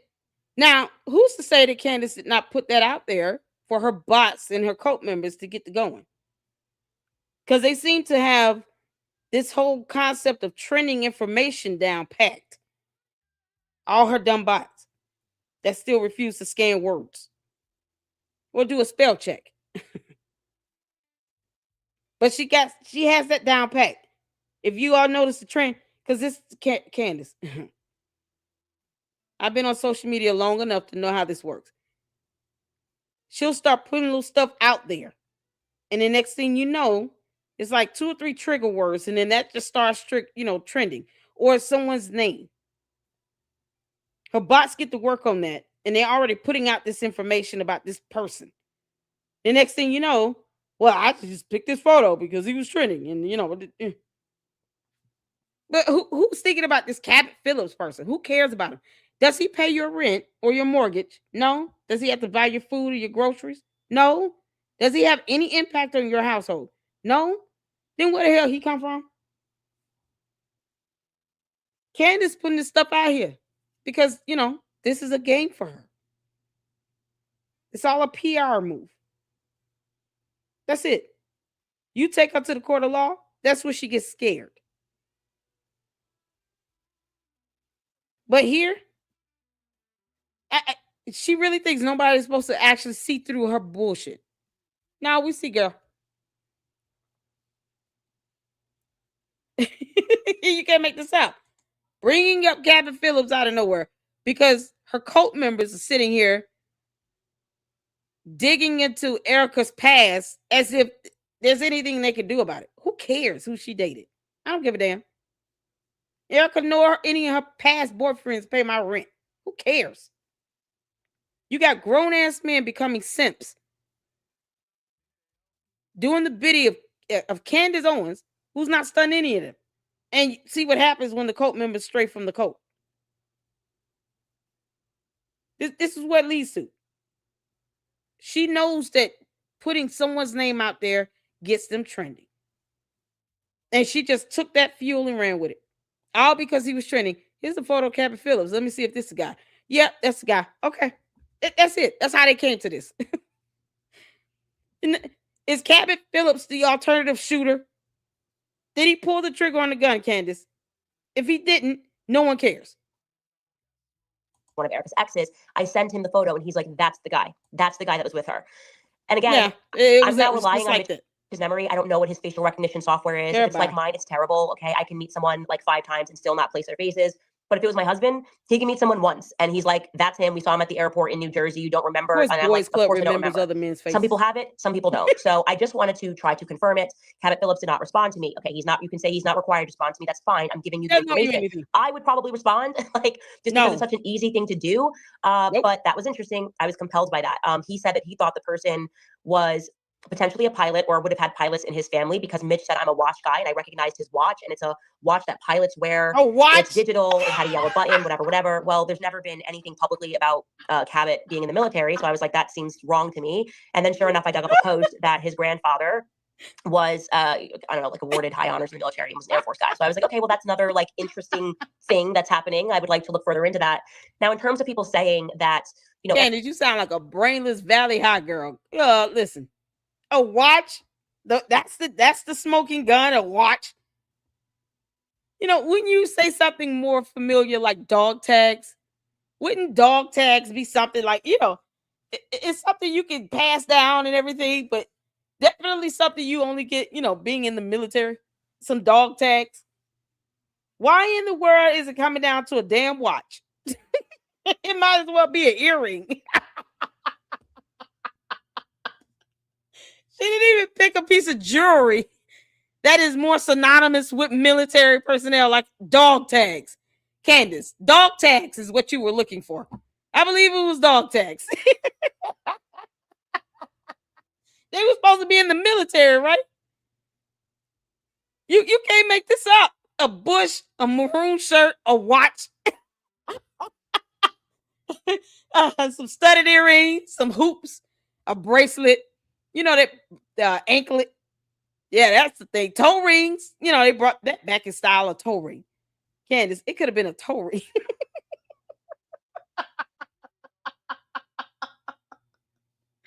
No, hell no. It's a watch with something yellow in it. You can't make this. This is priceless. Candace, you're such Erica a doesn't owe you an alibi. I didn't ask Erica for an alibi. So when suddenly I realized that Paramount was speaking with Andrew Colbert and she was providing an alibi to Andrew Colbert, well, then suddenly now, if you're going to provide an alibi, then let's provide an alibi. Like, you know what I'm saying? No. I'm happy to just like. No, ma'am. No, ma'am. No, ma'am. You do not. Girl, bye, you alien. Get off of our planet. You do not get to demand an alibi from anyone. You're not a commissioned officer of the court. You're not law enforcement. You're not a licensed or certified investigator of any kind. Get your ass off of our planet. Go back, ET phone home. You and your yellow watch. I don't care. Bye. Take Boys Club with you. Of course he will remember how another dude looks. Of course he would. Boys Club. Boys Club. You actually know how Cabot Phillips looked. You can see him one time and remember his face. George. Y'all, did y'all see the little short video I put up? George playing in the studio again. These old weird ass cryptic messages where you get the silhouette in the background and it's just like one color and that's it. This one so happened to be purple and black. George, stop playing in the damn studio. You can't make this up. Communicate whatever that alibi is. I never demanded it privately. I didn't demand it in her face. And I still, you would have said, you guys at a hotel and I was dropping off a package. That doesn't necessarily put her at the meeting the next day. But Mitch did say that the person who he thinks looks like Cabot Phillips was at that meeting the next day. So yeah, didn't get any video footage on this. Like, obviously, if we're investigating this, we should just, like, we could check it off the list and move on. I have messaged Brian Hartford, just so you guys know, thus far. I want to say 4 times, at least 3 times, asking him. Again, we can't say he was willing to give his flights, but doesn't want to also just give his metadata or a picture or something. They took a text message at that time to clear his name. You either want to give an alibi or you don't want to give. Wait, why do you not demand the same thing of this fool that you had on your show? You said everybody else got to give you an alibi, but not Mitch Snow. So he doesn't have to produce any video footage or photo of these people he claims he saw in a hotel or on a military base. He doesn't have to give you that. But you're demanding alibis as if you're a licensed certified investigator from Erica Kirk and some Cabot Phillips person that only Boys Club would remember. Yeah, I wonder if you walk into Boys Club's room, are you gonna see like posters up of what's his name? George what's the name? You gotta have faith. Gotta have faith. Is that who's that? What's his name? It's George something. I could be wrong. I don't know what his name is. I just remember the song. Yeah. He remember photos like that, I'm sure. Queen. We are the champions. Freddie Mercury is all over Boys Club wall. Oh man, and I like Queen. Rhapsody is one of my favorite songs. Was at that meeting the next day. Bohemian Rhapsody. So obviously that's interesting. Like obviously, if we're investigating this, we should just You're not investigating and move anything. on. I have messaged Brian Harpole, just so you guys know, thus far. I want to say 4 times, at least 3 times, asking him. Again, we can't say he was willing to give his flights, but doesn't want to also just give his metadata or a picture or something. He doesn't owe you that. And he's going to sue the hell out of you. So, why don't you ask for that in discovery? Took a text message at that time to clear his name. You either want to give an alibi or you don't want to give an alibi. You either are saying, I don't owe you an alibi, I don't want to answer at all. But if you're going to do something halfway, then you should provide a full alibi. Now, no, he didn't owe you that. So if he sues you, then, your attorneys will know what type of discovery to ask for that will be relevant to the case. We're all sure that you will be filing a motion to dismiss because that's what you do because you're scared of court. Candace, I thought you wanted to go to the discovery phase with the Macrons. The cowardly nonsense of you, it's just, the hypocrisy is staggering. How are you this big of a coward when it comes to court where you could get some discovery? But yet you're demanding somebody give you an alibi while you impersonate an investigator, which is a felony. That's a crime. No, what they need to do is have ass locked up. I will say that I had some communication. I did message also once the thing exploded with Andrew Kovach because he's just getting on my nerves. Like really, I have been so nice in terms of what I have told the public about things that Andrew Kovach told me. He's starting to like a little bit play with the bull and we're getting real close. We're getting real close to me just saying, if you guys really think that I have not been fair, you will really recognize how fair I have been if he keeps pressing me. And I felt very pushed by that Paramount Tactical thing. These people are lunatics. Y'all, Bone Quisha is just having a whole tantrum right now. Yeah, okay, you alien. We see which personality is at the forefront. Girl, you don't scare nobody. All they have to do is sue you. That's it. You want to scare Candace Owens? Sue her ass. Full of blood. It's like, bro, send me a text and I could have shut it down immediately. But you're like, I'm assuming you're also the person talking to Andrew. I mean, speaking to Alex, because Alex did say on the show that he spoke to Turning Point USA people and like he had Brian Harpole's flight. So it's pretty obvious. It seems like they're working behind the scenes and that's annoying me. Oh no, how dare they? Actually.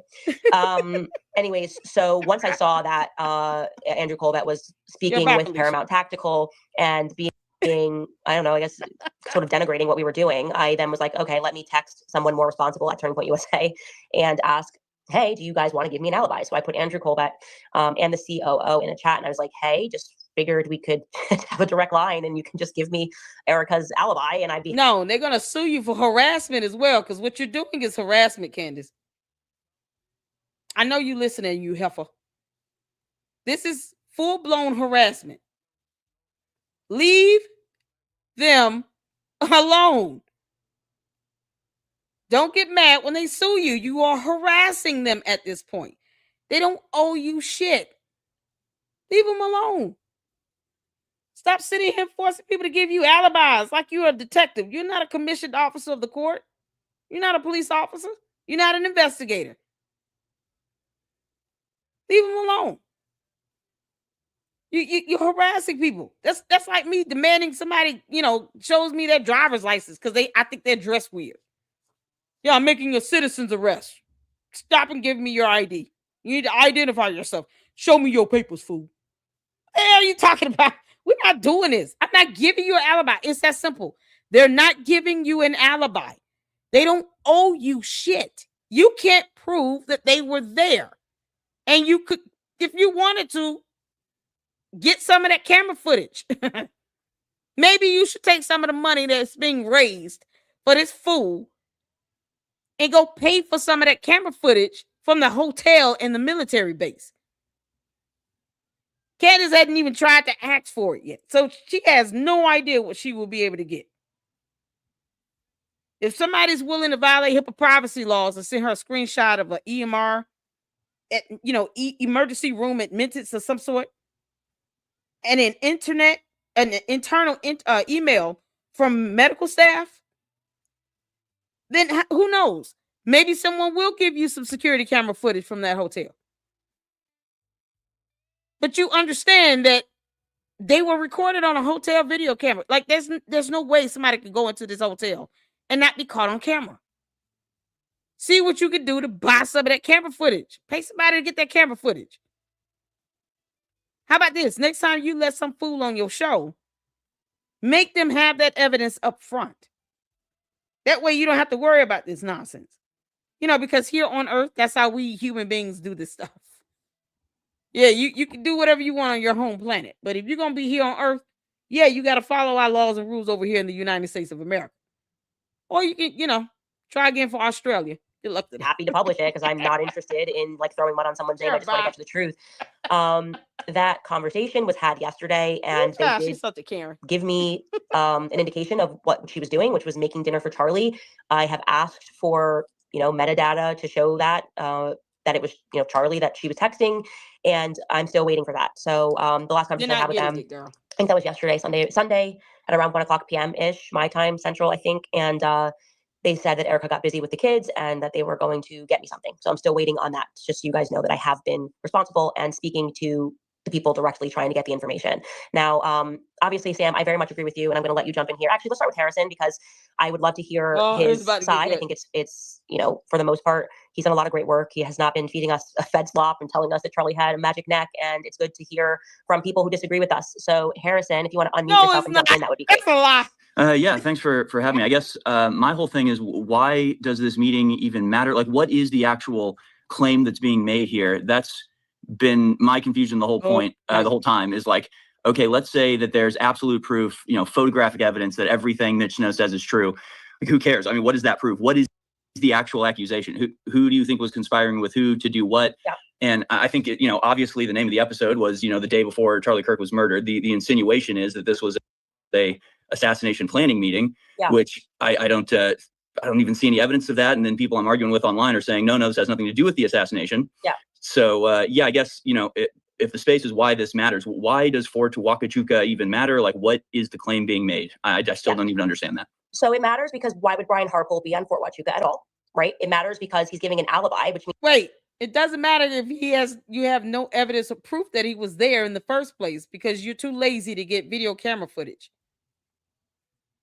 The military base Candace would have cameras littered all over it. We understand you're an alien and you're American ignorant. We know that. You said that out of your own mouth. I snipped it. So with you being an alien and American ignorant, you would think that you would try to get familiar with how things are done here on Earth in this country. There are cameras all over the military base. Why don't you take some of that money that your cult members are throwing Mitch Snow's way for legal costs that's basically revolving around protection orders and a divorce proceeding, and go pay for some of that camera footage? Because, money shouldn't be an option for you when it comes to this. This is ridiculous. You have not proven he was even there. Brian Harpole. And you and your cult members, y'all got selective hearing. It's like another disease secondary to that yeast infection. Secondary to those yeast infections. that brain rot, that contagious disease. Y'all stay away from Candace. You might catch that yeast infection with that brain rot. It's a 2-for-1. He doesn't want to be associated. Like, it could have easily not mattered. Kind of, to speak to your credit, he could have been like, yeah, I was at Fort Huachuca with my brother. And my brother's in the military. I was dropping off some food. Okay, like that could have been then suddenly a dead end. That would have been nothing. Now, because Mitch had described this as a top secret meeting in an off-site building and had described this as top brass at the Pentagon and said that these sorts of meetings, and I am forgetting the military term, are when you're just about to embark on like a mission. I know I sound really uneducated, but military guys will sound better saying that. It was compelling. Like, okay, like I said, Brian Harkle was acting funny. He's been acting weird. He's been telling verifiable lies, and he cared enough to present an alibi, meaning he didn't want people to think he was there. Right. So if you have to give someone an alibi, it's because you don't want people to think that you're there. There is no. He doesn't have to give you one, Candace. He doesn't have to give you that. What do we owe? What is the obligation of us human beings here on Earth to an alien? We're very superior to you and your race, girl. She won't even share the language with us. And she wants alibis and yellow watches. An alibi is not needed if there's nothing to hide. So that's why it matters. I think that's why it matters. And this reaction, rather than being forthcoming, is why it suddenly feels like, okay, this is important because no one's acting normal. No one's just like, oh yeah, cool, he was there. Like, it also is, as we have now learned, it's an intel base. He was telling the truth about exactly what building it was. I didn't name the building on my show because I wasn't sure if that would be like a national security problem, but it just happened to be that JTF was borrowing that offsite building. And Candace, you named it off the show. We have no idea what you and this fool discussed behind the scenes. We don't know what you two talked about. You said you talked to him, you reached out to him, communicated with him however you did. I don't care if it's email, text message, IM, DMs, a phone call, a Zoom here. I don't care. Your communication, you two could have had all this lined out. We don't have to believe anything any differently. So, until you produce evidence, we're going to assume you and Mitch Snow planned this whole thing out off the show, because that could have very well happened. And then you prove to us that you didn't, because we could all play this dumb game. And it was supposed to be a top secret meeting for those purposes. Somebody that was involved in blacking out the windows had sent us a tip. Again, it's how people are reacting to the meeting that lets us know that it's important. You don't even know if it occurred. Okay, I mean, now, I guess regarding the hotel, I never said it was important. Like I said, my perspective was there's 1,000 different reasons that she could have been at that base. Her mother has a contract or had a contract, has a contract. But he said he saw her at a hotel, not the base. So which one is it? Was it Candlewood? Why don't you and Mitch Snow call each other again and y'all get y'all story straight?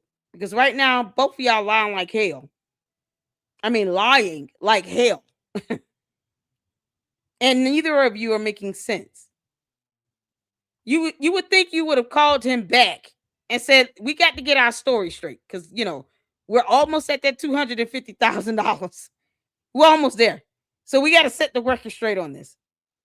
Well, you know what, Candace? Why don't you just bring him back on your show and then you two can have another chicken head squabble? The alien and the fool, part 2.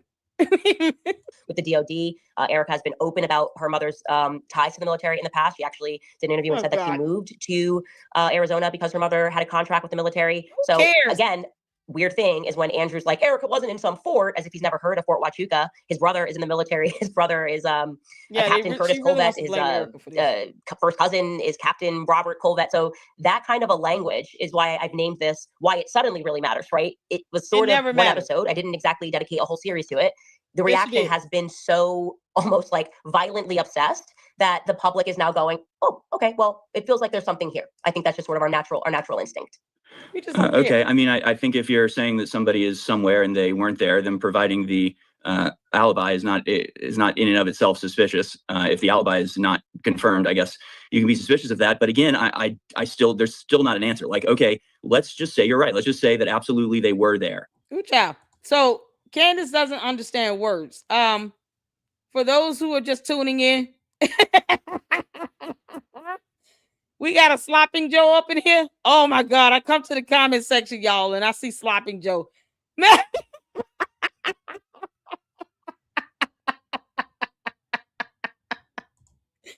She had a thing for Charlie. Oh yeah. Aussie, she was madly in love with Charlie Kirk.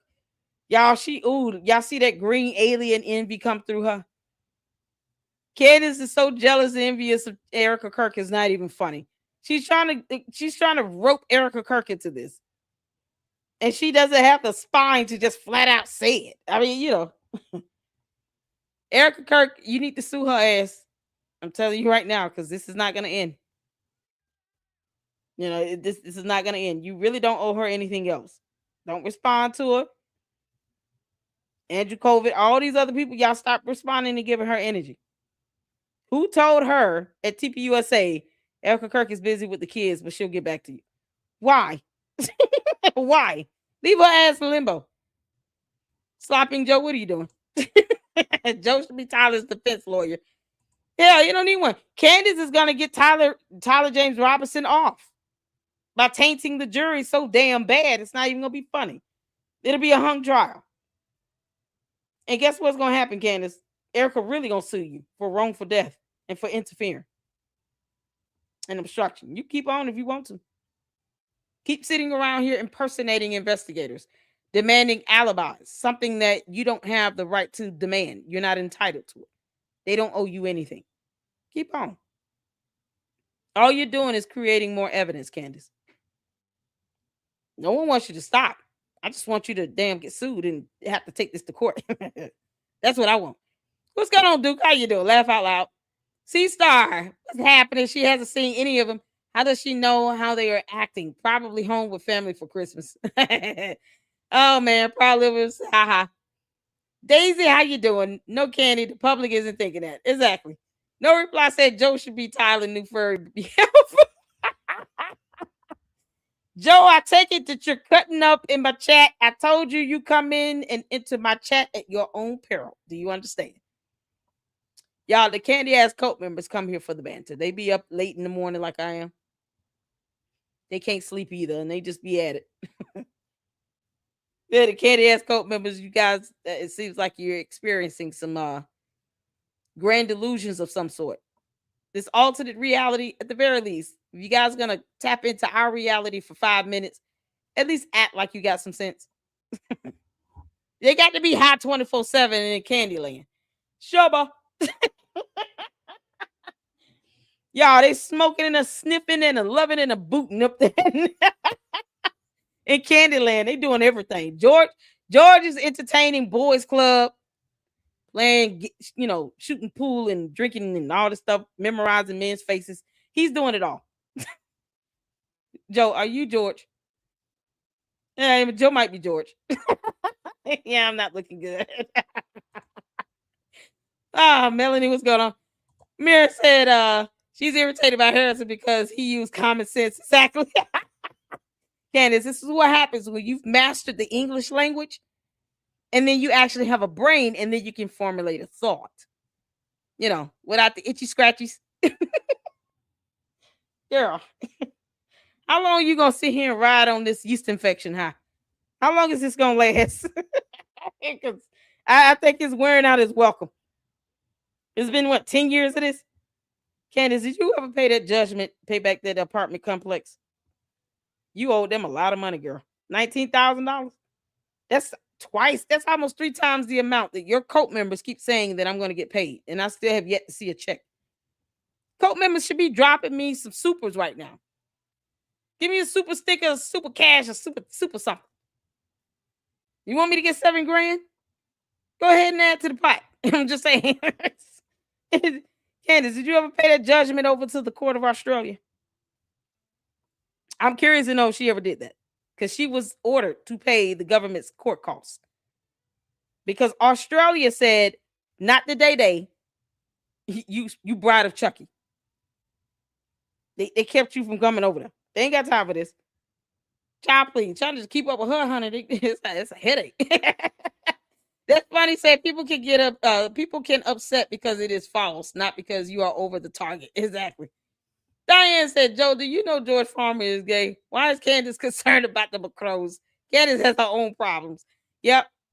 Boys Club is just sitting up, living it up, playing around in the studio, sending out videos and nonsense, all in purple. George, that's a mighty funny color to pick. Why is the entire background? It's black, white, and purple. Y'all, Boys Club trying to give us that purple light treatment. Not the red light special, the purple light special. Where Barney is coming in. He's sitting here playing around in the studio, putting out the scripted message. Just speak plain and say what you need to say. It's like, damn. Joe is as dumb as candy. Joe, you up here pissing off the people. Yeah, she was obsessed with Charlie. Yep. She doesn't speak for the public at all. Candace does not speak for not even 10% of us. I don't think we're in the mood to have an alien represent us. We're not in the mood, Candace. You, Bonquisha, Karen, Jen, Sybil, Carrie, the other 16 personalities, we're not in the mood. Larry, Curly, Mo, Silver, Gold, Flat, Copper, Penny. Like whatever it is, these other personalities are named. You do not represent the human race. You can't sit here and say you're an alien and American ignorant and think you're supposed to represent human beings. No, ma'am. We don't need that. We'd rather have our own kind. You can't make this up. Erica's very pretty. Yeah, she's a pretty girl. Yeah, they got some beautiful babies. Candace is truly batshit crazy.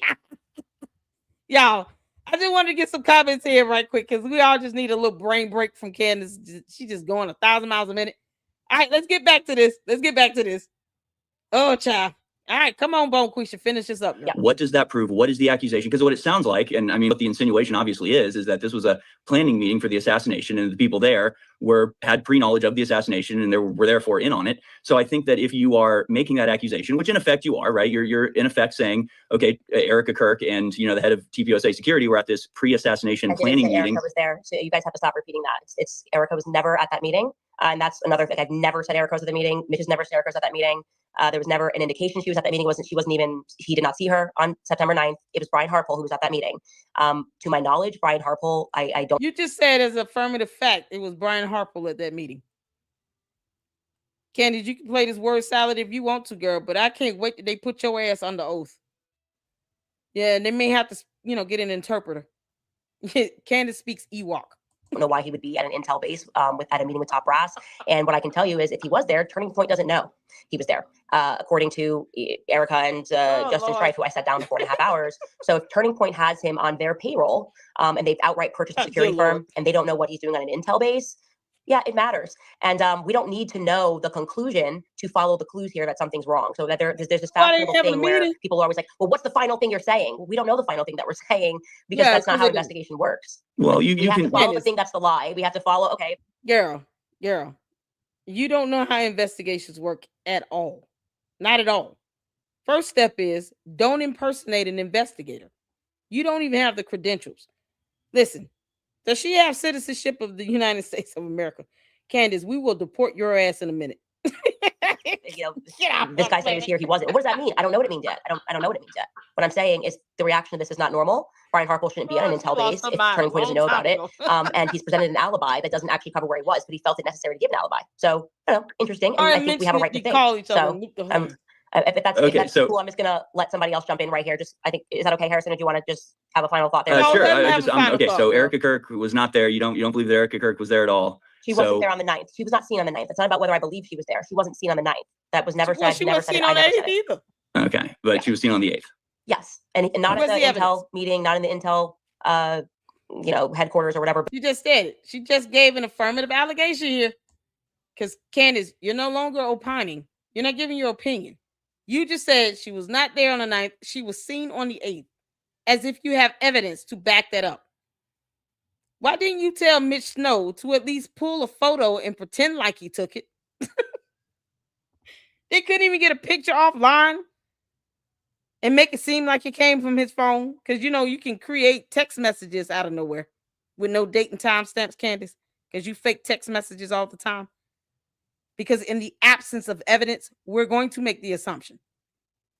We can all play this game. Candace, why couldn't you make it seem like he took a photo with his cell phone and proctored that up and then posted that up? You're not even trying to be consistent at this point.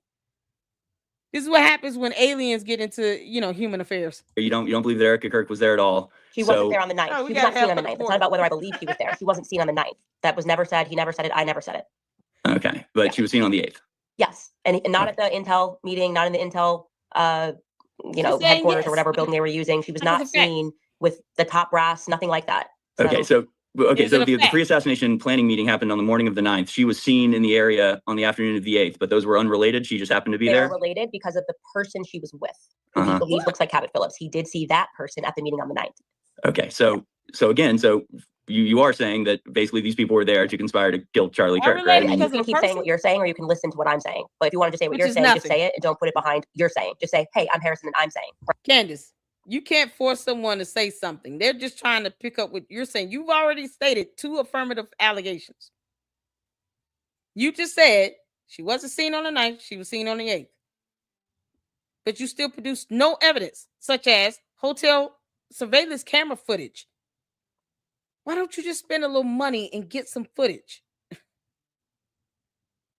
Candace, if you were to do that, you know that you would not see Erica Kirk in that hotel security camera footage, would you? We're still waiting on images of this green pickup truck that she read from that letter. Because I've been asking about that. Green is my favorite color. What type of truck was this green pickup truck? We're still waiting for that, Candace. Good grief. You got to learn how to think a little faster, girl. Candace is still growing a brain in a petri dish. Right. It's easier, I think. Okay, hi, I'm Harrison. What I'm saying is that in 2 months, nobody is going to remember the name Mitch Snow or Fort Huachuca, and this is not going to go anywhere, and that this is a nothing burger. I just think it's an absolute nothing burger that's not going to lead anywhere. I mean, maybe I'm wrong. You can prove me wrong, but again, my whole thing has always been that this devolves into this question of like, was he there? Was he not there? And the whole time I'm just going, what does it matter? If the conclusion is that he's a complete liar, it's the exact same outcome as proving that these people were actually there, because so far you haven't connected it to the assassination in any way whatsoever, except that maybe this. Candace, you haven't connected it to the assassination. Mitch Snow, did you pull the trigger on the gun? Did you assassinate Charlie Kirk? Because in the absence of evidence, Candace, we're doing exactly what you do. We're going to make assumptions. You and Mitch Snow need to call each other again and get y'all dumbass story together. Because maybe he didn't understand your instructions, because of this language barrier. Perhaps he doesn't speak Ewok. Who knows? Y'all have way too many loopholes in this stupid ass story of yours. And he's too close to getting $250,000. The least you two can do is get the footage from the hotel in the base. Pay for it. I don't care. But they won't do that because we will not see these people in that video footage. If anybody is at Fort Huachuca and you do get access to those security camera footages, just email it to me. I'll put it up. I mean, damn, you can't make this stuff up.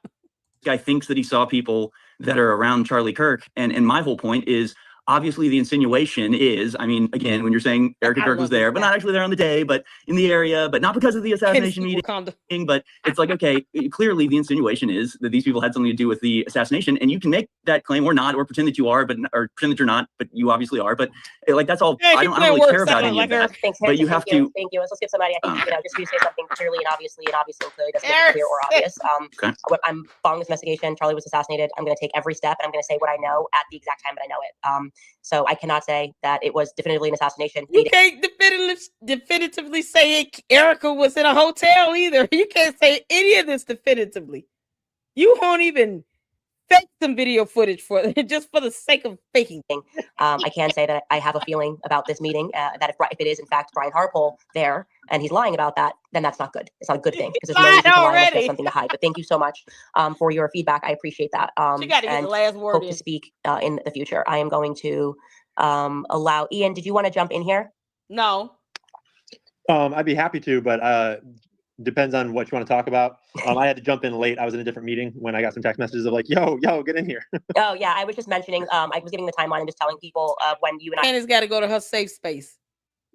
Talk to her cult members, because challenging her Y'all can see what this is going to be like in court. Candace, this is a synopsis of what a cross-examination looks like. He asked you one question. Why is any of this bullshit important? And you went all over the world. So imagine Candace Owens being deposed. And because the alien is speaking Ewok, she's going to sit here and give this word salad. This is what she's going to be like in court. Now, do you all really think her attorneys are going to want her to take the stand? I would love nothing more to see that. But you can imagine how nervous and scared and petrified her 3 attorneys have to be at the aspect of Candace Owens being cross-examined in a court hearing. Candace, I want you to go to court. I want you to throw your shoes at the judge, have a full tantrum, throw papers everywhere, knock over the tables and chairs, do everything in front of the judge.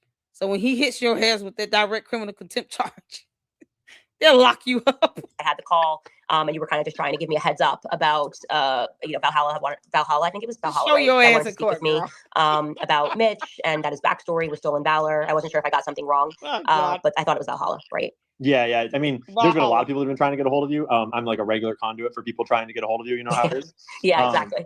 But yeah, definitely there's been, it was once things started to fire up, people were starting to talk about like what they saw as holes in Mitch's story. Yeah. And it's been very interesting to watch how that has evolved on channels like Paramount Tactical, especially. Yeah. And now I don't know if it's evolving or devolving.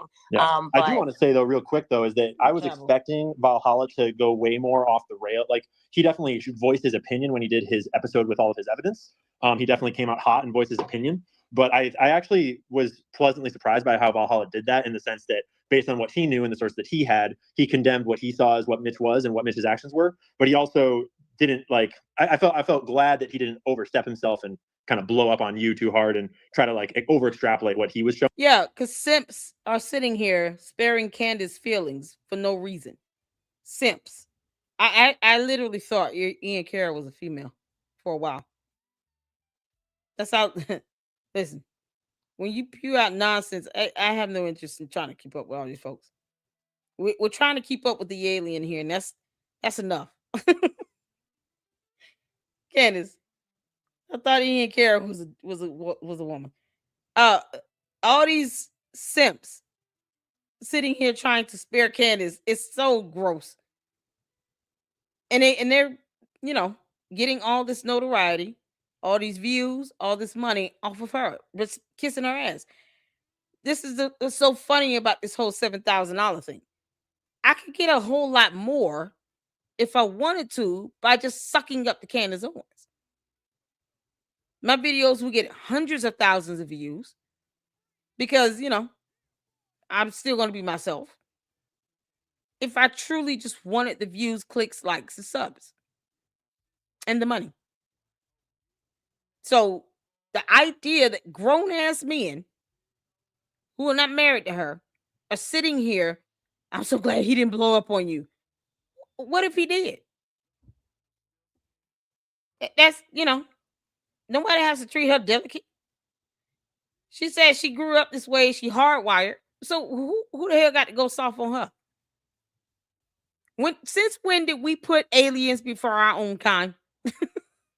But I also have been watching what other people have been bringing out about Mitch since then that seemed to make me question whether what Valhalla had was the whole story. So I'm just kind of sitting back. Yeah, and that was also another thing. I think that's a good point, Ian. Is like people that were pretending that they were speaking to like his like baby mamas and his son that he hasn't spoken to since he was 2, by the way. So if he hasn't spoken to him since he was 2, the implication is his son knows his father through his mother. That's like what happens when you don't speak to your father since you were 2. But it is interesting that they didn't do any background checks. You had like the 2-year-old supposed to do that. Then I saw, and I didn't want to again get dragged down in the mud, but like they had had accused a few men, but they stayed away from that. It was like no, like this is what's out there about Mitch, and that's why I was saying to you, like I was like this feels to me like a way to distract from what I basically am trying to do, which is I feel like I'm the one who's actually trying to debunk Mitch, going to Brian Harpole, going to Turning Point USA, and saying, hey, like give me something. I'm happy for this to be wrong, whereas everyone else seems to just be trying to. Candace, if you were happy for it to be wrong, you would just get the actual video camera footage. You understand? All these places that Mitch said he went to, this restaurant, all the stuff, he would have been recorded on cameras. Why don't you call that restaurant he ate at You know, that Mexican restaurant. And see if anybody could remember him being in there on a date and time he said he was there. Wouldn't he have a receipt for his meal with a date and time stamp on it? Yes, he would. Anybody remember the name of that restaurant he said he went to? He went to a Mexican restaurant. How is she the one trying to debunk Mitch when she's the one that brought him out? You debunk him before you platform him. That's how it goes. Exactly. You can't make this up. Let's get some comments in. Oh man. Stacy, that's hilarious. I can't watch it without you guys. I can't either. Y'all, we got to sit here and just laugh through this together. You can't make this up. Both sides Marlon calls her a thug. Yeah, it said some Mexican sushi place. Who in there? What the hell is this? A Mexican sushi place. Now I'm asking legitimately, is that a real thing? I don't eat sushi. I've never had sushi in my entire life. Y'all can have that. Is that a thing? A Mexican sushi place? Oh my God. She was allowed to just get away with anything, just pay and with just like, please just stop talking. I forgot. Yeah, I forgot the name of the restaurant. Did he even say the name of the restaurant? That's why I said yeah, and I went back, sent back basically saying, wouldn't that make the bullet tumble and make bigger injury wound, or that's possible rather. Yeah, same. Her grandparents let her get away with anything. They just want her to stop talking. Yeah, it's a real thing. It's okay, thank you. It's a real thing. So wouldn't he have paid, whether he paid with cash or a card, right? The receipt will have a date and time stamp on that. Because Candace, this is what happens when you do believe in gathering evidence here on Earth, on our planet. You get receipts, you get proof of transactions, you get emails with date and time stamps and email addresses, you get text messages with date and time stamps. If you get a call log, it's going to have phone numbers, date, time stamps, all these things, coordinates on photos and videos. That's going to also have date and time stamps on it. This is all stuff considered to be evidence. Evidence. It's the key word of the month, evidence. Starting January, we'll have a new word for the month. The word for December is evidence, Candace. Evidence. So where is his receipt from this restaurant? I mean, he's not providing any receipts. And what she gave was 3 cards, one blurred out, 2 heavily redacted. We already know his name. That's half the battle. Why not show the name on the cards? He didn't even present military ID at the security checkpoint. No evidence of proof that he saw Erica Kirk. Why didn't he take out his phone and take a photo of her? How the hell would he know how Brian Harpool looks? I didn't even know. This is the stuff that I'm talking about here. Candace, you and this idiot concocted up this dumbass story, and you didn't even try to close the loops on this stuff. You don't need to be an investigator to come up with this big ass lie so that you could just rope Erica Kirk into this. You could have just said this on your own and he could have never existed. But you brought this fool on your show. And here we are. Now everybody's challenging you on this stuff.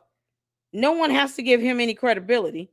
And you've got these whole grown men being full-blown simps trying to sit here and take it easy on you. You're not their wife. I don't get it. You know, shout out to all of the real men here in the Lady Luck Club. I just want to give you guys a special shout out for thank you all for not being simps, being real men. Even when we don't always agree. You guys, you stand your ground. And I just appreciate that. Thank you so, so much. Mama loves you dearly. All these men being simps. So we don't see receipts. We don't see anything. We don't see video footage. We don't see photos. You know, she was captured at this hotel. Okay, she would be on the camera. He didn't even try to ensure that he got someone else that could corroborate this at the hotel. You know, maybe one of the hotel staff, perhaps the person at the check-in desk. She didn't contact them. She didn't call the front desk of the hotel. She's not trying to talk to anybody on the actual base. She's trying to call TPUSA and get on their nerves and keep aggravating them.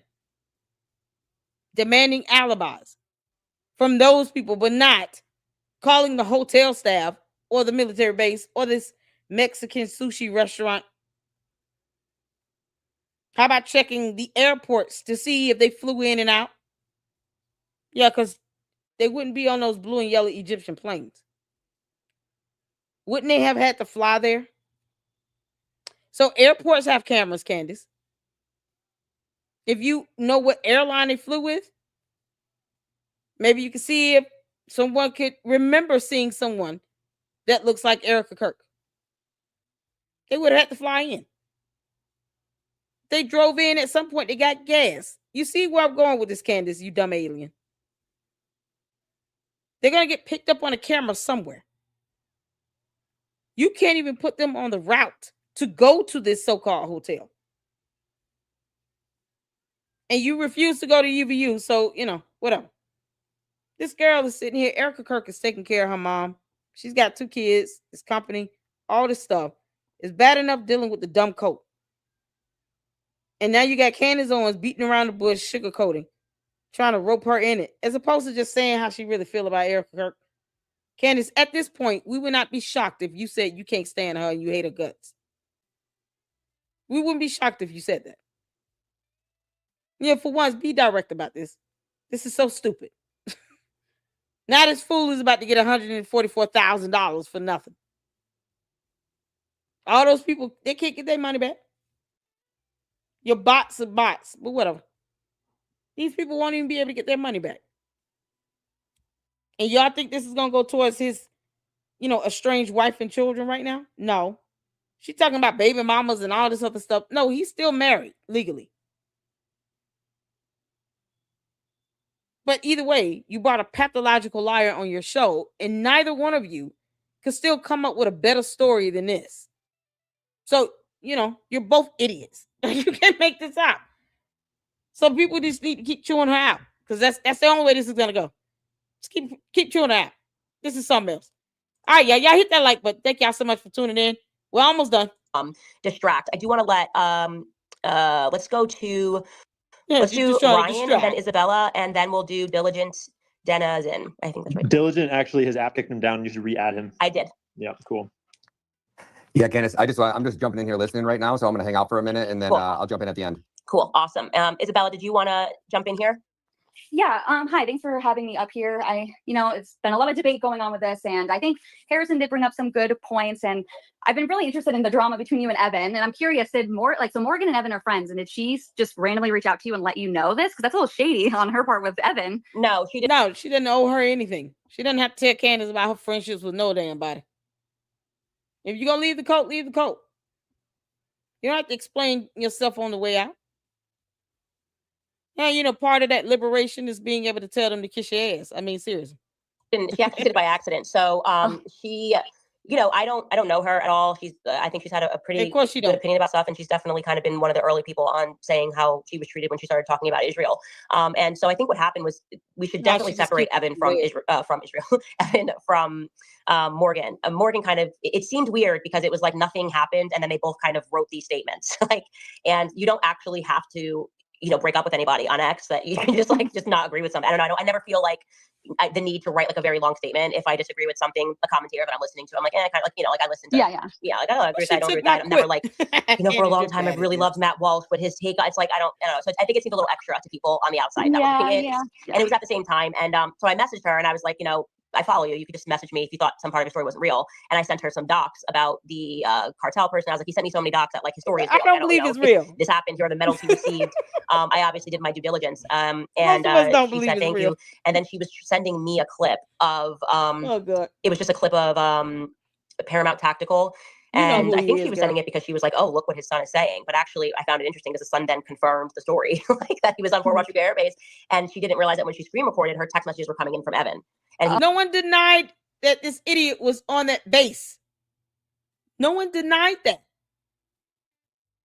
If anything, most people agree that he was there. What we're saying is he can't prove that Erica Kirk was at that hotel or base or wherever he thinks he saw her. Because in Candyland, they're all smoking mushrooms right now. Yeah, these people high as hell. Like saying what he was going to post. So I think it was just honestly an innocent mistake. But I'm like, okay, it looked weird that you both posted this, and now it looks like you're kind of coordinating it. And I think people felt it was coordinated because it's not a natural thing to do. Something else. Now, Evan, the reason I say I would separate him is just because like he's just lying. Like he's like this has been debunked. It hasn't been debunked. He's like defending Alex Jones and saying, oh, Alex Jones did say that you met your husband through PJW. I'm like, no, he didn't say that. So he seems like he's being intentionally dishonest about stuff. She kind of just made one statement. Timing was a bit weird. Yeah, that's kind of how that happened. Interesting. Okay, and then something else, like with what Evan is claiming, it kind of just reminds me of there's a man that's coming into prominence, and then you see a bunch of women come out, Me Too. It's like, okay, maybe Mitch is not. Maybe he's not correct. Maybe he's lying, but he does seem to have more evidence supporting what he's saying than these random disgruntled women. So I'm not saying that it's incorrect, that they're wrong, but if the men are simps, what does that make the women? Wimps? Simps and wimps are sitting here kissing Candace's ass at the alien. Oh God, I don't know what's worse. Her saying she's American ignorant, or the cult feeling bad for leaving the cult. You can't make this like we should be remembering that, hey, this is what these women do, and the government will get behind them and kind of push them to say these Me Too things to discredit people. So right, and the thing is and correct me if I'm wrong, but like there were no convictions, so it feels like we're getting involved in somebody's divorce, and somebody's like, what do you mean? Did he go he did jail time, Candace? Did he do some jail time? These simps and whips, you can't make this up. Did he do some?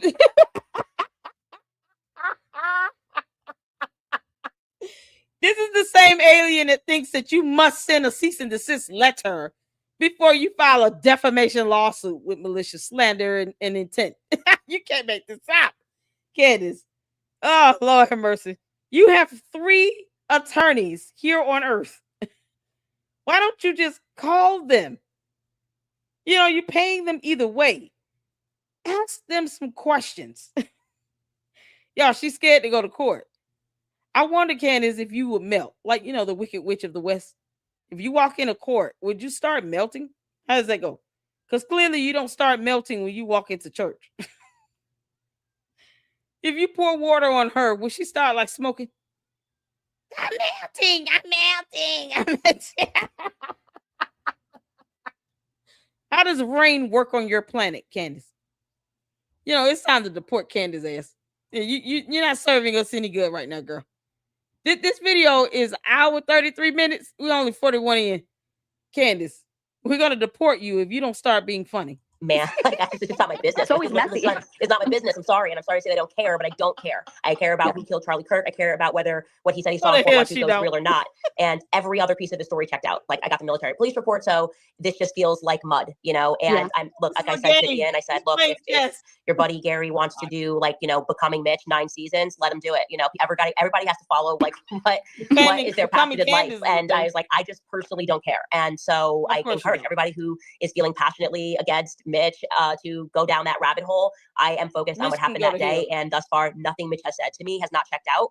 And even they won't even admit that they lied about some stuff in the past. Like when Ian was contacted, they were like, "It's stolen valor. He wasn't a Green Beret," and then they casually admitted on their show, "Okay, no, he was a Green Beret." But I'm embarrassed he was a Green Beret because look at these female and their allegations. But we're not going to mention all the allegations that exist with these women. Like that just feels like it does feel like Me Too, and I'm just not interested in it. Morgan just actually jumped on, so I do want to add her as a speaker. And Morgan, Candace, you're supposed to be letting people talk. You're going 1,000 miles a minute. This is why I said she's bad at this. She can't debate worth shit. Candace, you can't overtalk someone if you're having a discussion. At some point, I have to let your video just play on, and we have to sit here and agonize through your Valley High girl talk here. All humans don't talk like that. You can't even verify if the people that he claimed he saw were there. So what is there to debunk if you haven't presented any evidence to prove otherwise? In the absence of evidence, we're going to make assumptions. So you and Mitch plant this dumb nonsense for money, I guess. Also, he could say Erica Kirk was somewhere, and you won't even bother to call the airline to see if she took a flight? How would she have gotten there, Candace? You know, transportation is a thing. We don't all just teleport like you do. You sort of missed maybe some of this, but I did just sort of Pulls on run her people ear 2 through times and what teleports. happened and kind of said, like, I kind of view what you and Evan did to be different. And, you know, I think for everybody, it was just sort of the timing of you guys, like, and the style of needing to announce it, I think was a bit different. And I think that's why you kind of got the reaction that you did. I just wanted to give you the opportunity to have the floor and say what you wanted to. Drugs. Morgan? Oh, hi. I didn't know that you were talking to me. I'm sorry. How are you? Yeah, How is everybody? good. How are you? Yeah, I'm good. Thanks for giving me the floor because there's been so much freaking drama in the last couple of days, and everybody I feel like has been trying to pit us against one another for some reason. And I keep reiterating, I have no issues with Candace. I'm still 100% on board with the investigation. I have my reservations not about Mitch, licensed and and I feel like I certified should to be do. able to voice those concerns. And I know that a lot of people don't care about his past or his history, or I don't even want to say only his history, because currently it's my understanding that he does have open I personally don't even care about his existence here on Earth. cases. But when we're looking at, you know, somebody's credibility, how can we find them credible if the only thing that we have to take is their word for something? And right now it's Did Mitch pull the trigger on the gun, Candace? Why are you not telling people that? You know, you're talking about investigating something that you're not licensed or certified to do because you're not an investigator. Why don't you tell us who the shooter is? That's what you're supposed to be telling us. So withholding information isn't lying by omission still lying. Withholding this information is still obstruction. Yeah, it is. It is. You know, because Candace, you can just Google the definition. he said, she said. He said that he saw people there, and He we can said, only she take said. his word for it. And when you have every single person in his life, not only the exes, but his children, who he's never had custody of any of them, they all say the same thing, that he's a pathological liar. That I part. have trouble trusting an individual like that. And I just want to make sure that we stay on track in finding out what happened to Charlie Kirk. Yeah, and so I think what I would offer back is that's what we have been doing. So rather you than speaking haven't. to his son, I contacted people on the base. You know, like, okay, he said that Neff, that Who you talk to on the base, Carol? Come on, you alien. Tell us who you talk to on the base. Drop a name because you don't mind doxing anyone else. Just give us like first initial, last name. Keep it generic. Now you're saying you talk to people on the base, but we still have no evidence of that. Carol, you are so bad at this. It's not even funny. somebody named Neff, You're who bad said at this, initially Carol. contacting me, Captain Neff was the one who questioned him. So rather than speaking to his son from 22 years ago, I think the people would say, why don't you speak to somebody who's on Fort Huachuca base now and see if there's a Captain Neff there? And that's what we did. And we confirmed that Captain Neff and the 10th Brigade was there. He said it was an offsite building, a JTF offsite building. We spoke to people at the base, and they told us this is the exact building. Here's where it is in the map, and they are borrowing the space. He told us that this incident happened and the bomb dogs were called. So I made an effort and successfully got the police report. That's how we verify whether or not he's a pathological liar, is by verifying what he said, right? And so that's why, as I said before you jumped on, I reached out to the people that were involved. I reached out to Brian Harpel 3 times. He wanted to give an alibi in the sense of like giving flights for 3:42 that afternoon. Okay, so what's stopping you from giving us what you're doing at 7:30 a.m., right? Like, that kind of is what's weird. It's like you give half an alibi that doesn't matter, but you don't want to give the full thing. You don't want to just message me and say, hey, just, you know, that wasn't me. So that's what we're actually doing, is trying to verify the last thing, which is just like really his memory. He did tell the truth. He told the truth about everything that happened that morning. And so the last thing is, does he have a good facial memory? And thus far, we've not been able to, you know, and I am in the process, as I said, of speaking with Turning Point USA.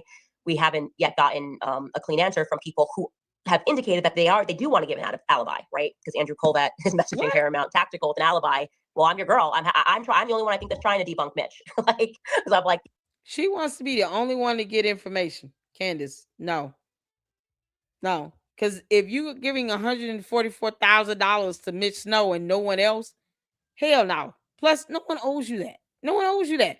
So she keeps invoking herself in this and wants to be the only one getting information related to her. They're not here to help you get content, girl. You can tell us about your home planet. That's a whole week's worth of content. give me your alibi and I will post it, you know? So, yeah, I think that's I guess my concern is like, okay, Tell so us about if they don't Jupiter. provide any alibis, then what happens? Does this just stay open-ended and That's then a it keeps week's being worth. the main focus? Well, they did. That's the point. And that's why this is now, that's why I named this why something really matters, right? So if they had like kind of stayed out of it and we're like, well, I'm not even going to answer because it's so stupid, then we're like, okay, well, maybe he's just wrong. And that would be what it was. He would just be wrong. He wouldn't be a Candace, liar. maybe you're just If he was lying. where he said he was, you know, and the people that were there, and Captain Neff was whatever. But they did give an alibi. So they do care, right? They cared enough to give it to like obscure YouTubers, which is kind of random. Like, it's like, okay, why are you wheeling and dealing? If Andrew Colbert did not get caught live orchestrating an alibi, it shows that Erica cared because she's showing her metadata.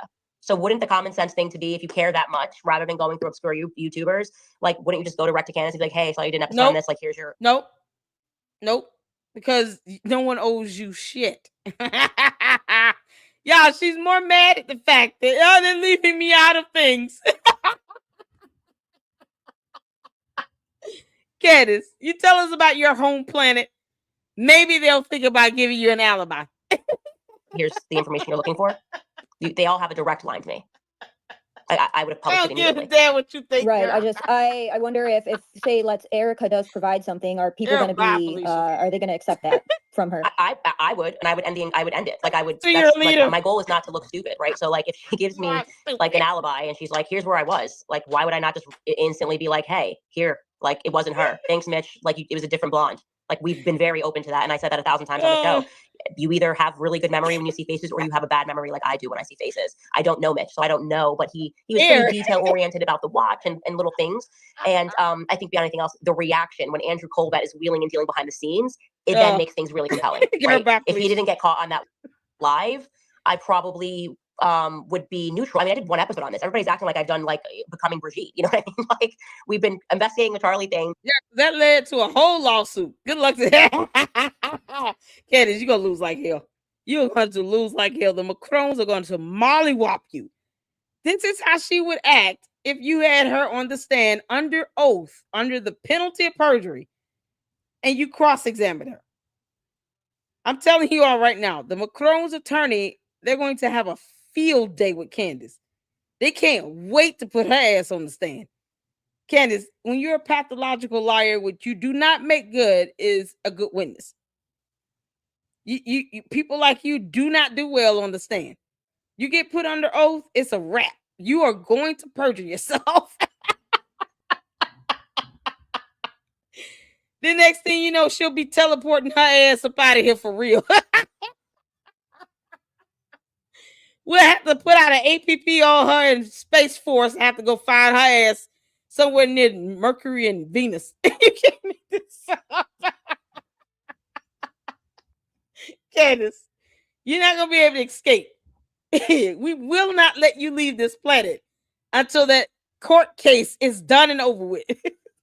They gonna sue the crap out of you, boy. You can't make this up. All the simps and the wimps will not be able to help you in court. Because, you know, you won't even tell them about a motion to dismiss, Candace. So these simps and whips kissing your ass, your cult leaders, they're not going to be able to tell you anything about what to expect in court because, you know, your attorneys don't care about how they feel either. They're not going to be able to go there and testify on your behalf. And if you cut up in that courtroom, Judge Rennie will hold you in direct criminal contempt of court, girl. The hearing will be right then and there. And if they have to, they will lock your ass up for 30 days. You can make this up. We've covered so many things. I do one episode on Mitch, and everyone's like, no, like, we got to talk to his high school classmates. Shoot the crap out of her. Like, everybody calm down. I'm getting threats of lawsuits in the background. So, Ian was like, you know, I got to talk to you before your next episode, is what his text was, because they were putting pressure on him to get me to stop reporting on this. They didn't want me to even interview Mitch. No, we want so to keep I just find that to be compelling. Like, what is this panic about? Especially because you could end it in 4 seconds by just messaging me and being like, here you go.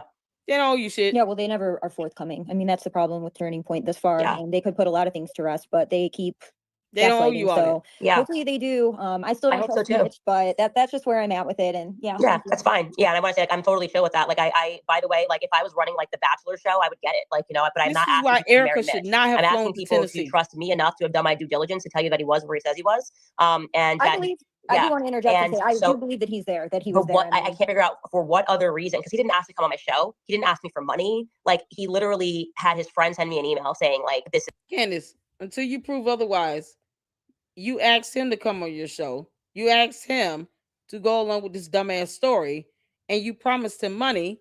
You just didn't tell him you would not be giving it to him.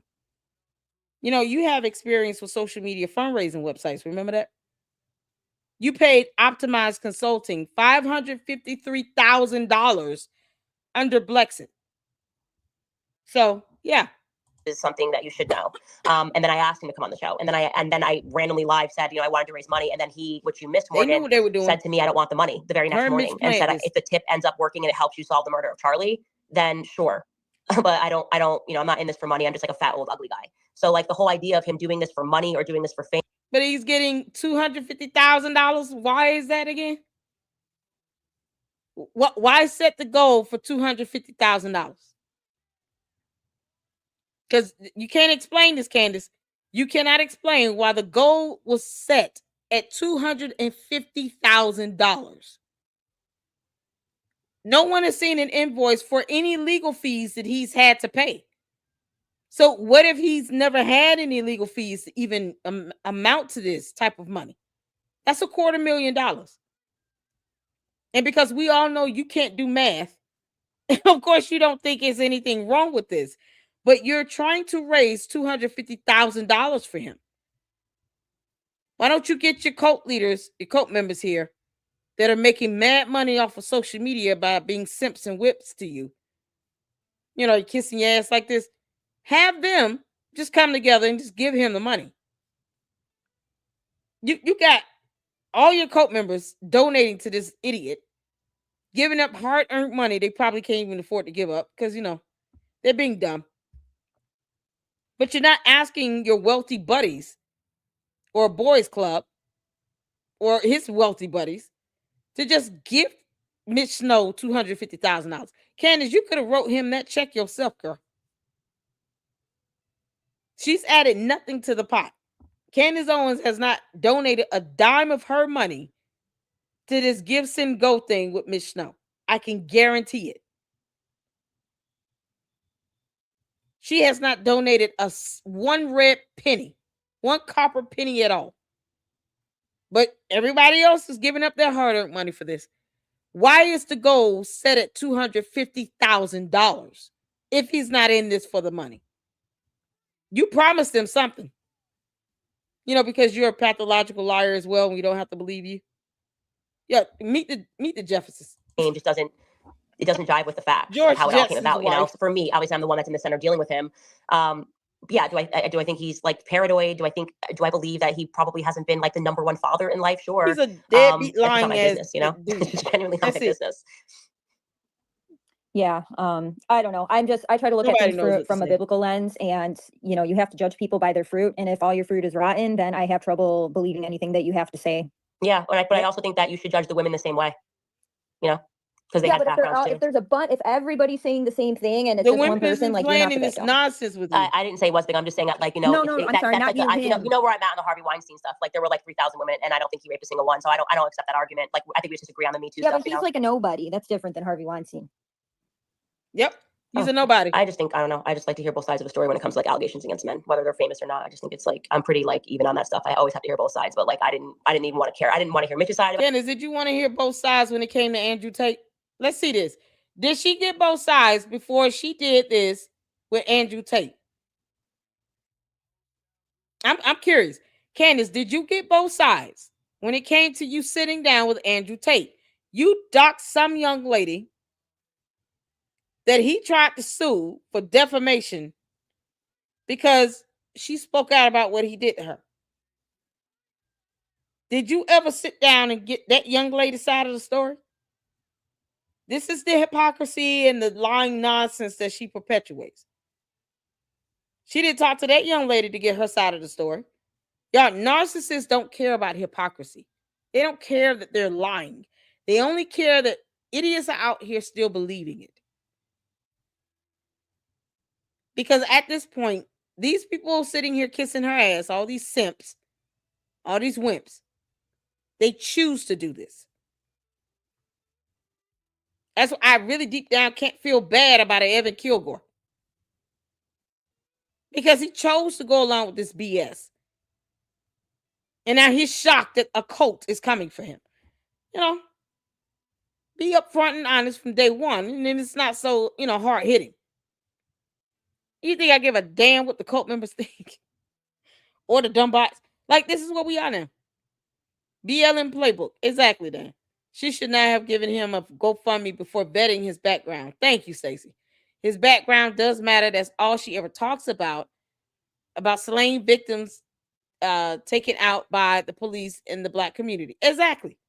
She never vetted, though, the young lady that accused Andrew Tate of doing the things he did to her. But she didn't have a problem doxing that young lady either. So Candace is a damn liar. And Candace, you should return that lie to the pit of hell where you got it from. That's a lie from the pit of hell. Return to sender. Or your home planet, wherever. This is crazy. So ironic. I know, Mira. She's paying him to talk out of his ass. Exactly. What's going on, Billy? If she betrays Mitch, he could lose it and be a real danger to her. He probably will either way. If he doesn't hit that target of $250,000, I think he realizes he could get more by telling the truth and letting it loose on Candace. He could probably get well over $1 million. But at this point, you know, so far he's a lying asshole that doesn't want to take care of his kids or whatever. And got protection orders granted against him. That this is what we are. She picked the low life for the low lives to do this squabble, to concoct this plan up, and for what? As opposed to her just going out to Phoenix and telling Erica Kirk how she feels face to face. It's some cowardly nonsense, Candace. You're a coward. She's bashing Mitch ex-wives. Exactly. Well, is it you gotta blame both sides suit? No, you didn't do that with Andrew Tate. So until you do that with Andrew Tate, Candace, you can kiss all of our asses with that one. That's some hypocritical BS. You didn't interview that young lady. You didn't interview any of the victims that have brought allegations forth against Andrew Tate. And he's supposed to be Boys Club's best friend. They want to sit here and pick and choose what's convenient for them. It's disgusting. Nope. We still have zero evidence that Mitch Snow saw Erica Kirk or Brian Harple or the other one, Cabbage, what his name is. Anywhere where he claims he saw him. Hotels, military bases, don't care. He produced zero evidence to prove he saw them. We don't owe him any belief or trust. We don't have to believe the dumb shit he says. Candace, because you and him worked that whole thing out. Y'all came up with this dumbass story, and for some reason, you thought this was a good idea. Because you're being a coward. You're a coward. She admitted she doesn't care. Exactly. She doesn't care about the investigation. She don't care about none of this. Candace only cares about people tuning in and trying to leave people on this, cliffhanger or whatever. All the other things she could talk about and shed light on, she doesn't do that. She goes for the most salacious BS, and she monopolizes and makes all this money off of it. And she feels nothing at the end of the day. An alien with no soul. Go figure. Candace, as soon as this court hearing is done with the Macrons, we're going to deport your ass up out of here. You got to leave our planet. We can't do it. We can't do this shit with you, girl. Every time you come up with some wild hair out your butt, you sit here and you twist it up to be the most dumbest and most insane nonsense ever. We get it. Facts are boring, but facts don't care about your feelings either. You and Mitch came up with this story together.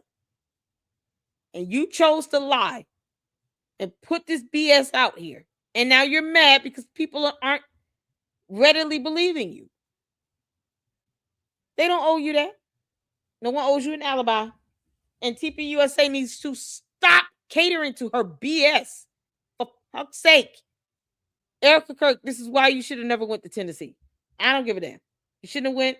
This is stupid. She's not going to stop with the nonsense. She's going to eventually just say flat out, Erica Kirk killed her husband then. Because that's pretty much, I guess, what she's trying to go to. She's just going to let it out one day, and that's going to be the end of it. If she doesn't care now, she's not going to care at that point. And her cult will be all too happy to believe her.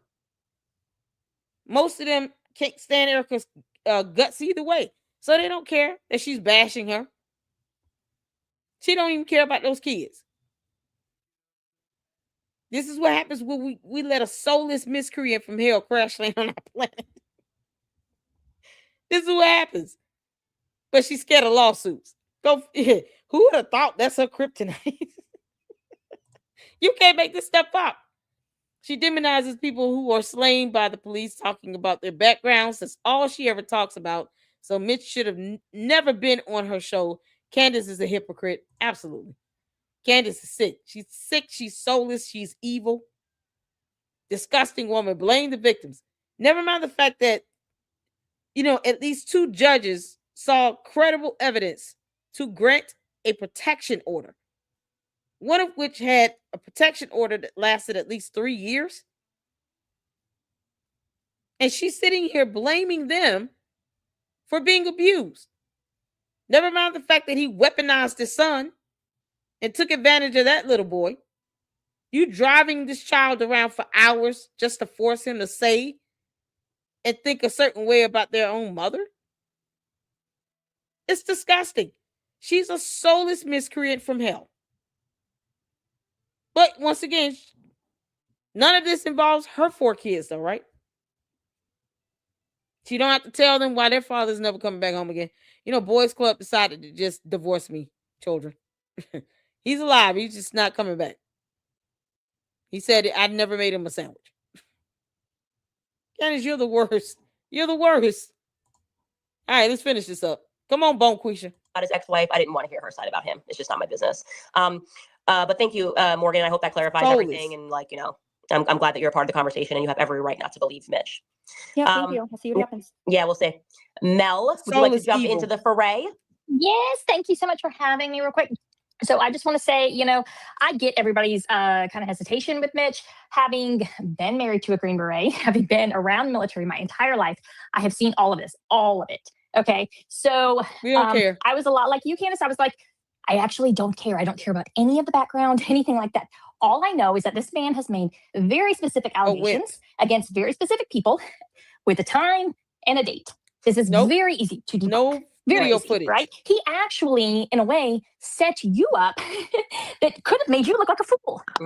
And now we are about 2 weeks out. Who the hell and is this these talking? people are, again, using random YouTubers, funneling weird, bizarre alibis, kind of quasi non-denials through these weirdos, right?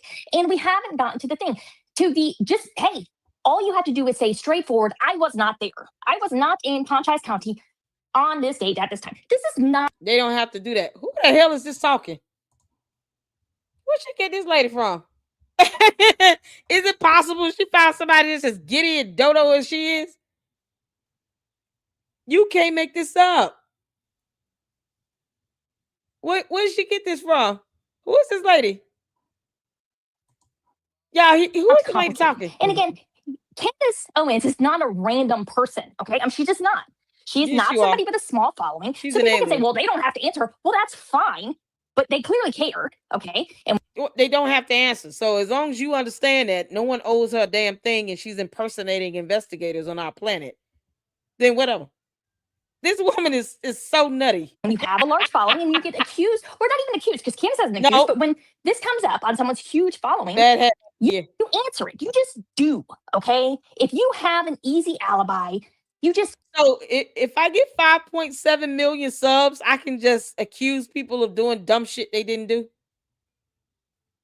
Because that's exactly what Candace is doing, except she's working with another idiot who lies like she does. And using a social media fundraising platform to give him $250,000. Because lying pays off. freaking do. I'm so sick of this pretending like, well, I don't have to answer all this crap. Right. No, They actually, don't. you do. Okay. Nope. Sorry, but you They do. don't. Because you guys have been weird about everything from the get-go. No judge would agree with And you. everything about Charlie's murder is weird. Okay. I think weird is the one word that we can all agree on. Right. Right. And Right. now I have looked into the NAR and Turning Point Faith and just the shadiness, the total shadiness surrounding this organization, which again is not. Mitch has nothing to do with Turning Point Faith. Who is this crazy ass lady? The caller needs some Ritalin. I told you all these they high on something. Y'all, no, right?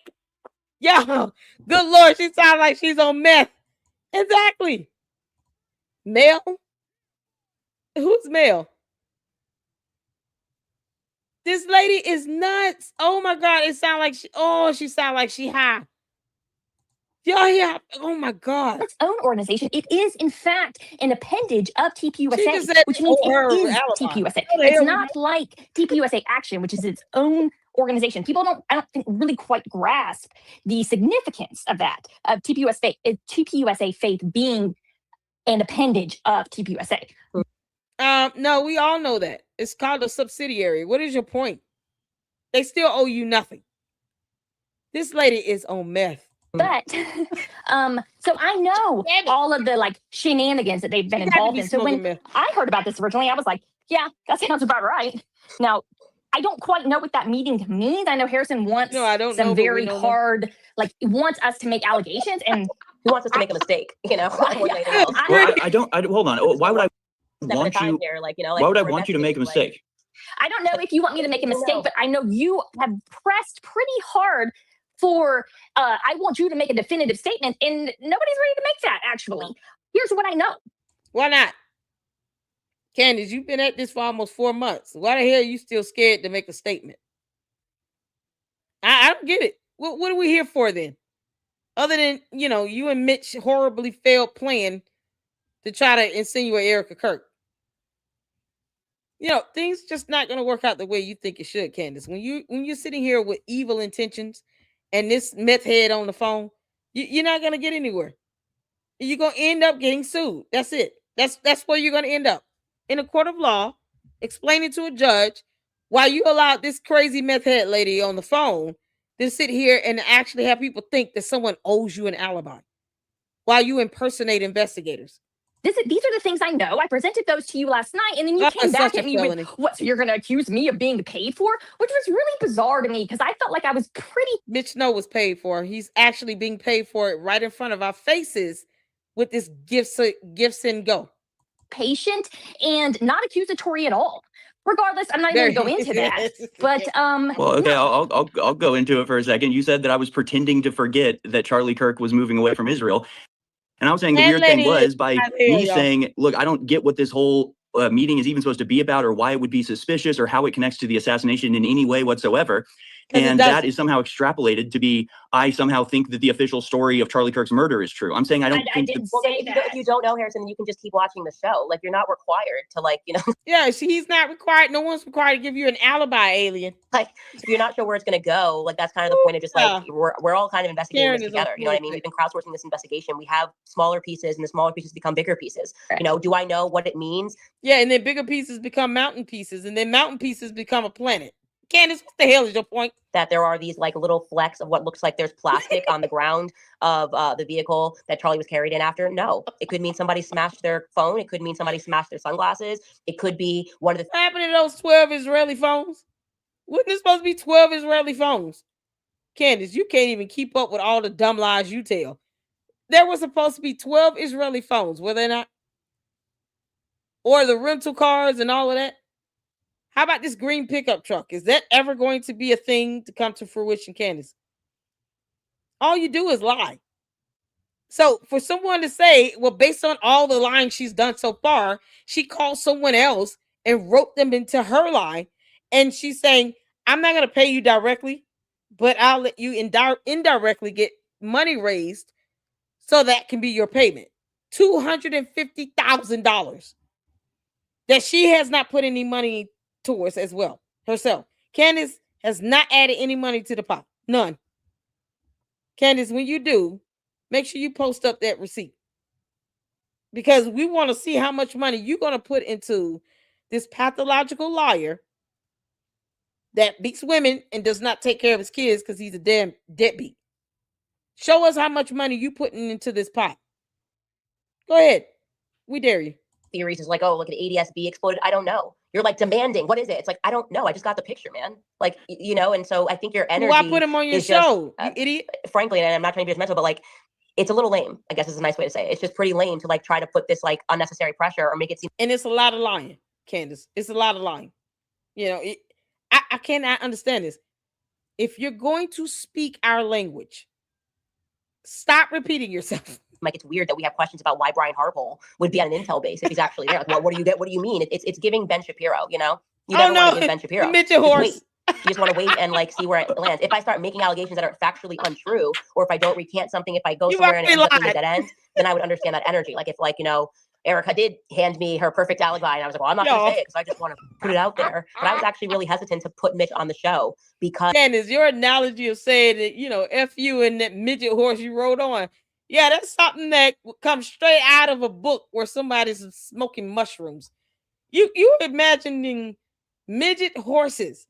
Not even the full, regular, grown, thoroughbred horse. A midget horse. A midget horse that doesn't even have a long lifespan. That would not be able to really carry a human like that. As opposed to like, you know, what's the difference between that and a unicorn? What happened to that red crane that became Optimus Prime, Candace? You know, that was a whole transformer. I forgot about that. Because I wanted, he was like 100% certain it was Erica. He was 100% certain it was Brian Harpole, you know? But I wanted to be very careful about how I went about things. And so I think that we just don't appreciate like people that actually care and are standing up to the feds right now, unnecessarily being sort of tossed to the wolves by... The feds are not leading the investigation, you alien. We don't care. They're not leading this investigation with the murder trial. The state of Utah Attorney General's office is. So who cares what the FBI thinks? They're not leading the investigation. We don't care. And you are not a licensed certified investigator. Impersonating one, though, is a felony. They need to file charges on this girl. Like your perspective, which is like, if you don't have a perfect narrative and it's not neat and buttoned down, then don't speak. Like, no, guys, keep speaking, keep asking questions. Yeah, and if you're on listening right now, you're going to get things wrong, and that's okay. You have the courage to say you're wrong. Lie. And that's what I do. I always do that. I just say, you know what? I thought this, it's actually wrong. Let's pivot. Nope. Okay. I mean, I don't know where you're getting this idea that I'm saying don't do research or anything like that. I am confused why it's been a week of talking about this meeting and I still am not even... You guys are the ones talking about it. Because it's been... I've been off air for 8 days. It's been 3 months. I know, but it's been... I know. For 8 days. You guys have been on InfoWars calling me a fraud, this, you that, are a fraud. Saying my husband's an MI6. Like, what do you mean? Why is this a conversation? Because you won't let it go. I had him on the show. Boys Club is more than likely fruity. He likes other men.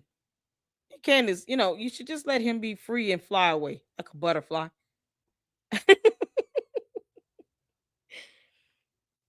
George Michael, is it George Michael? You gotta have faith.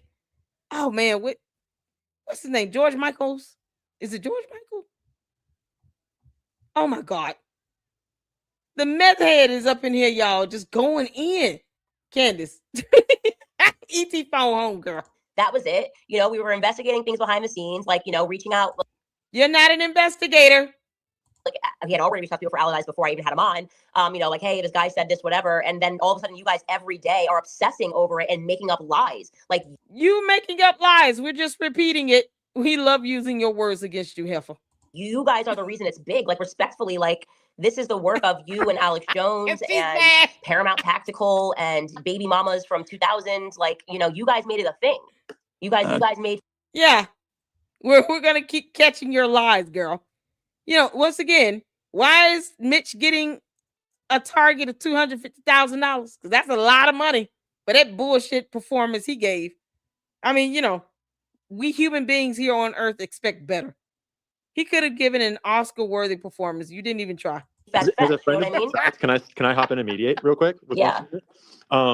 Because I think that a lot of people come at this journalism from different angles because, and obviously I can't speak for either of you, but Harrison does more of reporting on what's already happened, and Candace tends to make her career out of reporting on trying to figure out what is the next end of the story. And you guys, you know, you both stray into both lanes. But also I want to draw the distinction that Harrison has not been making all the same claims as Alex all the time. Alex is definitely a distinct voice from Harrison, and I've always really respected Harrison. I'm not saying that I actually disagree with him on this take, but I do think that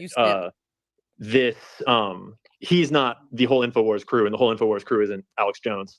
And Harrison's reporting hasn't been the same as Alex this whole time. Right. But also, I think there might be a George little bit Michaels. of coming Yes. at investigations from different angles from the Thank nature you, of the Noah journalism Bach. that you guys both do. Yeah. Okay, but I think we've been pretty fair. Personally, I definitely have been. No, ma'am. You're literally saying they owe an alibi. The hell you think that? I would love for these people to be put under oath and then repeat all this BS they're saying right now and see how well that goes. You know, if the this male lady who's it sounds like a whole meth head would actually be named as a co-defendant in a lawsuit, she would flip out. I can't believe they're suing me. I can't believe they're taking me to court. I just sat here and said they probably should be giving us more answers to this, and they don't want to give that. Yeah, you see what I mean? You see what I mean? You see what I mean? Like, what is wrong with her? Fair as far as like not conflating Yes, I'm Harrison drinking that goose and juice. Alex. And for like reasons I can't, because I feel like There I've we go. been pretty straightforward about why I think the Huachuca thing is We don't important. care. I do think that things were happening behind Charlie's back. Yeah. We know that he delegated a lot. So even if you don't think like, oh, this is, and again, I actually don't think this was a like murder planning session. I actually think that personally, and I'm gonna just throw it out there, I think that something happened in Korea. I think that there were weird things that happened in Korea. We do.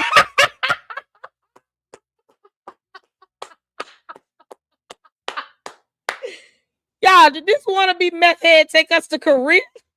Is it north or south? You know, there are two of them. You might want to tell Candace that because she, you know, she's an alien, so she doesn't know that there are two Koreas. You know that Pastor Son was arrested the day after Charlie leaves Korea. I think that there were some weird things that were going on, and I think that Charlie wanted to maybe step back from the role that TPUSA Faith was playing in this kind of global foreign policy, forward apparatus that his organization was being used for. And by the way, I can tell you guys that, like, We're talking about North Korea, South. Like, Charlie did not love Rob McCoy. That whole speech about him being his pastor, he had voiced his concerns about Rob McCoy. And so again, the broader consideration here is that Turning Point USA is just telling a lot of lies, and you don't tell a lot of lies. The whole world got behind Turning Point USA when Charlie got shot. Like there wasn't a single person who was not rooting for Turning Point USA on September 11th. Okay. And now we're at a place where it actually feels like the whole world is rooting. Yeah, she's so mad. She's like, I can't believe they were rooting for Turning Point USA. They should be rooting for me. Me. Candace. I'd rather root for an actual human being first. Not a soulless evil miscreant from hell that proclaims to be an alien and American ignorant that probably oozes green blood. Like, we don't care. Against Turning Point USA, right? Well, the TikTokers are not liking Erica. The people online are not liking Erica. Candace doesn't like Erica. And she's too cowardly to just say that because she doesn't like Erica at all. As a matter of fact, she probably hates her guts and she just won't come out and just say that, especially to her face because, you know, reasons. When Erica flew to Tennessee to talk to her for 4.5 hours, nor did Candace try to go to Phoenix to tell Erica to her face in front of cameras that she doesn't like her. Like, you could just, we could do this all day, Candace. They feel like, I mean, that, I'm sorry, Come but on, Bone are we going to Quisha. pretend that whole AmFest thing wasn't just like weird? Like we're popping up tents of like where somebody died. Like, I don't know, that's weird. And so, yeah, It's not respect weird. the public. That's what you chose to do, Candace. What's weird is you lying with some idiot named Mitch Snow and raising $250,000 to pay him for that dumbass lie. Y'all didn't put no effort into that. We're recognizing something's off and we want to know what it is that is off. And Andrew Colvett is definitely off. Okay. Like he is like off the chains. There have been just way too many lies, and there would be no reason to lie when you have the whole world on your side rooting for you. Why are you lying? Same Well, thing, since you mentioned Andrew Colvett, Candace, if I may jump in, you know, and to address Harrison, and one of the things that I remember that I keep in mind throughout this entire investigation is in an investigation, details matter, but you don't know what details matter until you investigate them. Right. And you know, when this, and as an outside observer, she's not an investigator, and Candace is not getting any details. What's that 18-minute video footage? You said the fool, the idiot, gave you an 18-minute video and that you would post it up on your website, Candace, along with some court documents. Where the hell is that information? on this particular story, the Fort Huachuca story, all of a sudden I've been airdropped this detail that one of the top members of Charlie Kirk's security detail is at an Army intelligence base the day before Charlie's assassinated. Now, that's a detail. I don't know what it means. I don't know if it means anything. I don't know if it's important or not important, but that's a detail. That is a definite detail because Brian Harpole's job You haven't proven that he was there, so he's gonna sue the hell out of all of you people. is to protect Charlie Kirk. Right. That's his job. That's his job as one of the top members of the security detail is to protect Charlie Kirk, who the next day was assassinated. So, like, this is an important detail. What is one of the top members of the security detail doing at an Army intelligence base That you have not proven he was there. the day before? It might not mean anything, but maybe it means something. What does it mean? I don't know. I have to investigate it. Now, how does Andrew Colbert come into Okay, so where's the camera footage? this? I'm reminded of the fact that he told you, Candace, that you and Tucker were on some list and possibly in danger. Well, so now I'm thinking, Yeah, because she lied about that as well. It's called a lie, dude. This whole simp can't tell when he's been lied to by Candace Owens. my mind, well, maybe he was at some sort of security briefing. Maybe they had some intel that people were in danger. Maybe that's what he was doing. No there. eye Like, I don't contact. know, but Right. it has to be investigated. It has to be sussed out. It could mean something. It might not mean anything. But just to address Harrison, and I like Harrison. Harrison's been good to me. oh, shit, No I problem forgot with him about there. that So that's what I'm just from my own perspective as an outside observer. I've been airdropped this story, this detail, which has now mushroomed. It's like a big mushroom cloud now for several days. It's run wild. People on all sides fighting over it. It's become a thing, and now I have to grapple with this thing. Does it mean anything? Does it not mean anything? How can I verify it? And I'm at the mercy Candace is still raising money for the idiot. of Mitch's recollection. I'm at the mercy of the TPUSA folks, Erica, Cabot, and Brian Harpole. And I'm faced with a situation now No evidence to prove that they were even spotted at these places. where they've turned it into something bigger than it needed to be, if indeed it is nothing. If it's nothing, all they had to do was debunk it. And not only that, but like they could have they don't owe you that. Like slam dunked the ball in your face, Candace, and made you look silly and stupid, and they left that money on the table. And for the people who No, the money is still being raised in this give, send, go. said, well, I'm not going to they don't need to dignify this. They already dignified this by giving half-assed non-debunking debunkings. I didn't ask them to do that. Not debunking debunkings. Man, they are all high on something. All these idiots do crack. They did that. They made this more important and relevant than it needed to be. I didn't ask for them to do that. So now, as an outside observer, I have to grapple with like, okay, you made it bigger than it had to be. Like, what does that mean? I don't know if it means anything, but now it's a thing. Now it's a thing that I have to deal with. That is how everyone feels. Like you are voicing. No one exactly has how to everybody deal feels. with this We didn't know dumb thing. what it was going to lead to, and I was like, I mean, I couldn't have been more deferential in saying that this could literally lead to nothing. But like because of this weird prayer and the way it came in, I think that we should follow it. The reaction has now made this feel so crucial. And it again, why you do not need to wheel and deal behind the scenes, Andrew Colbert. And if Erica, as she did, is going to hand me Brian Harpole's alibi, then they care to clarify it, right? If you care to clarify his alibi, then get the rest of his alibi, right? What is the halfway? What is the halfway? Here's his flights for the evening or the late afternoon, but we don't know about 7:30. And I did ask that question, by the way. That just reminds me, I asked that to Turning Point USA when I had the conversation on the phone yesterday. I said, what's up with Brian Harpole? I've messaged. I'm happy to like debunk this, but this guy is certain he saw Brian Harpole. And they said, they told me that there was no, but basically the relationship between Brian Harpole and them had soured. That's what they told me. And they didn't just tell me that yesterday. I want to be clear. They also told me that when I sat across from Erica on the 15th. So there's not open communication right now between Brian Harpole and Turning Point USA. Yet they did feel it necessary to get his flights for the 15th. Well, if your perspective, and if I'm Turning Point USA and I'm going, okay, well, he's not answering this question, don't you think they should want to know if he was there that morning? Like, shouldn't they be like, hey, like, where the heck were you? You were on our payroll, actually. Candace, you didn't prove, nor did the idiot prove, that they were actually there to begin with. He did not prove that he saw Erica Kirk or Brian Harpole where he claims he saw them. He gave you no photo, no video footage, nothing. You can't just say, oh, well, they were definitely there. If Erica Kirk can prove that she was at home because she went out on a walk and she was picked up on her neighbor's Ring security camera footage, then that's evidence that would fly in the court of law. You know, because if she sues the hell out of you, I hope you do pee your pants. Y'all, aliens pee out their ears. So it's going to come out of her ears. And you were supposed to be with us. And so now we like require to know where you were. And so there's also this nonstop lack of urgency with Turning Point USA, a lack of caring. Like they almost think like the details are funny. They don't care. I think that's how the public feels. They certainly don't care about any of this. Why else would you have a tent? It's quite. Candace, they don't care about this idiot on your show that you're raising $250,000 for. morbid. It felt like a seance to see that tent up and people taking selfies under it. And I think that disturbs people. I think that there has been something spiritually disturbing about a lot of the No, what's disturbing is someone claiming to be Christian saying that they speak with dead people. That's called witchcraft according to the word of God. You're sitting here communing with unfamiliar spirits. That's disturbing. You know, when you're a demon, I guess, you know, you don't really care about all the decisions and communications that have been coming out of Turning Point USA. So She's thank sitting you, here Dan. I talking think to that you dead really people. just hit the nail on the head there in terms of why this suddenly feels very important when we were all willing to accept. I did one episode on this, guys. This wasn't like I'm not married to this, Candace. I'm not married to this guy. I'm not married to this theory. Like, if it's nothing, then it's nothing, right? And I still suspect that it. But she won't prove that he actually saw Erica Kirk where he saw her. You understand the underlying lie that's being told with this is that you're saying that you saw Erica Kirk in a hotel. You saw Brian Harpool on a military base. You saw this Cabot Phillips guy at a hotel. You saw these people where you claim you saw them with zero evidence to support it. And no one has to believe what he says. Because aliens don't speak our language too well.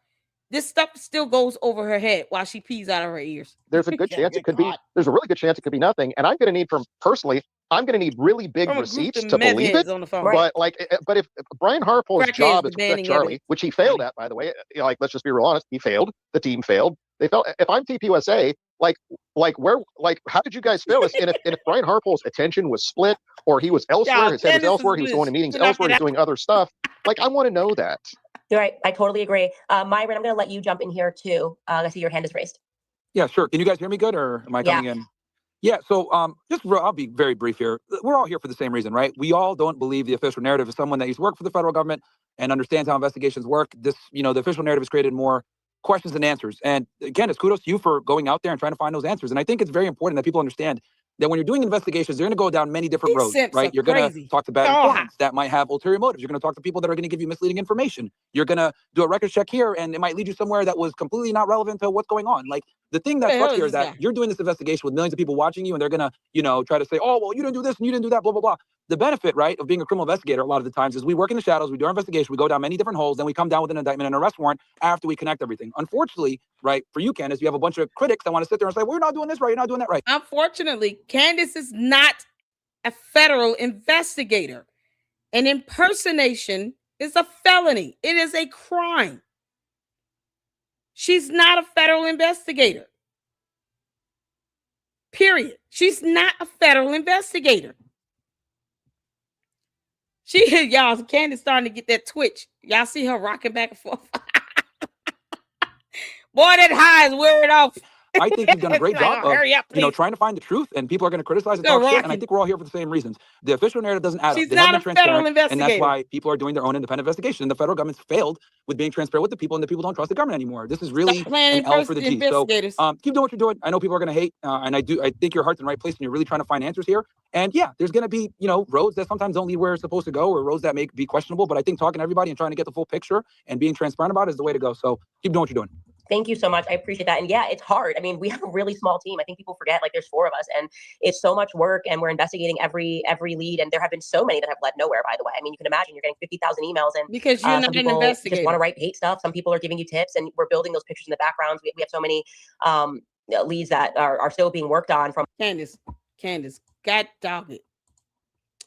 18 USC 913. Impersonating federal investigators is a crime.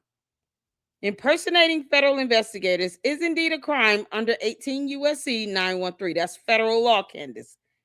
We understand, since you're an alien and you're American ignorant,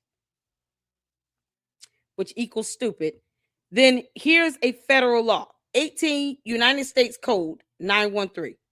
This law prohibits individuals from falsely claiming to be federal officers or employees while asserting authority over another person, meaning no one owes you a damn alibi. You're not an investigator. They don't owe you shit. You're impersonating. It's a felony. It's a crime. You're violating federal law and you're harassing people under the guise of being this federal investigator. You're demanding alibis under the premise of being a federal investigator. It's called impersonation. To the dumbass cult members, get this back to your cult leader. Tweet this law out. Put it on Twitter X. And if she's mastered English enough to be able to read it, tell her to read it. People can also sue her for this. They can sue her for harassment with the intent to harass while impersonating a federal investigator.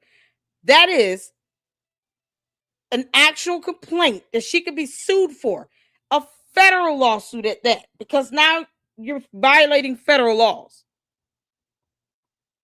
These morons just said, as part of a federal investigator, like she's a federal investigator. You can't make this up. And now we're investigating. So you're admitting that you're impersonating a federal investigator. I don't know who that Myron person is, but it's mighty dumb to sit here and talk about somebody being a federal investigator, and she's not. She's not licensed or certified to be one. She's not an officer of the court. She's nobody.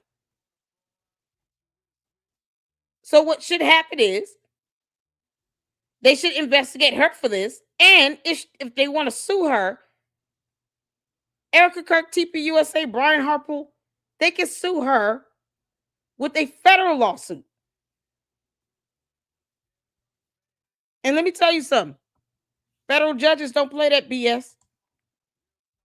This is not a joke. This is not a game. You want to sit here and ignore our laws in the United States of America, Candace? You can fly your alien ass up out of here.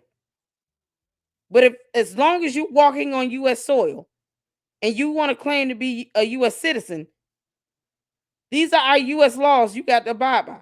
You're not above the rule of law. This idiot is sitting here co-signing her, impersonating being a federal investigator. He's co-signing off on this. This law applies to various deceptive acts, from wearing a fake badge to issuing orders, demanding alibis. The penalties for impersonating a federal officer can include imprisonment for up to 3 years and a criminal fine of up to $1,000. It is important to note that the law does not require the impersonator to receive a tangible benefit. The mere act, here it is, of asserting false authority is enough to trigger liability. The mere act of asserting this false authority by harassing people, demanding alibis, is enough to trigger liability. Candace, not only could you be charged criminally, you can also be hit with a federal lawsuit. Still a civil matter, but it will be a federal lawsuit because you're violating a federal law. The fact that you're merely asserting yourself to be a federal investigator, harassment, cyber stalking, cyberbullying, demanding alibis, it's a part of that assertion of this false authority.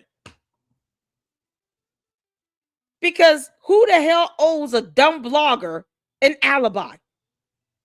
No one. Here you go right here, Erica Kirk. File a federal lawsuit on her. And this is what you can cite. Keep asking me for a damn alibi, heifer. Like, that's all she has to say. Ask me one more time for an alibi. I dare you. Now you have a federal law in place that you can utilize to file a federal lawsuit against her. I keep saying this over and over again about her impersonating an investigator. It is a crime. Candace is not above the law. No one gives a damn what she wants.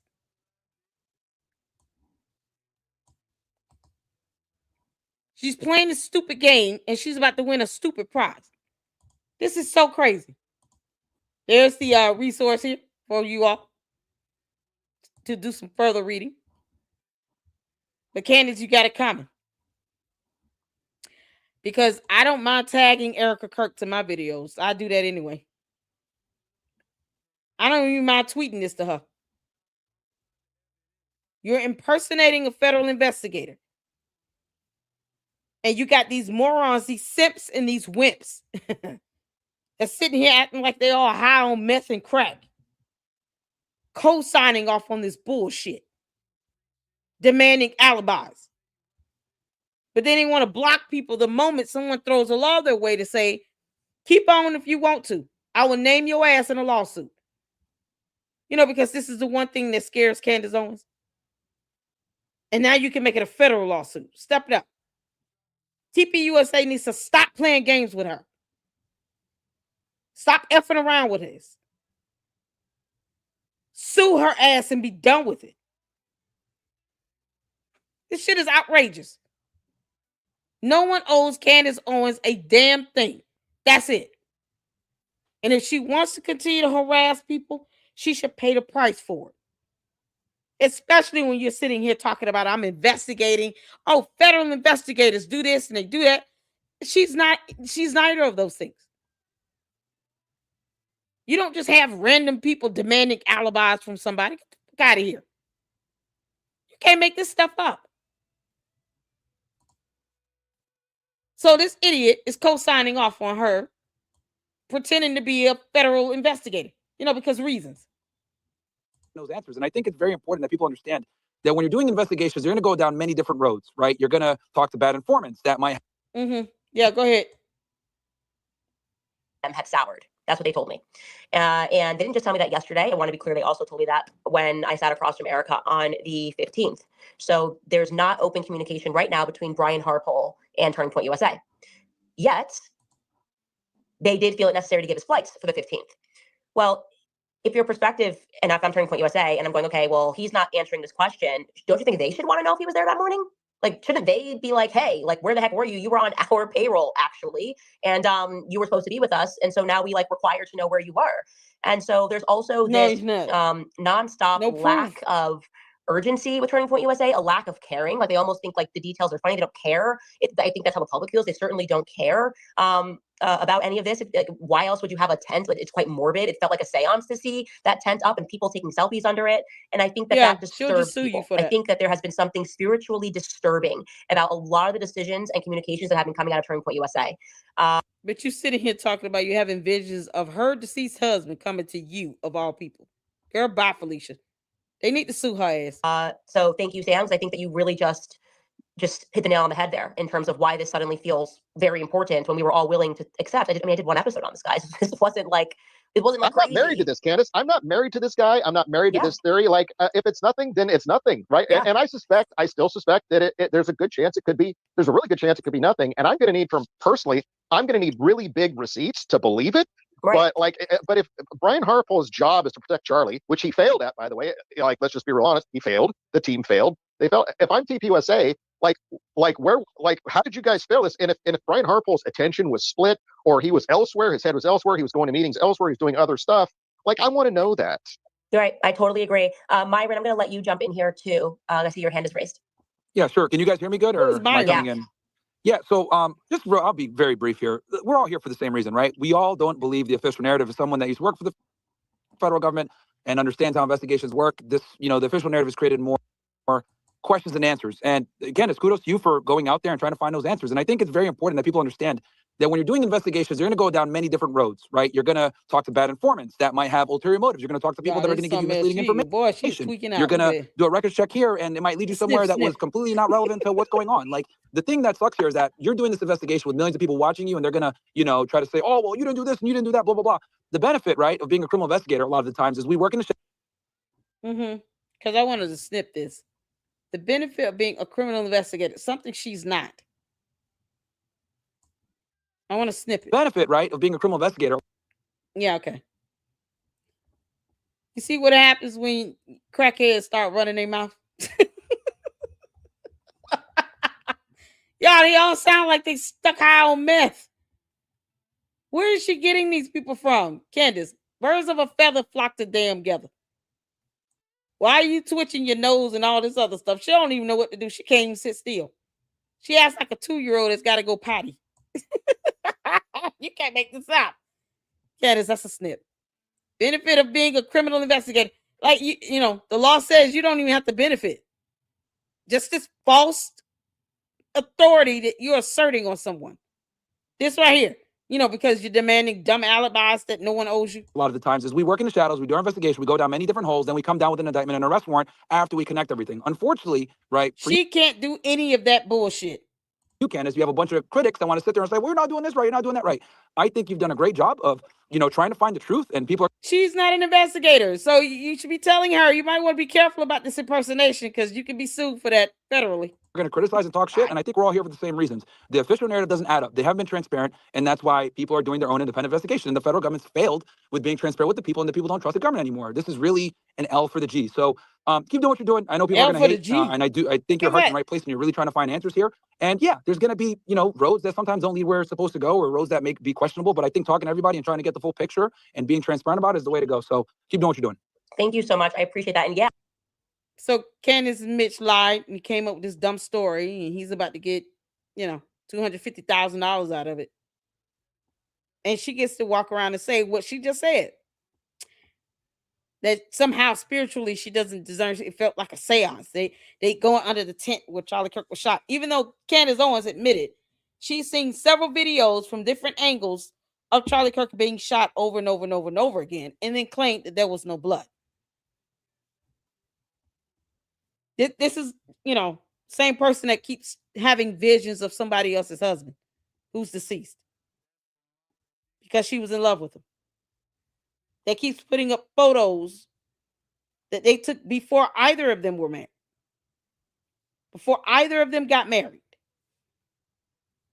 You can't make this up. This is who we're dealing with here.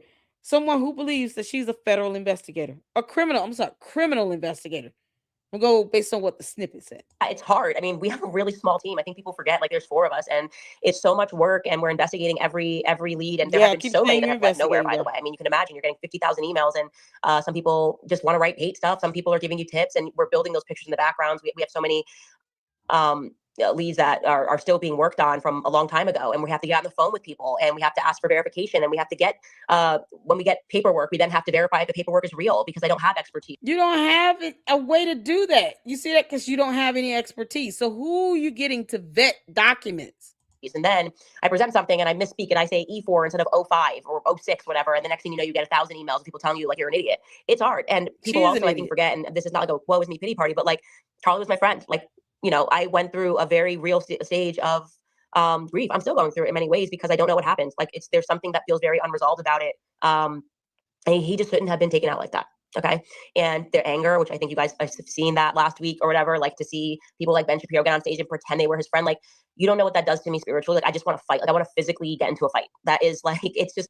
So she's violent as well. Candace, didn't you get charged with harassment back in high school? You want to walk around here and fight people? This is so crazy. They're okay with her saying this stuff.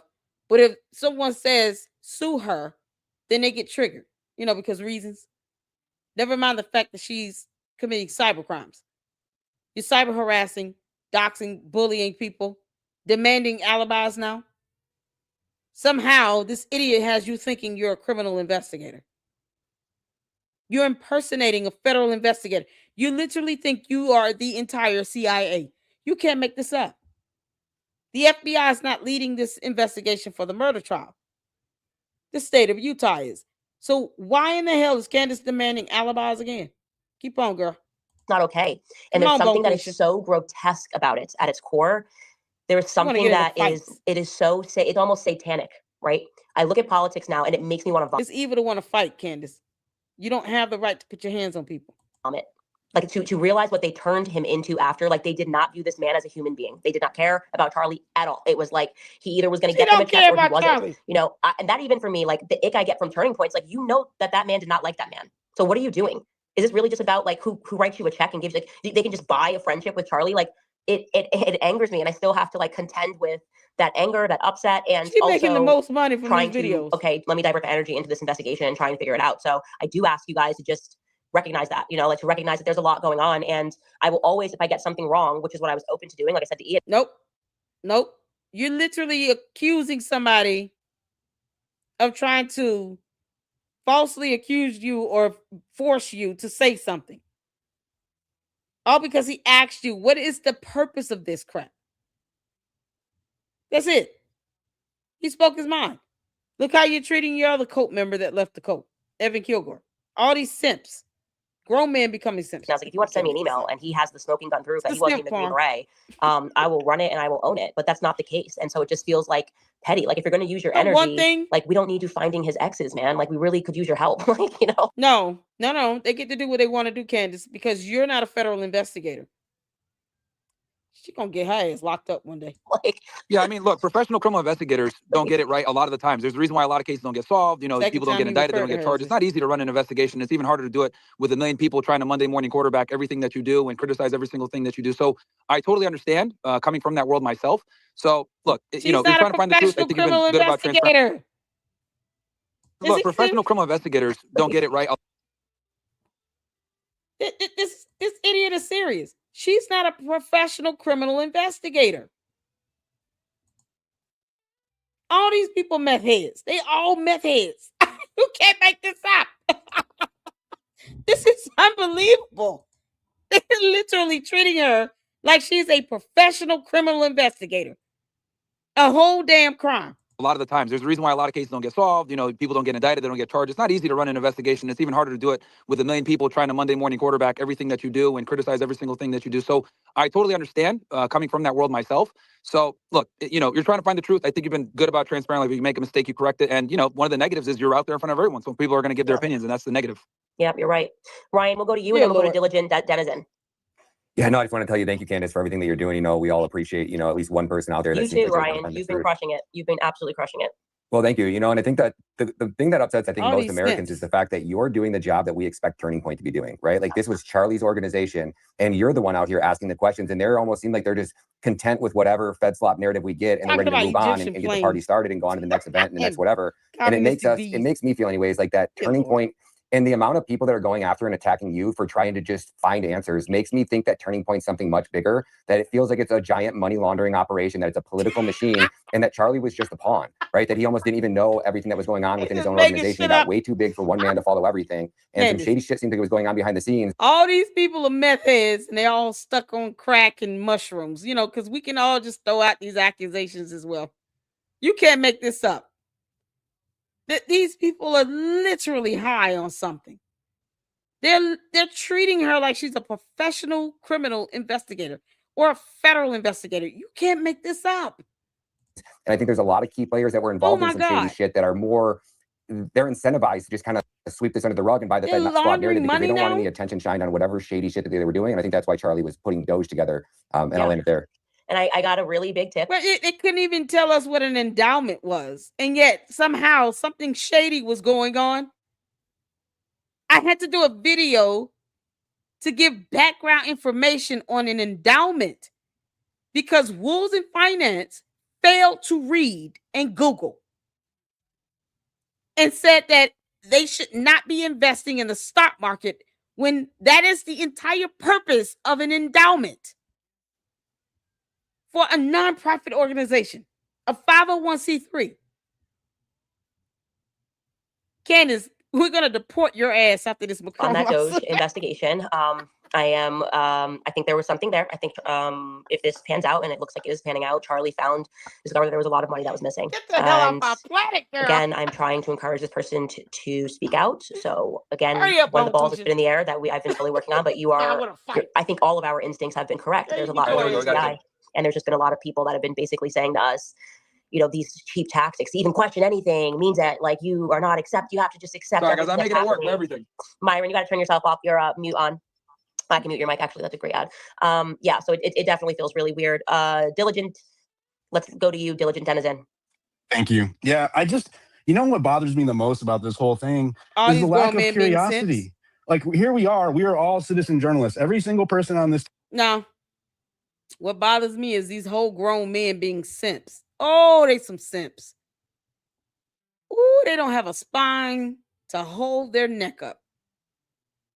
None of these guys got balls at all. They won't, except the Harrison guy. He about the only one that came like that was trying to just tell it like it is. And look how she threw a tantrum. And then you got all these simps coming to her rescue.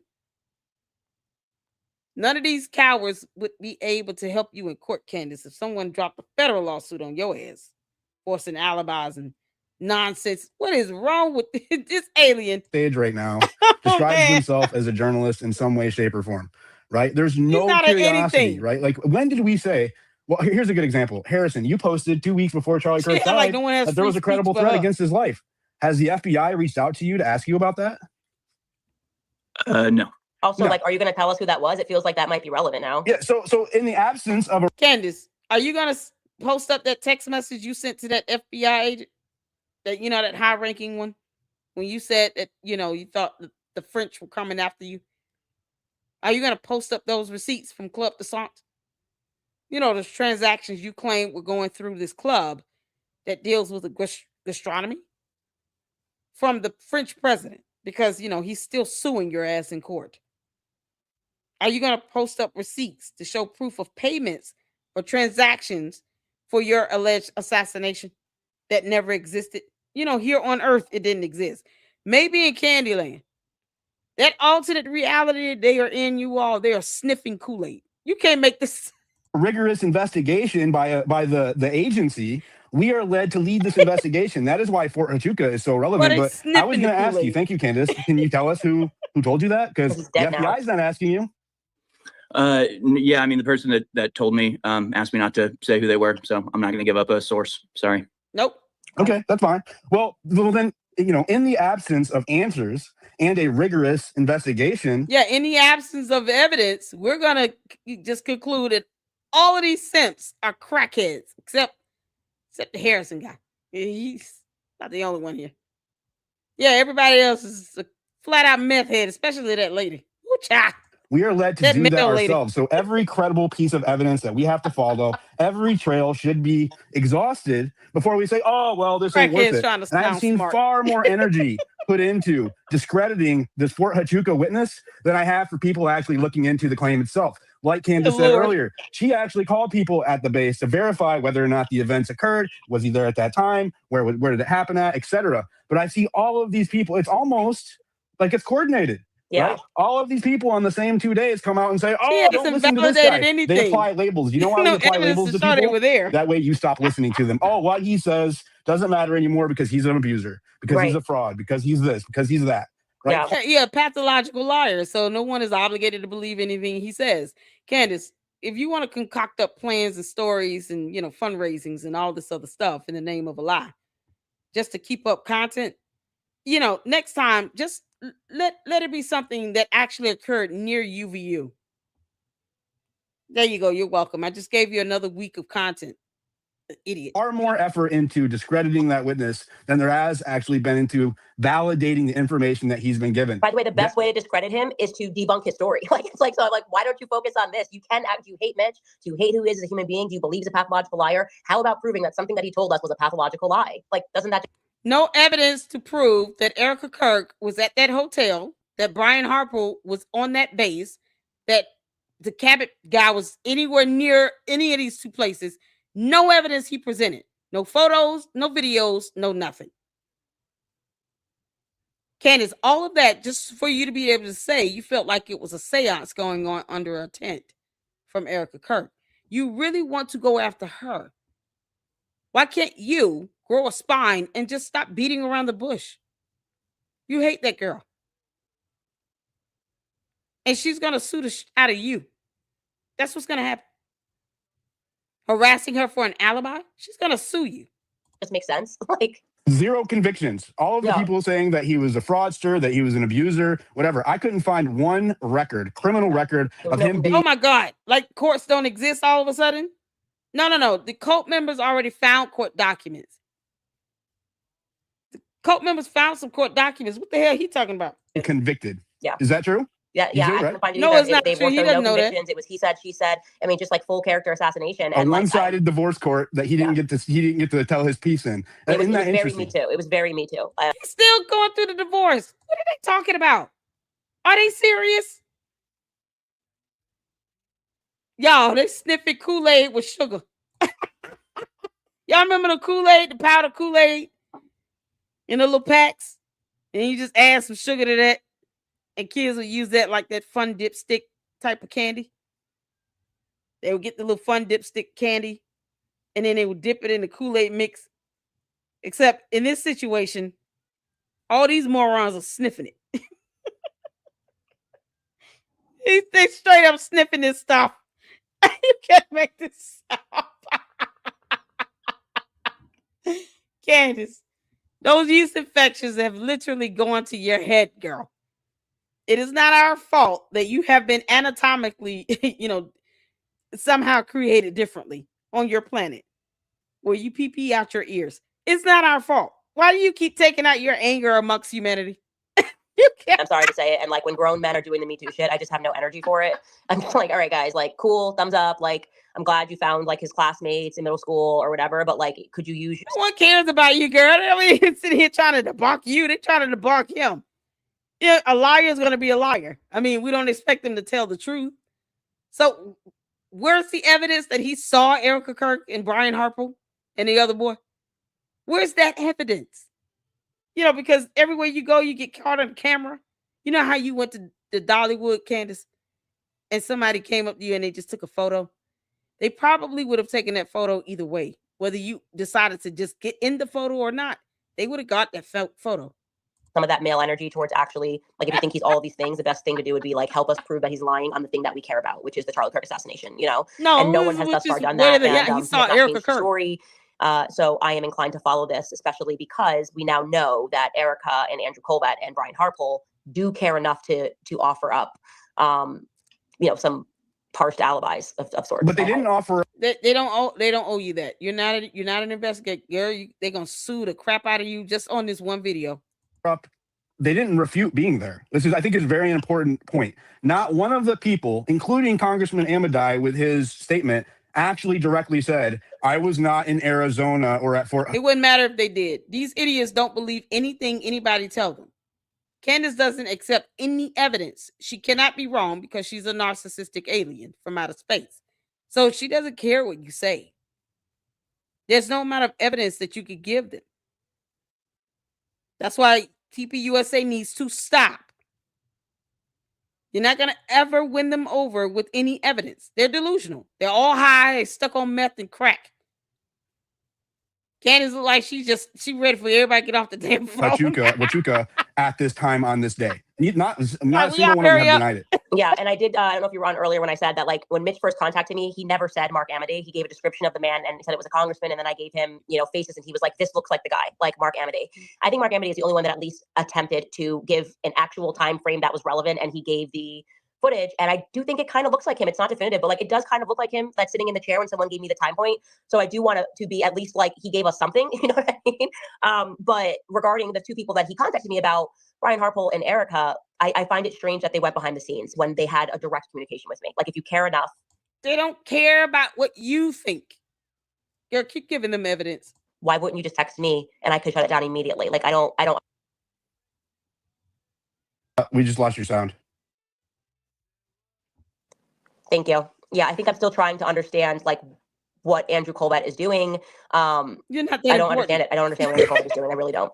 Well, obviously they care about the public perception of what's going on here, or they wouldn't give these half-hearted third-party alibis that don't really stand up under scrutiny, right? Because they do care about the perception. And the argument is, well, they don't owe you any answers. They don't owe you any answers. That's right. They don't owe us any answers. But also, they can deserve the scrutiny they get in return for not giving those answers. Yeah, and they're going to keep ignoring you. And then when you get enough to the point where they're tired of you all just flat out lying on them, they're going to sue the crap out of all of you meth heads. Right? The suspicion that comes with that's part of not giving those answers. So it's a two-way exchange. Go ahead, Harrison. I see you trying to go ahead. I totally agree with you on that. I do want to, let me add this speaker, we could do about like 10 more minutes here. So I think that we have covered all of the main points. And I think now everyone understands why this story suddenly matters, even though it was definitely not a focal point of this investigation. I do think that there is something here. I will tell you that, like, if I was to bet on it when I first had Mitch on the show, I was at 50-50 on whether or not he saw who he said he saw. Brian and Erica in particular, and Cabot Phillips as a third, which he felt, I think when I asked him a percentage on Cabot Phillips, he was like 90% sure or something.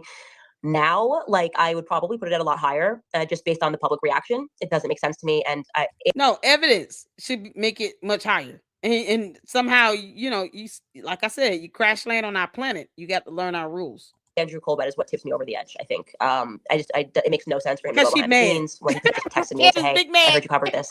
Just wanted to give you this. Here's where Erica was. And, you know, so you could update people. That doesn't make sense to me. And I've heard. Dare they not send me that stuff? I'm big mad. Big mad. Candace is big mad, y'all. She big mad.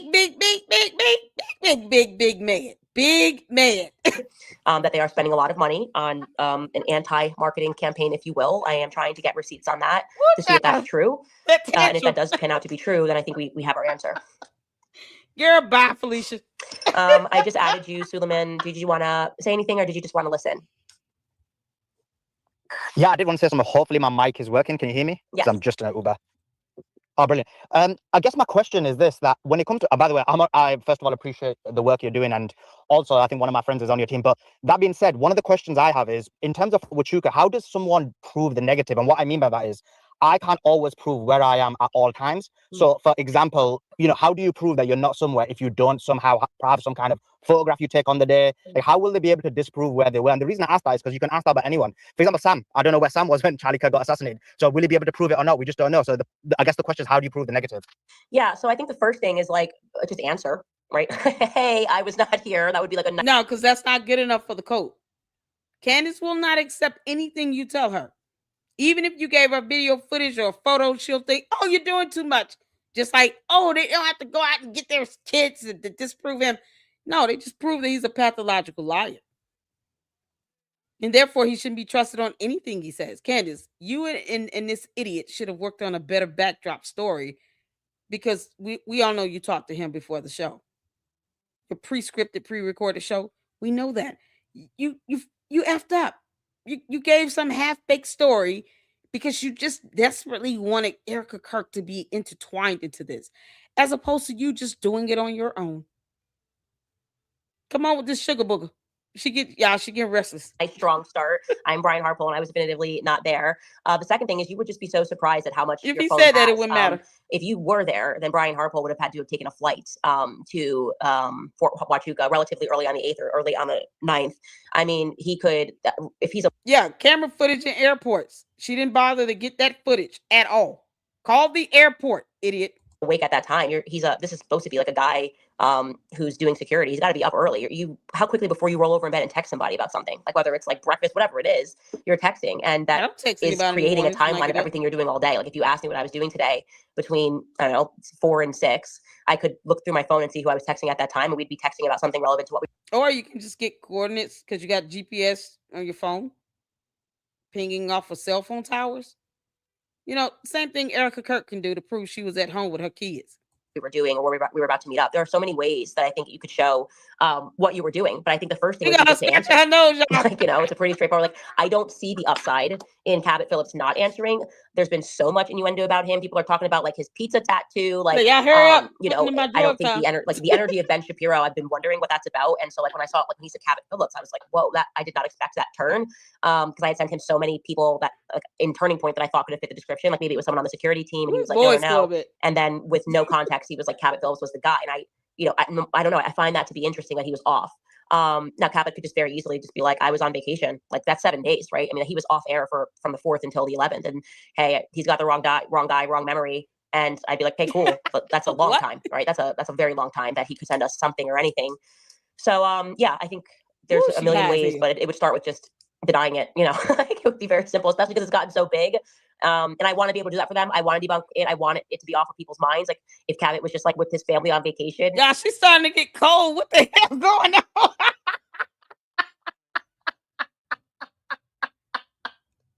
What the hell going on with her? Who does all this? Isn't she at home? Candace, turn the heat on. in Scotland. I want to be like, hey guys, like Mitch down. We're looking for someone that looks like Cabot. You know what I mean? And so we can focus somewhere else. Or Erica has airtight. Here's where she was. This is what she was doing.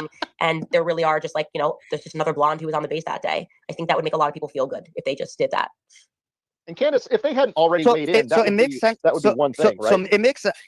So it makes sense what you're saying in terms of if you were to provide a text, what you're proving is that you texted someone. But or if I mean, they're not going to give you evidence that they took a flight to Fort Huachuca. So I guess because if they did it or they didn't do it, they wouldn't provide it either way. Yeah. And I guess the reason I'm asking the question believe is, it either way. I get the logic behind it. Like, first of all, the smart player would have been not to say anything. After he started giving evidence to that green beret, it now becomes the onus upon you. So I understand it. I'm on your side on that perspective. Yeah. But I'm saying, hypothetically speaking, let's take Erica Kirk as an example, right? Let's say she wasn't there on September the 8th, but she hasn't got any digital footprint. Yes, she can deny it. That's one thing. But like, no one's going to believe it, even if she was to deny it. So how do you actually provide evidence that you weren't there? Because if you because you know she could have been captured on her neighbor's cameras taking her children for a walk.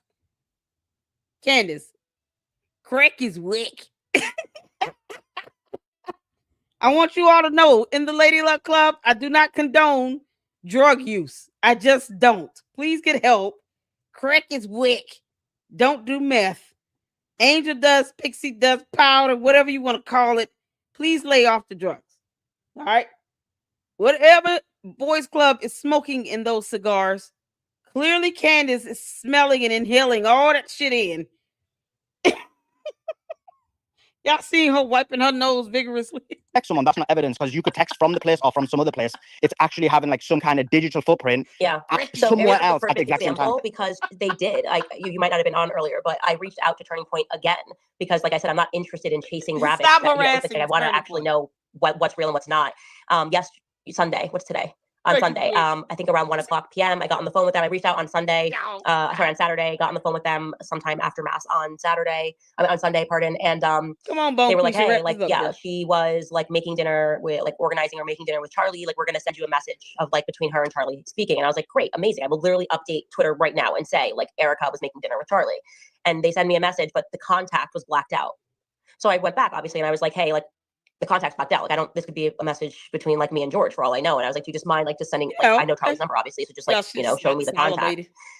And they were like, we blocked it out because this, it's like a pet, I don't know, like a nickname that she has for Charlie or whatever. And she just didn't want you to see it. And I was like, okay, well, you can just like change the contact name and just send me like, send me a video of you opening it so I can see Charlie's number and tell my audience, like, this is confidently a text chain between Charlie and Erica. And then they just said she doesn't know how to keep group chats to herself. Girl, bye, Felicia. Look, it's Sunday. I think it was like 1:00 and she's busy with the kids, but we'll get you that.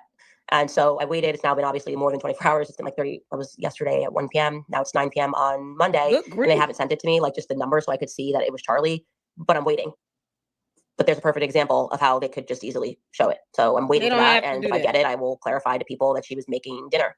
And I also said to them, like, I don't need to show people the message either. So like, don't worry about like his, like, whatever you call him getting out there. Like, I'm happy to just like see it. And I think my audience trusts me enough that I would just say I saw it. So I'm still waiting for it. Yeah. Her cult members definitely trust every word she says and they don't question her. Exhibit A, all these simps on the phone. But that's a perfect example of how it could be done. So that text message you're referring to, are you saying that it would indicate her specific location? Like she'd be like, oh, guess what, honey? I'm downstairs cooking, I don't know, roast chicken for you. So I'm recapping here, but it was pretty much like, hey, parking the car, like, be up there for dinner, or like, is dinner ready? Like, yeah, it's on the table now, right? Well, if they have that and it has the date of September 8th, which it had the date of September 8th, and that was the communication, like dinner's on the table now, like I'll be right down or something like that. They don't owe you that. And they just blacked out the contact. So I can't obviously I can't say you guys, like, it was a conversation, it could have been a conversation between me and Mel. It could have been, so I was just like, could you just send that without the contact blacked out? And so that's what I'm waiting for. But that's a perfect example because like you can't go back in time and make that communication with Charlie. Like who else would Charlie be messaging? Like if I can just see this is Charlie and his wife and it said like love you or something like that. So it would be weird if Charlie was randomly texting that to somebody else, but I know his number so they could just show me his number. But they don't have to give you and just one other question while I've got you here, and I think it's really important because I've been covering this like from the beginning, generally speaking. And you basically have like the Fed position, and then you kind of have your position, which is you've gone through a wide range of strands and a wide range of avenues. And I guess a lot of people kind of sit somewhere, maybe in the middle, maybe a bit towards you, maybe a bit towards the Fed position, whatever it may be. And from your perspective, and I kind of know what you're going to say, but just as a question, from your perspective, like where do you sit with the people who don't fully agree with maybe all the lines of investigation investigation you're doing, but then do question the Fed position. Like, I think a lot of people feel like there is this kind of idea that you either have to have the Fed position or you have to totally agree with you or Ian Carroll or whatever it may be. So like, where do you sit with that? No, I appreciate everyone that's investigating. If you're a person who is trying to convince, I don't appreciate anybody impersonating investigators, because when you don't know how to do it and you decide to, do crack as wick and meth, this is what you end up with. us that Tyler Robinson on a rooftop by himself with no help took a shot from a 30-06 and Charlie ate vegetables and stopped the bullet. Like, you are just such a useless human being. I really never want to, I don't want to see you. I don't want to follow you. I don't want to see a tweet. I want you to just be off the internet. Like, that would be great, But beyond that, if you accept that something's wrong, obviously, and there's got to be more of the story, then great. That's why there is so much variety on the internet. And I do think there is a level of this sort of crowdsourced investigation. So I don't agree with everything that Ian comes up with. Who scratches their chin like this, y'all? This girl is tweaking. The eye is coming down. Candace, do you smoke weed? Because I just don't get whatever all the stuff you're doing is. You got an itch in random places on your face. Yeah, she's scratching her chin like this. With everything I say, I don't agree with everything Sam Parker tweets or Myron says, but the point is I'm sitting here and I'm pulling together a picture because so many different people are able to pull together different strands. And I personally can say confidently that I sense that we are putting a lot of pressure on the authorities. They seem to be coming undone. There is definitively something here. And the FBI is not leading the investigation. We don't give a damn. They were banking on our ADHD. They were banking on, we're going to throw a memorial. We're going to make it amazing. We're going to give them Trump. They love Trump. He's going to throw red meat. He's going to say, we're going to make America great again, and we're going to move on. And it actually seems to be getting bigger and it's snowballing. And so something has to give. And so I'm grateful for every person, no matter where you stop on the train. If you're I believe you on all this, but I don't believe this. That's really what Morgan Ariel just said. I don't like Mitch. That's fine. Great. But let's keep the pressure on the feds and remember that we are all united in recognizing the FBI that is we leading live the investigation. in a really effed up world. Tim Dillon did he made it comedic, but also it was dark comedy of we feel we all now recognize we're kind of being ruled by people that are into children and people that traffic children and people that traffic weapons, and they're kind of wanting us just be oh, but the new iPhone just dropped. Something this can't go on like this. Society cannot go on like this. If we have a society that we don't protect. Candace. We cannot go on like this with an alien that obviously has had some level of an addiction that can't handle a withdrawal too well in an hour and 30-minute video. Good people, we don't protect decent human beings like Charlie Kirk. We don't protect our children. We're too fearful to even speak and say something, which is, I'm sorry, but we live in a world of remarkable cowardice. Ooh, spoken like the true coward. Candace, you could have said all of this to Erica Kirk's face about how much you don't like her. And then moved on. Who pulled the trigger on the gun? Because right now, I'm just going to assume that it's Mitch Snow. Because of what I view to be a shortage in testosterone. I find so many men to be pathetic. I really do. Charlie Kirk was assassinated in broad daylight and you're just going to accept the Fed slap. I have no use for you. I have no use for you. You're losing the society because you're still allowed to walk around breathing is what the issue is. And you get to call yourself a man. Why am I taking? But all these simps on your call somehow giving up their manhood to you. It's like they act like they don't have a ball sack or something. It's just funny to me. Candace, how much drugs are you doing right now? I'm just asking questions. All these bullets. Thank you to the men who have stood up for me. But for the men that are just going along to get a paycheck, I don't need you ever on the airwaves ever again. I really don't. And if at the end of last year, between Jeffrey Epstein and Charlie Kirk, if something did not stir in your spirit and make you go, what the F is going on? We have no use for you in American society or any other society. Candace, you're an alien from outer space. You don't get to dictate that. Frankly. And that's how I feel. So you don't care what an alien thinks. Thank you to everybody who's jumped on and had this conversation. Again, I appreciate everyone. Harrison, I appreciate you. I think we do have different styles in this, and I hope that you at least hear my perspective and my heart in this and know I'm obviously not going to let Fort Watch you go. My husband's on an MI6, and yeah, I don't care about Mitch's baby mamas. And beyond that, we will, I'll be back. I'm off air all this week, and I'll be back next week, and I have even more explosive stories for you that we have found. We've tracked Tyler Robinson even more on that day. So it's just going to get crazier. Thank you guys. Thanks, Candace. Y'all, you can't I'm make Nick this Brooks. stuff up.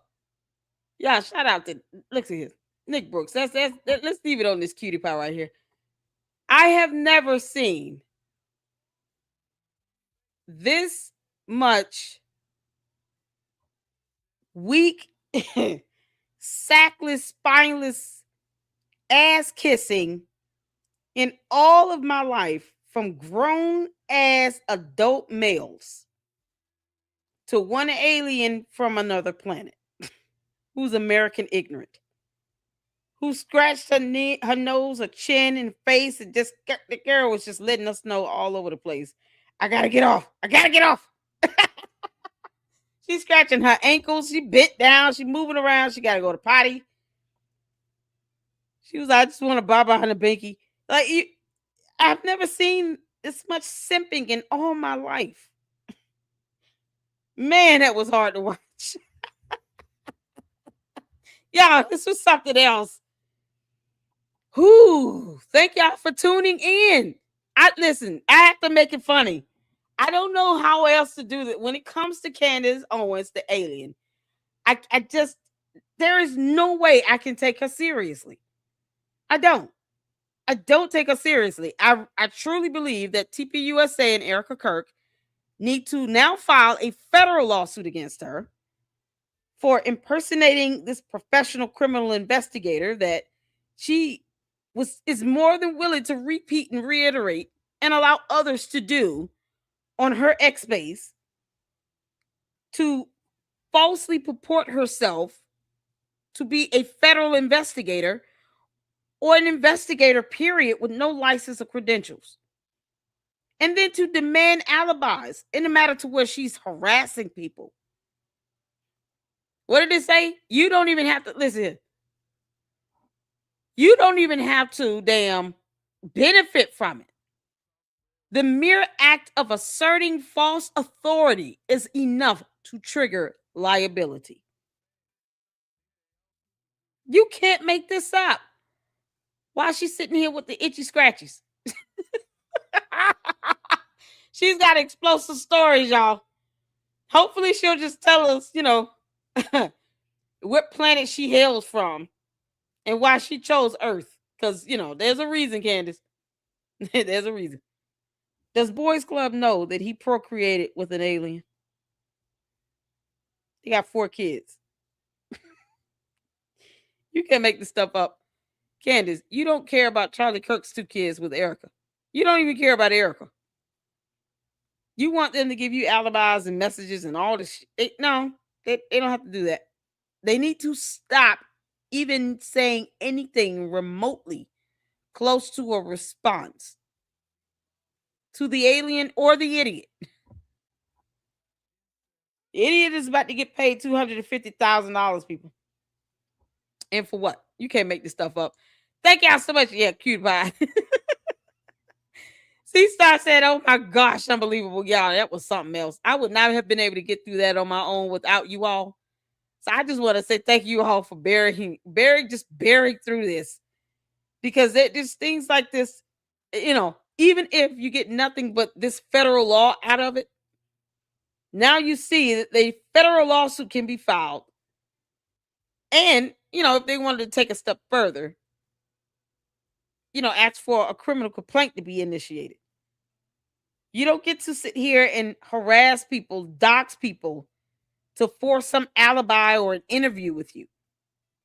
You don't have the authority to ask for an alibi, Candace. You're not a commissioned officer. You're not law enforcement. You're not an investigator. You're nothing. You're supposed to be acting like a visitor on our planet. No one owes you anything. And the audacity to have someone think that they're supposed to be giving you this information. You, Mel, and all those other simps on here. That's just pathetic. They're not asking questions. They're making flat out allegations. She talking about she's grieving. No, she is not grieving. Exactly, T. Mimi. I see no grief there. I see something like hatred, revenge. Definitely not grief. Candace said, if you think Tyler Robinson is the shooter, you need to be kicked off the internet. Let that sink in. Exactly. She thinks free speech works one way. Candace, your one Achilles heel? Litigation. So they need to hit you with it hard and heavy. Just for the principle of the situation. Yeah, this is something else. It's disturbing. Candace Owens is Tyler Robinson's #1 fan. Exactly. She go get this dude off, and he's gonna end up, being found innocent. At this rate. LLC, that's why she pre-records her shows. Exactly. That girl can't last more than an hour, y'all. She she said, I meant you too bad. She was sitting there getting cold, holding up the coat. Yeah, she done lost more weight. She really looks skeletal. Candace, crack is wet. You need to stop doing it. Kiss my ass, girl. All right, we get to assume everything we want with the absence of evidence. You can't make this up. Child boo. Candace is playing the game. She's already said it. She doesn't care about the investigation. She's already said that. She doesn't believe Tyler Robinson pulled the trigger on the gun. She said that. So anything beyond that, no one gives a shit. It's that simple. We don't care. We're just here to debunk you and laugh at your alien ass. You don't control the internet, Candace. You just don't. Well, when the Macrons they mollywop her on the floor of the courtroom, it's going to be a done deal. This is so crazy. Diane said Candace, I believe, may have lived in a house of confusion before them moving in with their grandparents. Her father was an alcoholic, Candace said. Candace seems to show him, but not her mother. Exactly. No one knows who her family is or anything like that. And you don't see people out here trying to dox her relatives. I mean, Candace, if people really wanted to, they could. But you don't see people actually doing that. But you want someone to send you a text message with somebody's phone number showing, and then you talking about how you're not going to put that out when you've already released information that was supposed to be kept confidential. No one trusts you, and they don't have to. Your cult members are going to follow you to the end of the earth, literally. They will walk off a cliff. If you say fall off this cliff, they're going to do it. Give them marching orders to their own death, they'll do it. That's how evil and soulless and sinister she is. She's a black female version of Jim Jones. With boys club sitting somewhere playing in the studio behind a camera. Can't make this stuff up. Can't make this up. Tyler Robinson is like, thank you so much, Candace. I really appreciate you. Yeah, they're going to send her a fruit basket every day for a month. The defense even called these people wackos, talking about how they're getting these calls and emails of these wackos. That speaks volumes. Because on average, you want to invoke enough reasonable doubt into the situation to where you can help get your client off, right? That goes to show that these idiots, these simps and wimps and all these people kissing her ass, they're not even providing reasonable doubt. The defense can't even use half the crap they say because it's not even reasonable. That's how crazy this stuff is with them. Egyptian planes, communistic bees. Candace, you're an alien, American ignorant. You don't know the difference between a continent and country. You're literally being a complete disservice. They can't use any of that BS coming out of your mouth, but yet you're trying to single-handedly sully the damn jury selection, the jury pool.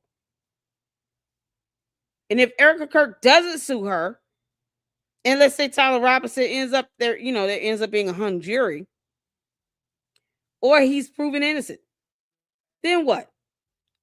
Because Candace is not telling us who the other shooter is, so she doesn't want to believe it's Tyler Robinson, whatever. But she's not telling us another viable shooter. The entire internet will ascend upon you, Candace, if this boy gets off. Because you're not telling us who pulled the trigger to the gun. That's the issue here. So this boy get off scot-free, and then we still have no shooter in place.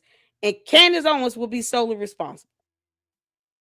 Because these simps have her thinking she's a federal investigator, and she's falling into this narrative, not caring about the fact that she's violating federal laws. Nope. Don't care that she can be sued. They can file a federal complaint if they wanted to, based on this here. So Erica Kirk needs to stop playing around with this BS at this point. Girl, if you don't sue her, Tyler Robinson will get off even after having admitted it because of Candace Owens. It will be all her fault. And then, Candace, we will have your ass deported right off our planet. You can take all your cult members with you. You can't make this up. You can't make this stuff up. Ah, yes, we have to laugh. You got to. Y'all, we got to. I appreciate all of you all. Let's get the supers in here. Oh, man. Thank you all so much. I got a super. Look at that. M. Sanders, $10 super. Thank you, Candace Owens fans and her have been mentioned by the defense in the transcript. The defense called the crazy. Even the defense doesn't want anything to do with Candace and her fans. Exactly. The cult aren't even being reasonable enough to invoke doubt into a criminal matter. That's how ridiculously dumb they are. And they're following somebody that sounds like she's stuck on meth. This male person is something else. Good grief. What the hell? These people are like beyond comprehension. Candace, you already said this is a game for you. So, all right. Keep playing this dumb game, girl. This is absolutely insane. Thank you all so much here. Let's see. I'll get a couple more comments in. As File said, the amount of people that would have to be involved for this whole thing to be fake is so beyond ridiculous. Exactly. Yep, they were co-conspirators. Exactly. They want to talk about conspiracy, but they can't define the word. This is what a conspiracy looks like. That call, that X-Space call is a conspiracy. And they still produce zero evidence to prove that Erica Kirk was at a hotel, a military base, or wherever else they claim she was. Or Brian Harpool, any of that. Brian Harpool, I don't know what you're waiting on. File this damn lawsuit. I wish I would get going in the courts. You can always add on evidence as Candace does more shows. Because Lord knows she's giving us plenty of evidence. She literally handed them a federal lawsuit in this one call. You cannot make this stuff up, man. Oh boy, this is something else. I hope they do actually do the investigation that they said they were better. Let's see here. Timmy said, I bet it's all being investigated. We are just not privy to know just yet. I think it will all come out. It will. It will. Where'd France go? Who knows? I thought France was coming after you, Candace. What the hell? Club de Sant. You can't make this stuff up. Candace Owens is a total lunatic, one of the biggest grifters ever. Shout out to you, Diesel Babe. How you doing? Got some new names up in here. Thank you all so much for tuning in. I just wanted to make sure I got some of you guys' comments up here. Candace is sick. Candace is complicit in Tyler's crime, as far as I'm concerned. Exactly. You know, Candace, you might as well have been there and just did it yourself at this rate. Don't get mad when we start asking you, Candace Owens, if you had anything to do with Charlie Kirk's murder. Because we're going to start asking this question relatively soon. After this whole X-Space and the fact that you actually want to sit here and purport yourself to be a federal investigator or a criminal investigator, yeah. We definitely are going to start asking more questions about Candace's involvement. Because Candace too can play this game. The difference is when it comes to you don't belong on our planet. And you're trying to go up against humanity. The internet is undefeated. And you're finding that out the hard way. Boy, people jumped on that idiot like it was crazy. It's so crazy how she really thinks this is going to work. We're going to do this. You can't make this up. $250,000, people. That's what the it is. It's going to be targeted to get paid out. her cult members are gonna raise up the rest of this money because it's not stopping. And this man is gonna cash out on $250,000. Yep, that's gonna happen for reasons. So this is where we are. Candace hadn't had any money to that. Candace giving Tyler every alibi she can. Exactly. George Farmer was the CEO of TP UK. He wants to be the CEO, and she does, and so does Candace of TP USA. I got you. Yeah, the idea that she's not trying to put it out here. Oh, George will be a better CEO. Why? So you can be the better first lady? Candace. You and Boys Club can do anything else on earth. Y'all choose to sit here and demand alibis from people. It's absolute madness. Absolute madness. But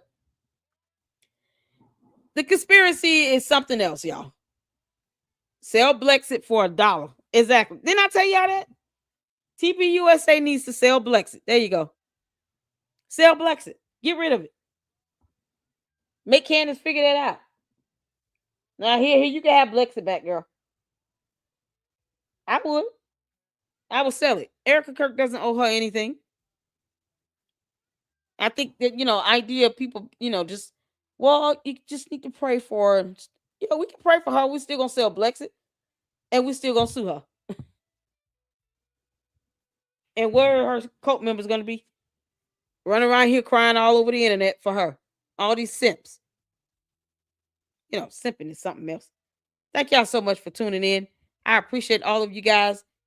We're at 6 hours, 45 minutes. Y'all know how we can do. We do marathons up in here now. But I appreciate all of you all for tuning in. Thank you all so much. Hit the like button on the way out. To the Candy Ass cult members, kiss our ass. Candace, stop doing drugs. Correct his wick. And tell Mel, I just met this, just not her thing. I don't even know who that person is. Whatever. I'll be back here tomorrow, you guys, and we're gonna do some more Candace, and I'm going to get an Umar video in because I want to get it in. Oh my goodness, he telling on himself about hotels and male hairstylists and stuff. So yeah, we got to get in a video for Umar. Thank y'all so much, and I will see you all in the next one. Until then, Lady Luck Club out. Deuces.